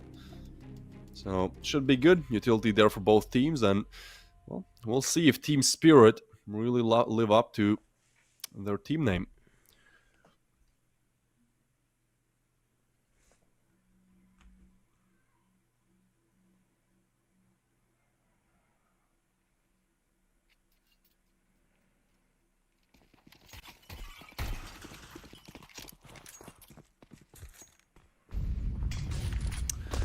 Well, another push for mid-control straight out that middle smoke. Sadodo needs to hold on as the transfer won't give him any cash. That ATM's broken. He's only losing. Alcaran needs to hold on. He spots one, can't hit a shot. Now needs to be careful. Can be challenged from so many angles. Spots to drop in. That's the bomb that dropped in as well. Alex is in spawn. That's such a weird detail. For the time being, it's a 2v4 on the site, and Alex, well, he has to slow walk. Moba's actually pushed in, but did not utilize his chance, his opportunity to get them back in the game. So a boost will be coming in, and Team Spirit just need a good retake. 3 arriving from short, and Alcaran, oh, he spots it. That's a huge headshot. Now just Apps and Kitchen left. So this has to be a crossfire of dreams, but Alex exposed by the Molly. Mopaz has to be the difference maker, and Azir trying to defuse. Mopaz, they can't even deny it. Oh, hey, Alcaran gets a frag. It's a 1v2, but Team Spirit, the defuse kit is there. They're holding on. No. Alcaran gets a frag, and there is time. by a slim margin, but they do win it out 13-11. No overtime. Instead, we're going to Ancient. But this series is delivering on all fronts. 13-10, so 23 rounds, and then going all the way on the second map. Ancient would be so cool if it does go to overtime. But in terms of this matchup, I mean, what are your thoughts? I feel like this one was just a lot more equaled out. Yeah, both teams played a lot smarter, which of course kind of contributed to the fact that we did see so many saves, which was pretty horrendous in terms of the flow for the like. Yeah, unsurprisingly, it is by ADR. I would still put it on Sousel though here. At least for the first half, Sousel was absolutely hammering it down, and you know, Iberian Soul, you know, rotationally an easier map, Mirage, so they were able to play simpler fights, and you see that all of a sudden the dots started connecting, and by how many of these rounds played out, it's difficult to kind of feel how do they have like only a 32% win rate on this map, because they did play very well in most of these gun rounds. But then you see Spirit Academy keep it more disciplined, so there's no throws against USPs, there's no dumb force buys. And all of a sudden, on the other side, you see sometimes Iberian Soul have a complete stinker of a gun round where they just suck for 30 seconds, and then the whole round collapses. And then you get like the 1 minute 20 save that we had. I mean, that's the difference. Just tiny margins here on Mirage, but you know, we got one more. We do. Ancient is next up. Real ones will say that actually Mokojin was the MVP. I feel like he just got like 3 impactful rounds, even though he like had the lowest rating probably for the map. Like that certainly pushed the ante. That certainly pushed us to Ancient, and we're going to a break and returning with what could be the most exciting best of 3 in Galaxy battle this season yet. See you there.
Back at the third map of this round of 16.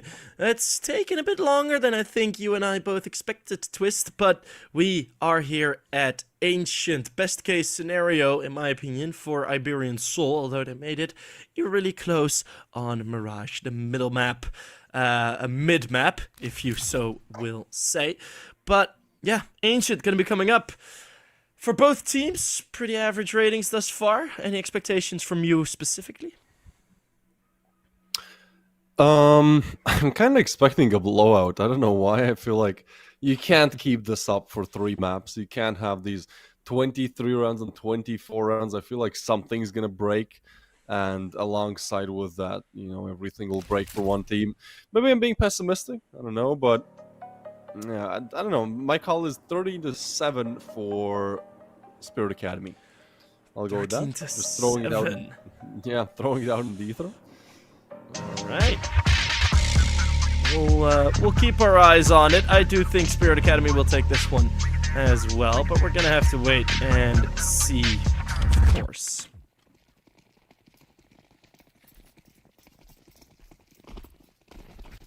Yeah, knife round, I guess, won't change that much, right? Ancient isn't exactly a map where it's like, oh shit, we're starting on the side where you get 3 rounds.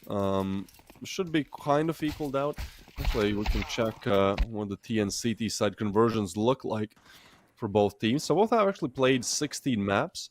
Spirit Academy has won 9 of them. Iberian Soul has won 8. For Iberian Soul, 55% win rate on the T side. So certainly something that they have in their favor. Oh, and this is cool. Spirit Academy have a 55% win rate on the CT side. So, yeah, I mean, 13-7, that's still going to be my prediction. Gotta stick to my guns, but at least looking at the stats, we should be having a very close game. But I still think that just, like, something will break. There will be just some kind of a weird thing happening, and then, you know, streak goes on, and then it's that's where it ends. Kaiosuke, certainly the main man for today in the conversation. He dropped 1.26 on Nuke. His next teammate was on 1.01. They still won. And then heading into the second map, he actually kept it up. 1.26 on the second map as well. So it's actually underperforming today because his HLTV rating is 1.37. So yeah, we'll see if he can even improve. coming into map number 3, but he has been insane so far. And what I've really loved is to see Robo perform great as well on Mirage. Navi though, and K will take down 2 with the duelies. That's a 3-piece, and he has the difference maker.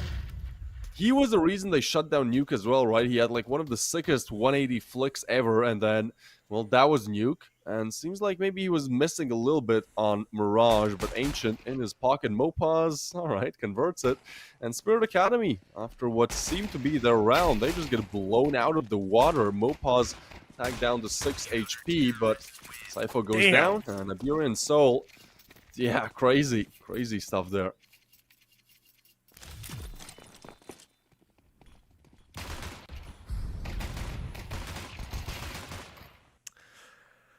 Full-on triple.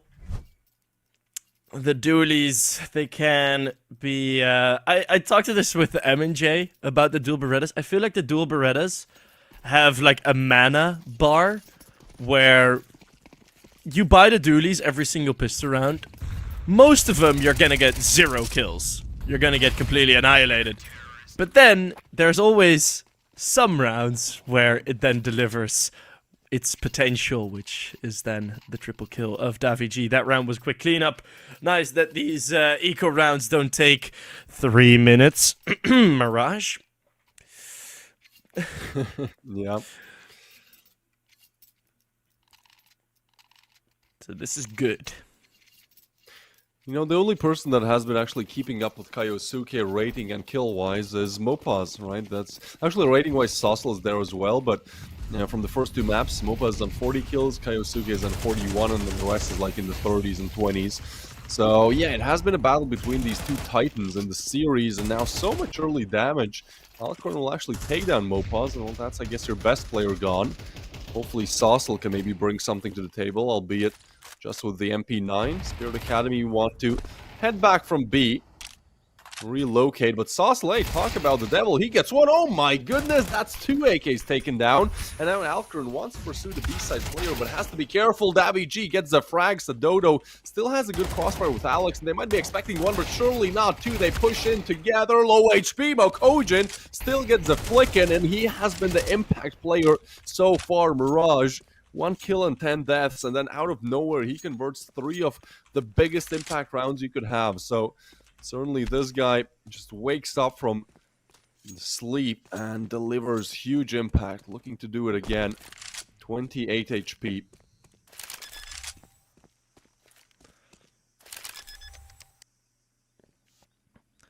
It's going to be a long run for Saucel, but he's been playing very well.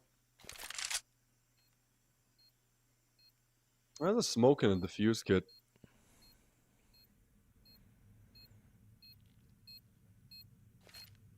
All the time picked up. This peak. We'll lay down the smoke. Oh, yeah, timing. Oh, he spots him, and Mokojin does convert the 1v3. That's a huge one to clutch. That looked like the round, and I don't want to blame the MP9 player who was on site, but you had to get that frag. Like here, right? This is the round. This is a 1v3, and instead, somehow, some way, he finds the round, and yeah, it's like you're looking at it, right? Like Mirage, he was the bottom fragger, but I kind of jokingly said he should have been the MVP, but he really, I mean, he delivered 3 rounds where when the scoreline is 13-11, like he doesn't deliver in one of those rounds. Could have been overtime, could have been a win for Iberian Soul. So Mokojin, certainly huge impact, and now a push towards mid. Damage is all the way through, but Kaiosuke is there and ready. The flashes don't do anything, and he's just going to convert 2. Mokojin picks up 1 as well. And Team Spirit, when it comes to rifle rounds, they are undefeatable in this best of 3.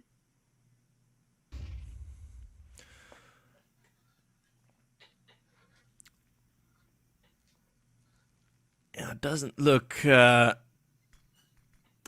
too great there, that mid-aggression.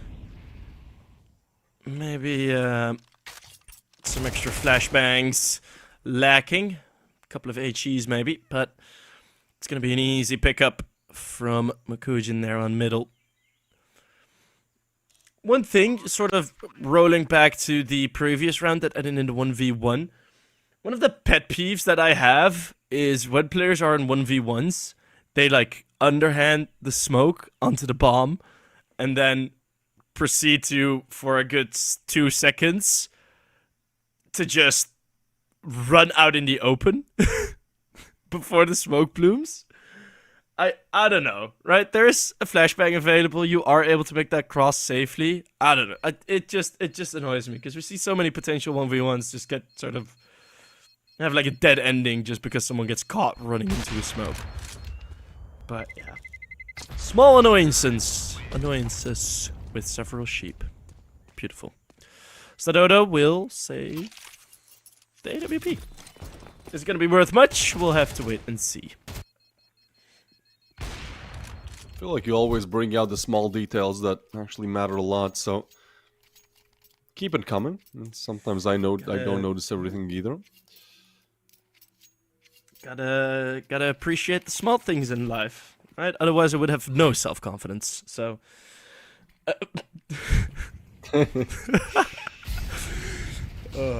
well, a bit more mellow on the mid-aggression, of course, without, well, any real weaponry.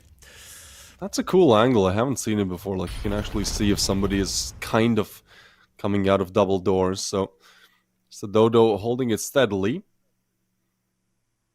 And Team Spirit for now just playing slow. I think this kind of works out in their favor because on Ancient, like, you somewhat want to take these aggressive fights.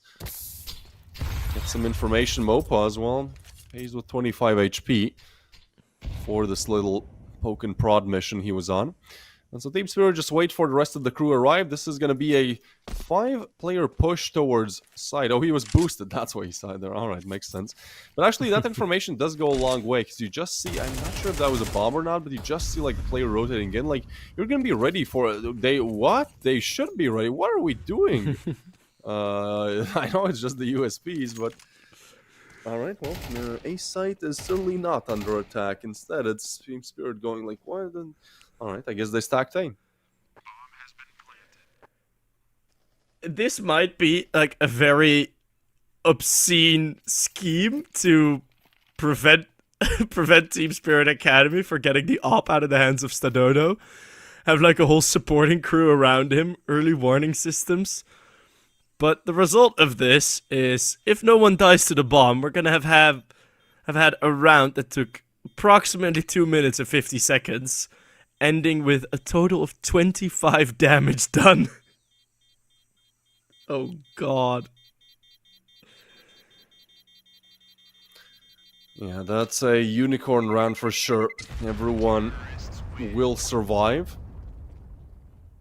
So, certainly KDs. We're going to be looking rather good after this round. And so will Team Spirit. This is a 3-round streak now. They did well in the rifle rounds, got one literally for free. Like, they didn't even see a single soul in that whole round. I think the only spot was with the AVP, right? And that's where that ended.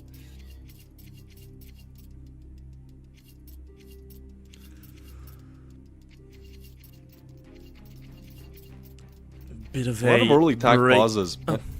Yeah. Yeah, I feel like you know the tension is definitely there, right? This is not Swiss stage anymore. This is not like, oh, that's fine. It was a good game against a good opponent. No, this is like, you want to make it to the grand finals. There's also, I did see earlier today, the graphic didn't really have it too accurate, where it did say Team Spirit Academy, if they'd win, they'd get 26 VRS points, but no, that is actually Iberian Soul that have a projected 26 VRS points waiting. For the viewers at home that don't know exactly what that means, the usual ELO points you gain is around 15, whilst the Dodo gains 100 damage to his health bar. And fiery, fast Team Spirit Academy have had enough of waiting around. Back to saving, boys. Kicked out is Sausel and Davigi.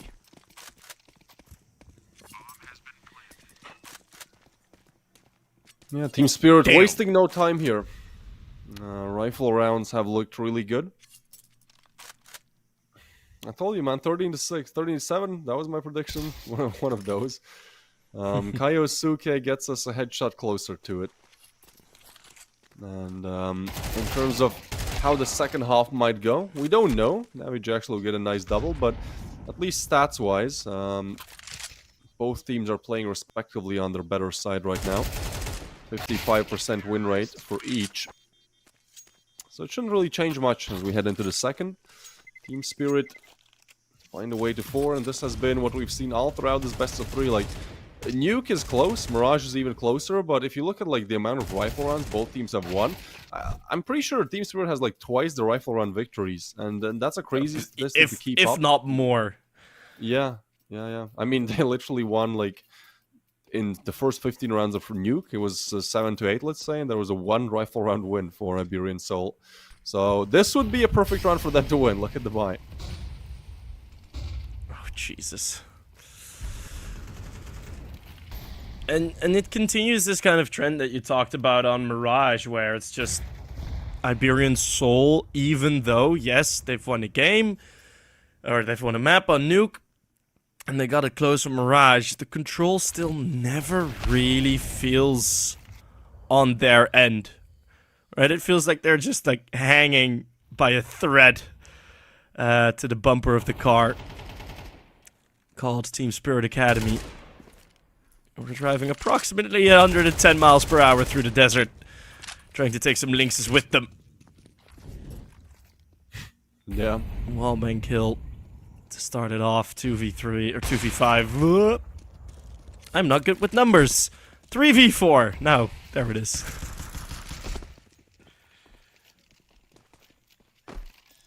And the bomb will go down. That's a nice attempt to deny it, but as it's planted, the AVP needed to hit some early shots, because now it's really not what works best in the retake. They might actually just go for the save. Like, the cash is there, kind of, but it's not, and it just doesn't feel like a round you can win. And I feel like this is where Team Spirit have really started to get into the heads of Iberian Soul, because against lesser opponents, maybe they stay around, they still go for something, but here, you know, they get a frag. MP9 will be lost, and they're just looking to save the big green. Alex has already rotated away, but Saucel, I think, is very close to dying here.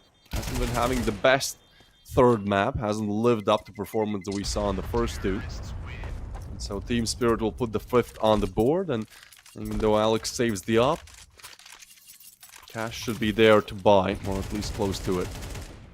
Yeah, that's crazy from Sypho.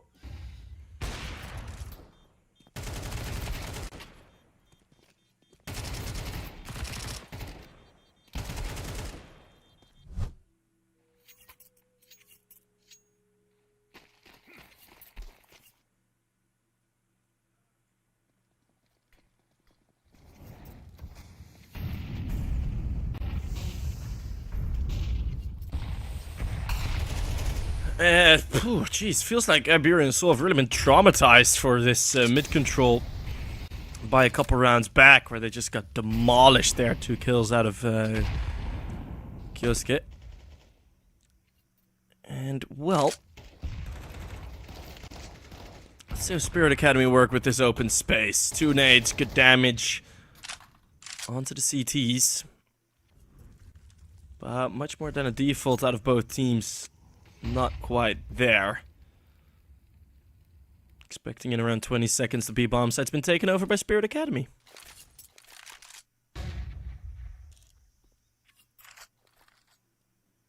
Will I be correct? Finally, Iberian Soul have a read, or they're not rotating away, but if they peek into it, Alcoran is gonna have an easy day taking down Alex. So Kaiosuke now gets one as well. It's a 3v3 though. They're trying to overwhelm, and they do catch Mopaz off guard. That's Team Spirit now looking for the 6th, as the bomb will be going down. Davig and Stododo really don't have any other choice than just to save here. And his Team Spirit with a very dominant start in this first half of Ancient. And it feels like this was a long time coming, right? Like, all throughout Nuke, or like Team Spirit, surely, like, it's a close game, but surely you're always like, okay, well, but they're gonna win, right?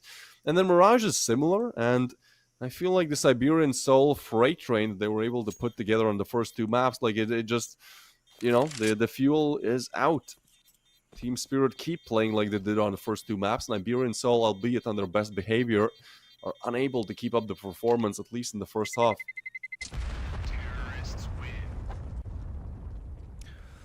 Well, I was off by 10 seconds for the side take.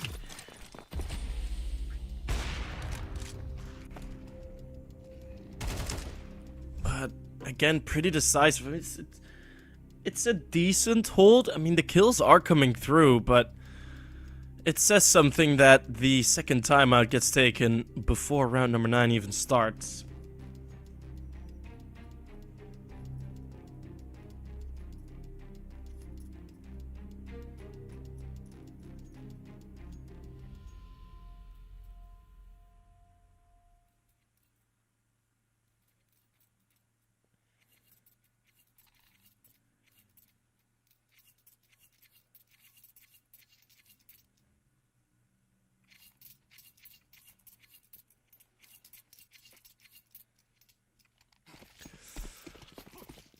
So, timeout done again.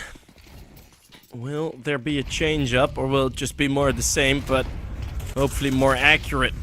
This time, 2 players in Donut, hanging around a bit more later on the aggression, but they don't check Kioske. Tripping over the name. Iberian Soul, tripping over his bullets.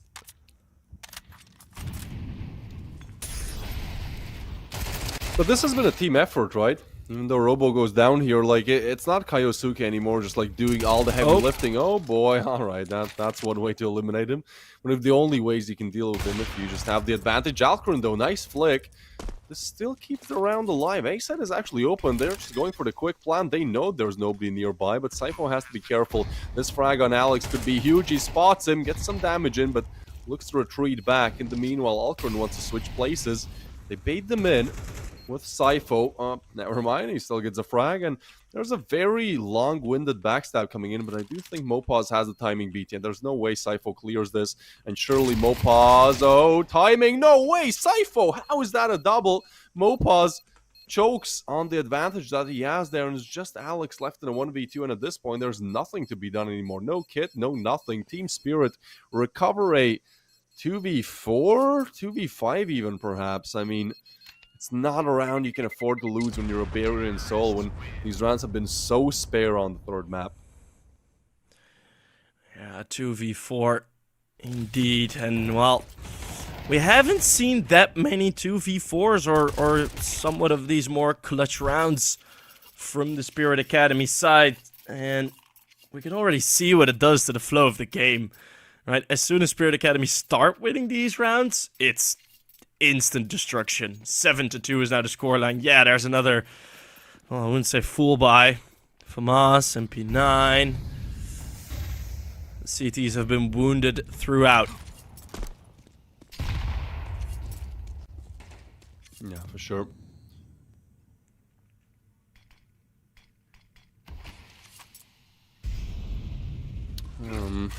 I'm quite happy with my prediction, to be honest. Finally, something's working out for me. Maybe that's the answer. Just go for these wild predictions, because I probably have one of the worst cases of Caster's Curse. Like, I'm kind of a sound guy, right? I'm a logical guy. I go, okay, well, this is the team that should be winning it, and normally I say it, yeah, well, there's an advantage. This team should be winning, and I just have the worst luck of like that not becoming true. So, we'll see, we'll see. Team Spirit's certainly getting there. Iberian Soul, I don't want to say it, but like that, at this point they're struggling to even get to that 6 or 7. And I was guessing, as another slow round comes in, Team Spirit does not meet any early aggression, as Iberian Soul have figured out, hey, we give away way too many players to this. Let's play slow. But the setup is favoring B quite heavily. Saucel, though, I think he spotted a shadow there. No rotations made yet. No, now it is Stadodo rotating over with Diab, but Saucel has to go big, has to deliver. Same he's done on Mirage. It's WG with the frag, but Saucel caught off guard. And now the FAMAS gets some more damage in, but again, it's Team Spirit taking the site, trying to go for the plan. Mopaz gets one, though, and they can't exactly plan. There's no smoke or Donut. They try to fake it. This is still a very difficult round to convert, especially Stadodo's nade. They push it, but that might be a mistake. Sypho only gets one, though, and a 1v3 for Makojin, as impactful as he has been, that's simply impossible. Iberian Soul do find a very nice third. The solutions of solutions. Double up. Apparently good enough to work with it. They do drop it for an AK, as Mopaz didn't really want to use that anymore.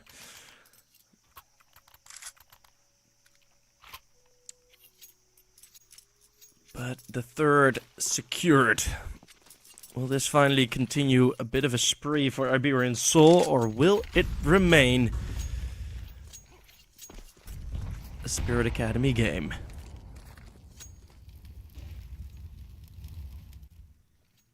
Yeah, I mean, 5 is doable here. Oh boy, Alex. No, he's fully flashed. No way. He does get one. Mopaz is there to mob them up as well. Sypho, good refrag, and that's such an early engagement. Oh my goodness, Sypho. Everyone is waking up for Team Spirit. I feel like it has just been, like on Nuke, it was just Kaiosuke. First half, it was just Kaiosuke Masterclass. Nobody else is really not doing anything, and then all throughout Mirage they warm up, and now Ancient, it's a team performance, they all deliver. Sypho gets another, but it's down to a 1v1, and Alcaran has the op, so a shot missed is a round lost in a sense. Saucel sound made, and there's Alcaran given a freebie chance to put the 8th on the board. Not expecting Alcaran to just be babysitting the bomb there. What a chaotic round. I understand Iberian Soul didn't want to have the double op heading into this one. Knowing that, well, probably didn't know Spirit Academy, that they'd done away with the double ops, but at least that would explain the call to just go fast B. You know, make sure those double ops will have no real say.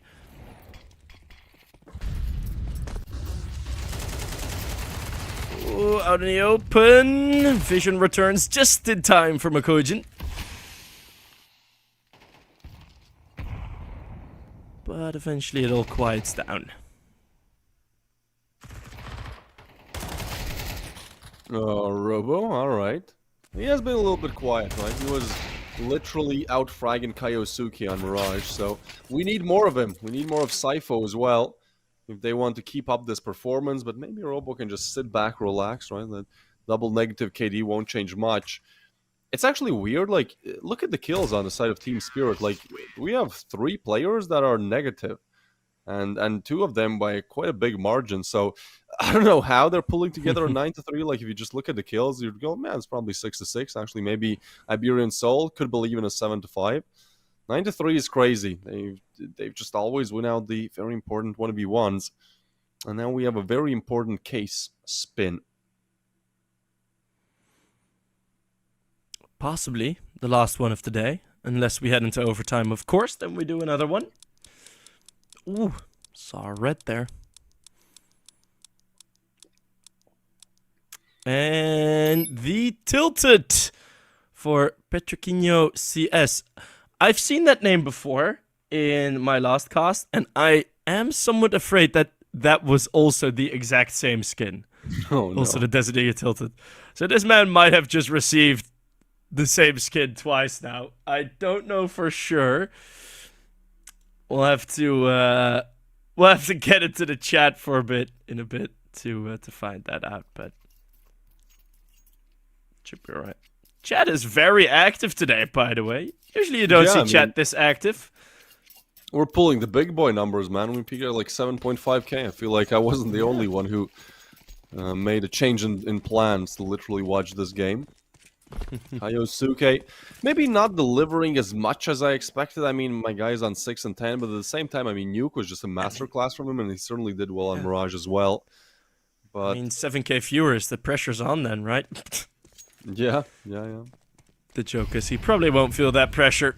I mean, especially not if you're playing a group stage match, or well, not group stage, round of 16, but the Spirit Academy played so many of these games. Right? Oh. Well, Makujin gets surprised. Let's see if the dualies do the work for Spirit Academy as well. Was a triple out of DaVG in the last round.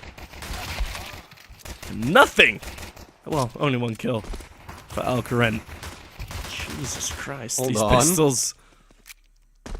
I mean, if there's a round where Kaiosuke goes big, it's this one. 1v3 would be required.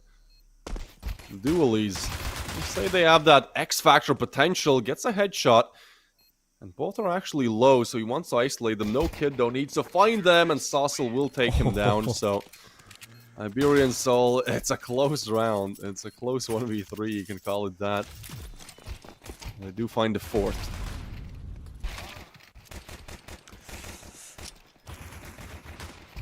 Saucel, 2 bullets necessary for him, only 1 more for Alex. That would have been it. Just 3 to connect, but not the case.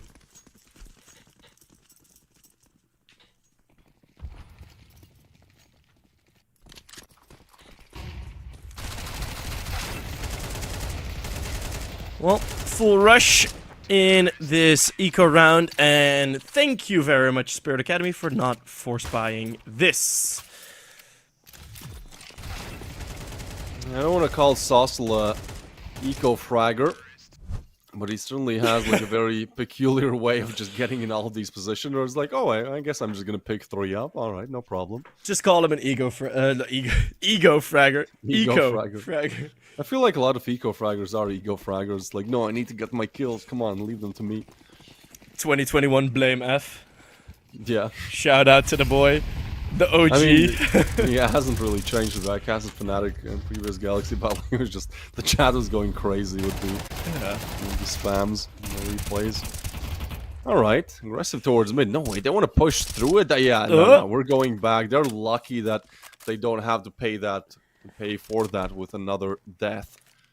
Rerouting towards A, or so it seems. Actually, all rotations are going to be pulled over, but it's just one player making all the noise. Look at that. Team Spirit leave B side completely, opens to Dodo. Just needs to remain alive there. Donut now arrives. Saucel gets the frag, and they actually might still be going for A. This is a round that you can't figure out how that ends. They're still going Great for read, the... though, thus far. Oh! Lol! Just straight up beaming him through that smoke. Sypho struggling on the first spray will cost him dearly. Alex! You. Oh, wow. Is Alex good enough to say his time on NIP doesn't count? Right. Jesus. What a read on the position there. Just beaming him straight through the smoke.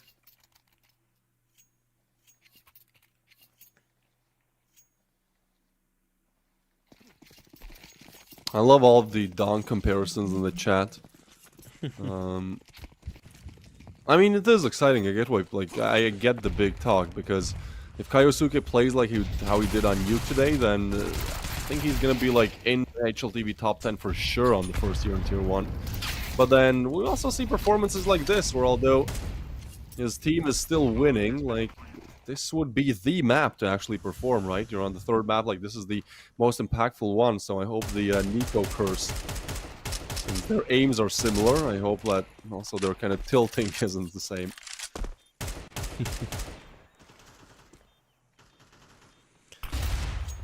Oh my goodness! What a shot there! That's a beauty.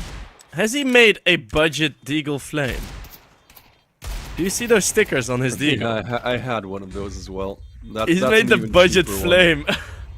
Yeah. That's so That's good. literally, I believe, like a €1 total expense to get that Deagle. I feel like he could have done it better though. Yeah, it's Like I've seen a couple of flame crafts that actually were You really, need to use really the, sick. I believe it's called like the incendiary sticker. It's but it's quite expensive. It's like €3 if you want it in foil, no hollow, one of those hollow, I believe. That's a poor man's Blaze Deagle. Well, I've just recently bought my first knife yesterday. Ooh, congratulations! It's Now a the gut addiction knife starts. marble fade. Gut knife enjoyer, huh? I do Yes. like them. I think gut They knife flip up Dopplers pretty are yeah. really underrated as well. They flip up pretty funny. Like as soon as you equip it, you like spin it. And oh boy, wow, this is some way to deal with the aggression. Spirit Academy not fierce enough. And like lambs walking themselves to a slaughter. Don't even need to be walked. No shepherd here. How does that miss? That looked like it was spot on.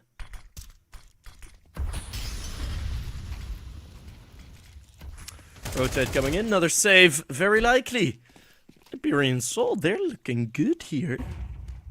Sneakily.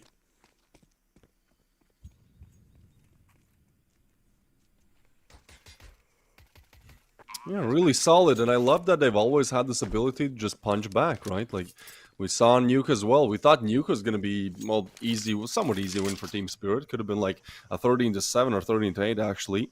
And then Iberian Soul just pulled a round out of nowhere and continued to deliver.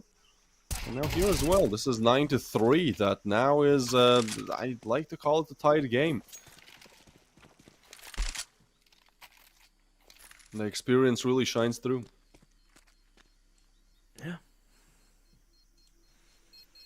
Fun fact about the viewership, we are actually currently second of every Counter-Strike stream. On HLTV at least. So that's vibes. We're the first English-speaking one. Yeah.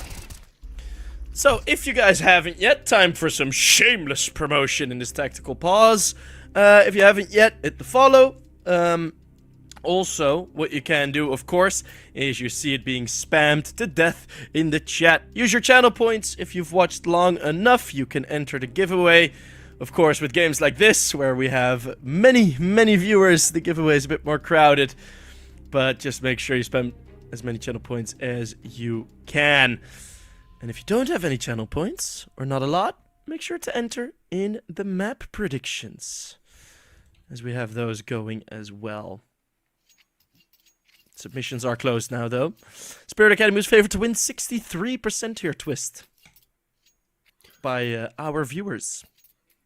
Yeah, I think the viewers have learned as well, like as time goes on, that actually Iberian Soul has a big chance, because I believe on Nuke it was like 80-20, something like that. And well, what has changed that we've seen Iberian Soul consistently play very well. I thought my 13-6 prediction was fire, man, and then second half starts and it's like, oh, they're doing it again.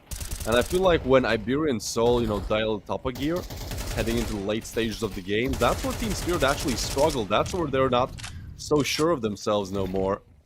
And I feel like we have to see Kaiosuke perform better. He's on 9 and 15. He has a 1.28 rating on both first maps, and this is looking to be below 1, so certainly has just disappeared on the third map. And if Team Spirit want to lock this victory in, convert the first CT round, you know, like, it has to be Kaiosuke. It has been him so far. Robo is nowhere to be seen as well, and he was a big performer on Mirage. No. Yeah, the lacking Robo is indeed a big miss, as Mopos mops him up. Robo on the side, time to step up, time to get dropped. There's 2 double O's in the server, and Mopos currently by far the better one. You predicted the tie game after this round. Well, very much so now. What an impressive performance by Iberian Soul. Oh, for sure. And really is. It's not like, oh, they did well in one map, or, oh, it was close, fine, you know, but Team Spirit's still the better team. No, like, in this best of 3, I feel like Iberian Soul have been slowly but surely tilting the odds in their favor. There's new... Oh, alright, team kill. Just trigger happy, just happy to be there, really. Yeah, I mean, on Nuke, it was, like, the score was 30-10, but we were like, it could have been 13-7 if they just don't lose that one rifle round. And then Mirage, I'd say Iberian Soul was slightly better, although they lost. And then Ancient, well, it's the same experience as Nuke.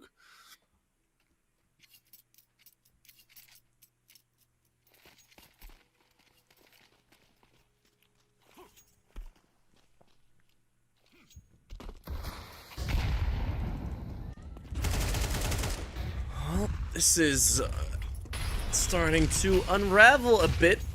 Of course, this round, we don't expect that much. I at least expect a bit of resistance from Spirit Academy. Right? A kill or two, a couple of frags here and there, you know, a couple of dinks, something. But doesn't seem like it, unfortunately.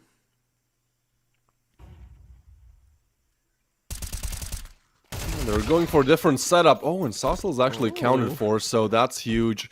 But that also means that they see all 3 players. So this one, you should just be putting down the gas pedal and pushing towards B. You saw 2 at least. But Iberian Soul still actually want to wait it out. And Makojin is in this weird position where I feel like if Davi... Oh, timing is everything, but Davi G goes down. He's ready. Should be ready for the refrag. Alex pushes through the smoke. And, oh, they're gonna do a little bit of a switcheroo, perhaps. We're looking to go towards A. There's actually a piece of util deployed that now Alcoran has to respect. So comes down to Sypho in a 1v2. Smoke laid down, and Alcoran makes his way back to the site. Another smoke now down.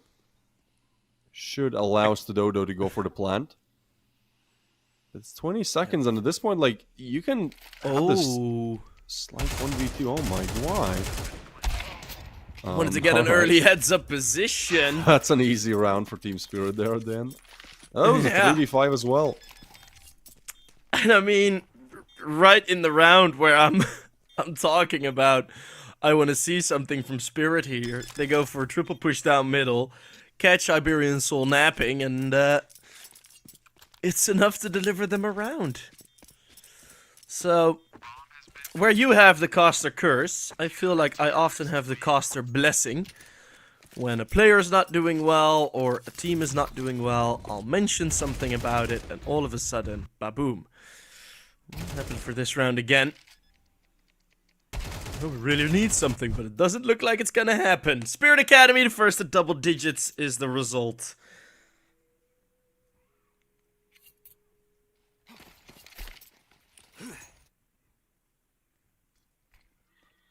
That's their first CT side round though, so even though it still looks like Team Spirit should have the advantage, like Iberian Soul, oh my goodness, they're just gonna push through the smoke. Now there's Alcoran on the other side, and it's like, actually, let's retrieve back.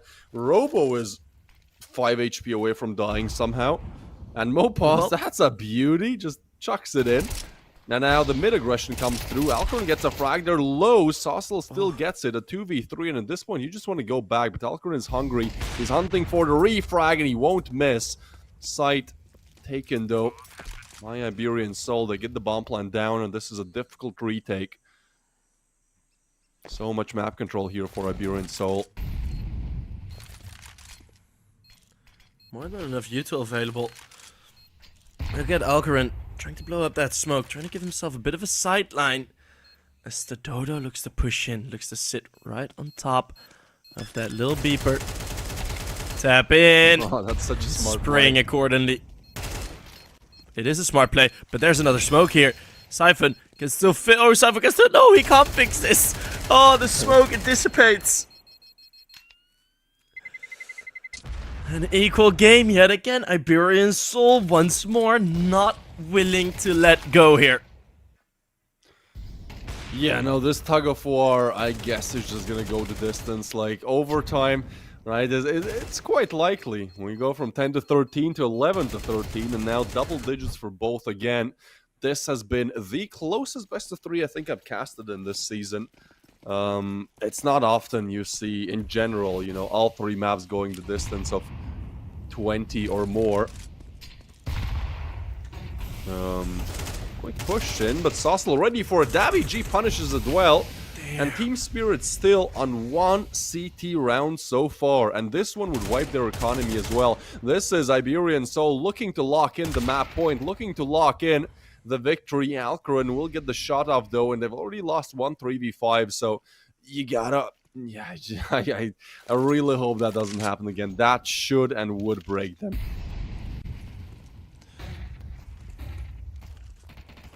Yeah, this ain't looking too good. We need a big performance from Sypho here. And that will happen. No, they line up. Oh, it's 2. Could have been so much more if that first headshot came through a bit quicker. But it is the 2v2. Smoke's still down, allows safe passage. Yeah, there's nothing for them. Barely 50.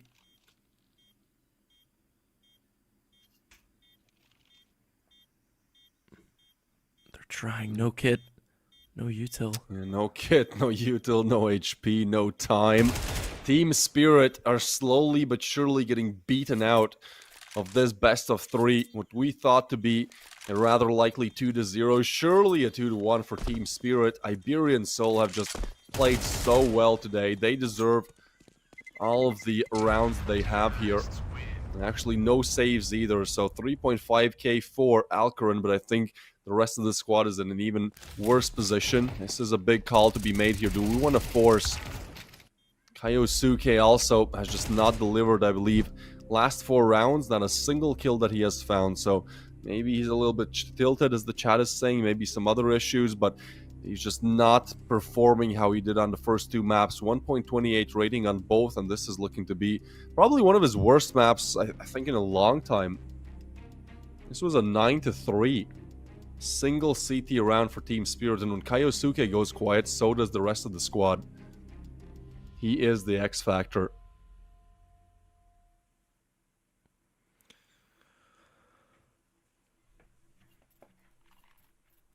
Well, you got to bring it at some point.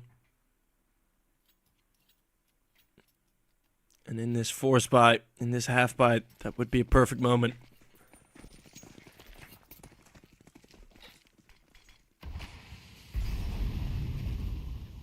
I feel like they're just not communicating anymore, right? Like, when you get one round on the CT side, especially with the firepower that you have, like, there's just a lot of miscomms. Kaiosuke, no kill yet for the last 6, but at least he gets an equivalent amount of damage in on Saucel and Davi G. Not a lot of other investment in the round, so Iberian Soul are given a very good chance to put themselves on map point.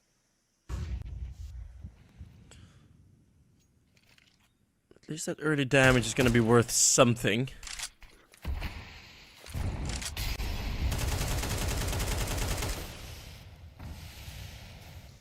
Robo actually has a bit of a safe spot there, so not forced out. Gonna replenish that smoking cave. Mukujin has a big opportunity here. Well, he needs to win this fight, otherwise just gonna be one avenue towards this A bomb. So once more, late in the round, this A rotation. Looking costly. Looking very costly for Spirit Academy. Oi.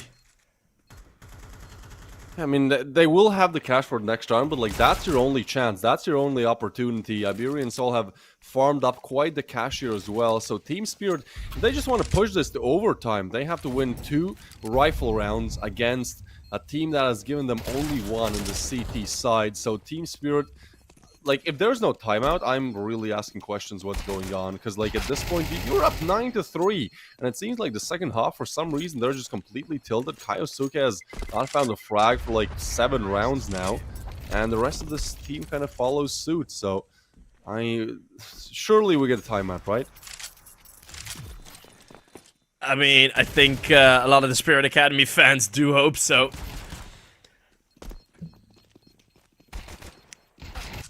I just don't simply think it's in it. It's in it. Right? I mean, yeah, you got the full buy again, but I wouldn't even, like, I would be able to understand Mukujin going for a double op now. But they're not going to. They're gonna behave, they're gonna play normal. But it feels like the one thing that's been so damn devastating against Spirit Academy is that constant fear of the A rotate, of the rotate through middle back to A. And it's just them not being able to get any mid control. Hello, Windows 11. That's just them not being able to get any mid control at all, right? So every single time in the middle of the game or in the middle of the round, they're gonna have to leave that area of the map, or they don't even get it in the first place. And it's costed them so much. So let's see how well they'll deal with that.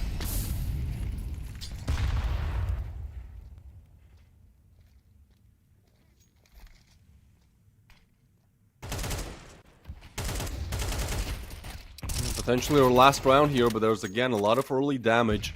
Alex and Davi G this time, low on HP. The Iberian Soul, they have plenty of time to work with. They've been quite slow, methodical, just honestly winning out their gunfights, right? Like, a lot of this fighting power is gone for Team Spirit. Robo now hears it. Oh, Molly actually burns him. They spot him. They spot both. That's a lot of information. The B-side attack is in full swing. Good flash. They still keep in cave and want to aggress. Oh my, what are we doing, Robo? He goes down for free, and Mopaz gets another Iberian Soul, 3 kills away from doing what seemed to be impossible, and now there's 3 on cave. This is so difficult for Sypho to shut down. Makojin, though, has been the difference maker, finds the frag, and a smoke comes down. Sypho still needs 1, needs a double here, needs to get away. It's Alex with the frag, so Alcaran and Makojin have to do it all. As the smoke goes down, Alcaran gets in it and is hoping to aggress, hoping to find a frag. He's stuck. Mopaz to take him down, and it's just HP's Makojin. low, though. He has to be the one, but he has always been the impact player, and yeah, they are low. Oh. Makojin denies the plant as well, looking for the 4th, 18 seconds on the clock, and Alex, Imagine very this. difficult clutch to make. Oh, Makojin, no, he goes down, and that's going to be Iberian Soul on 13, winning out Team Spirit, taking out the top 2 team for sure in this tournament. A huge victory and a best of 3 that would never end, but finally we do have our answer. Iberian Soul move on to the semi-finals. Both of these teams need to have a long, hard look at their CT side. In total, 3 CT-sided rounds won, with 2 of them coming from the pistol and then the follow-up. That is, well, at least defensively, an embarrassing performance from both teams. But on the other hand, this has been one of the best that I've seen Stododo and Mopaz look. Super consistent throughout the series. I mean, especially from Nuke onwards. Nuke was this sort of map where I think even though they did win it, and I think at that moment, like, a spark ignited in them as soon as they got that Nuke victory. At that moment, they were like, oh, wait a second, these guys we can actually take. And you saw that they played with that confidence on Mirage, bring it to 13-11, and then here, what a second half, man. Crazy stuff from Yeah, honestly, like, I don't want to point fingers, but at the same time, the only reason I'm casting this best of 3 is because I wanted to see Kaiosuke play, and like, first 2 maps, amazing, but like, you just, on the 3rd map, right, when in the last 10 rounds, he got like 1 kill. Like, that is, again, everyone can have bad days, it's just like the worst time to actually go ghost mode, and well, so Iberian Soul will advance to the, not the semifinals, the quarterfinals. We're still quite early in the playoffs here. We've gone through around half of the round of 16 here. And so, yeah, I think that will close up the day. We've had a lot of long matches today, as I believe the first one or the second one took like 4.5 hours, something like that. Yep. First game was that long. Yeah, it was a pretty crazy day. We at least a new personal record in terms of viewership, and well, maybe not what most people wanted to see. And well, now we know what a night sky without its shining star is. Just a very dark night for Team Spirit Academy. Iberian Soul take W. They will move on to face Sashi in their quarterfinal. More Counter-Strike and Galaxy Battle Phase 2 tomorrow. See you guys there. Bye-bye.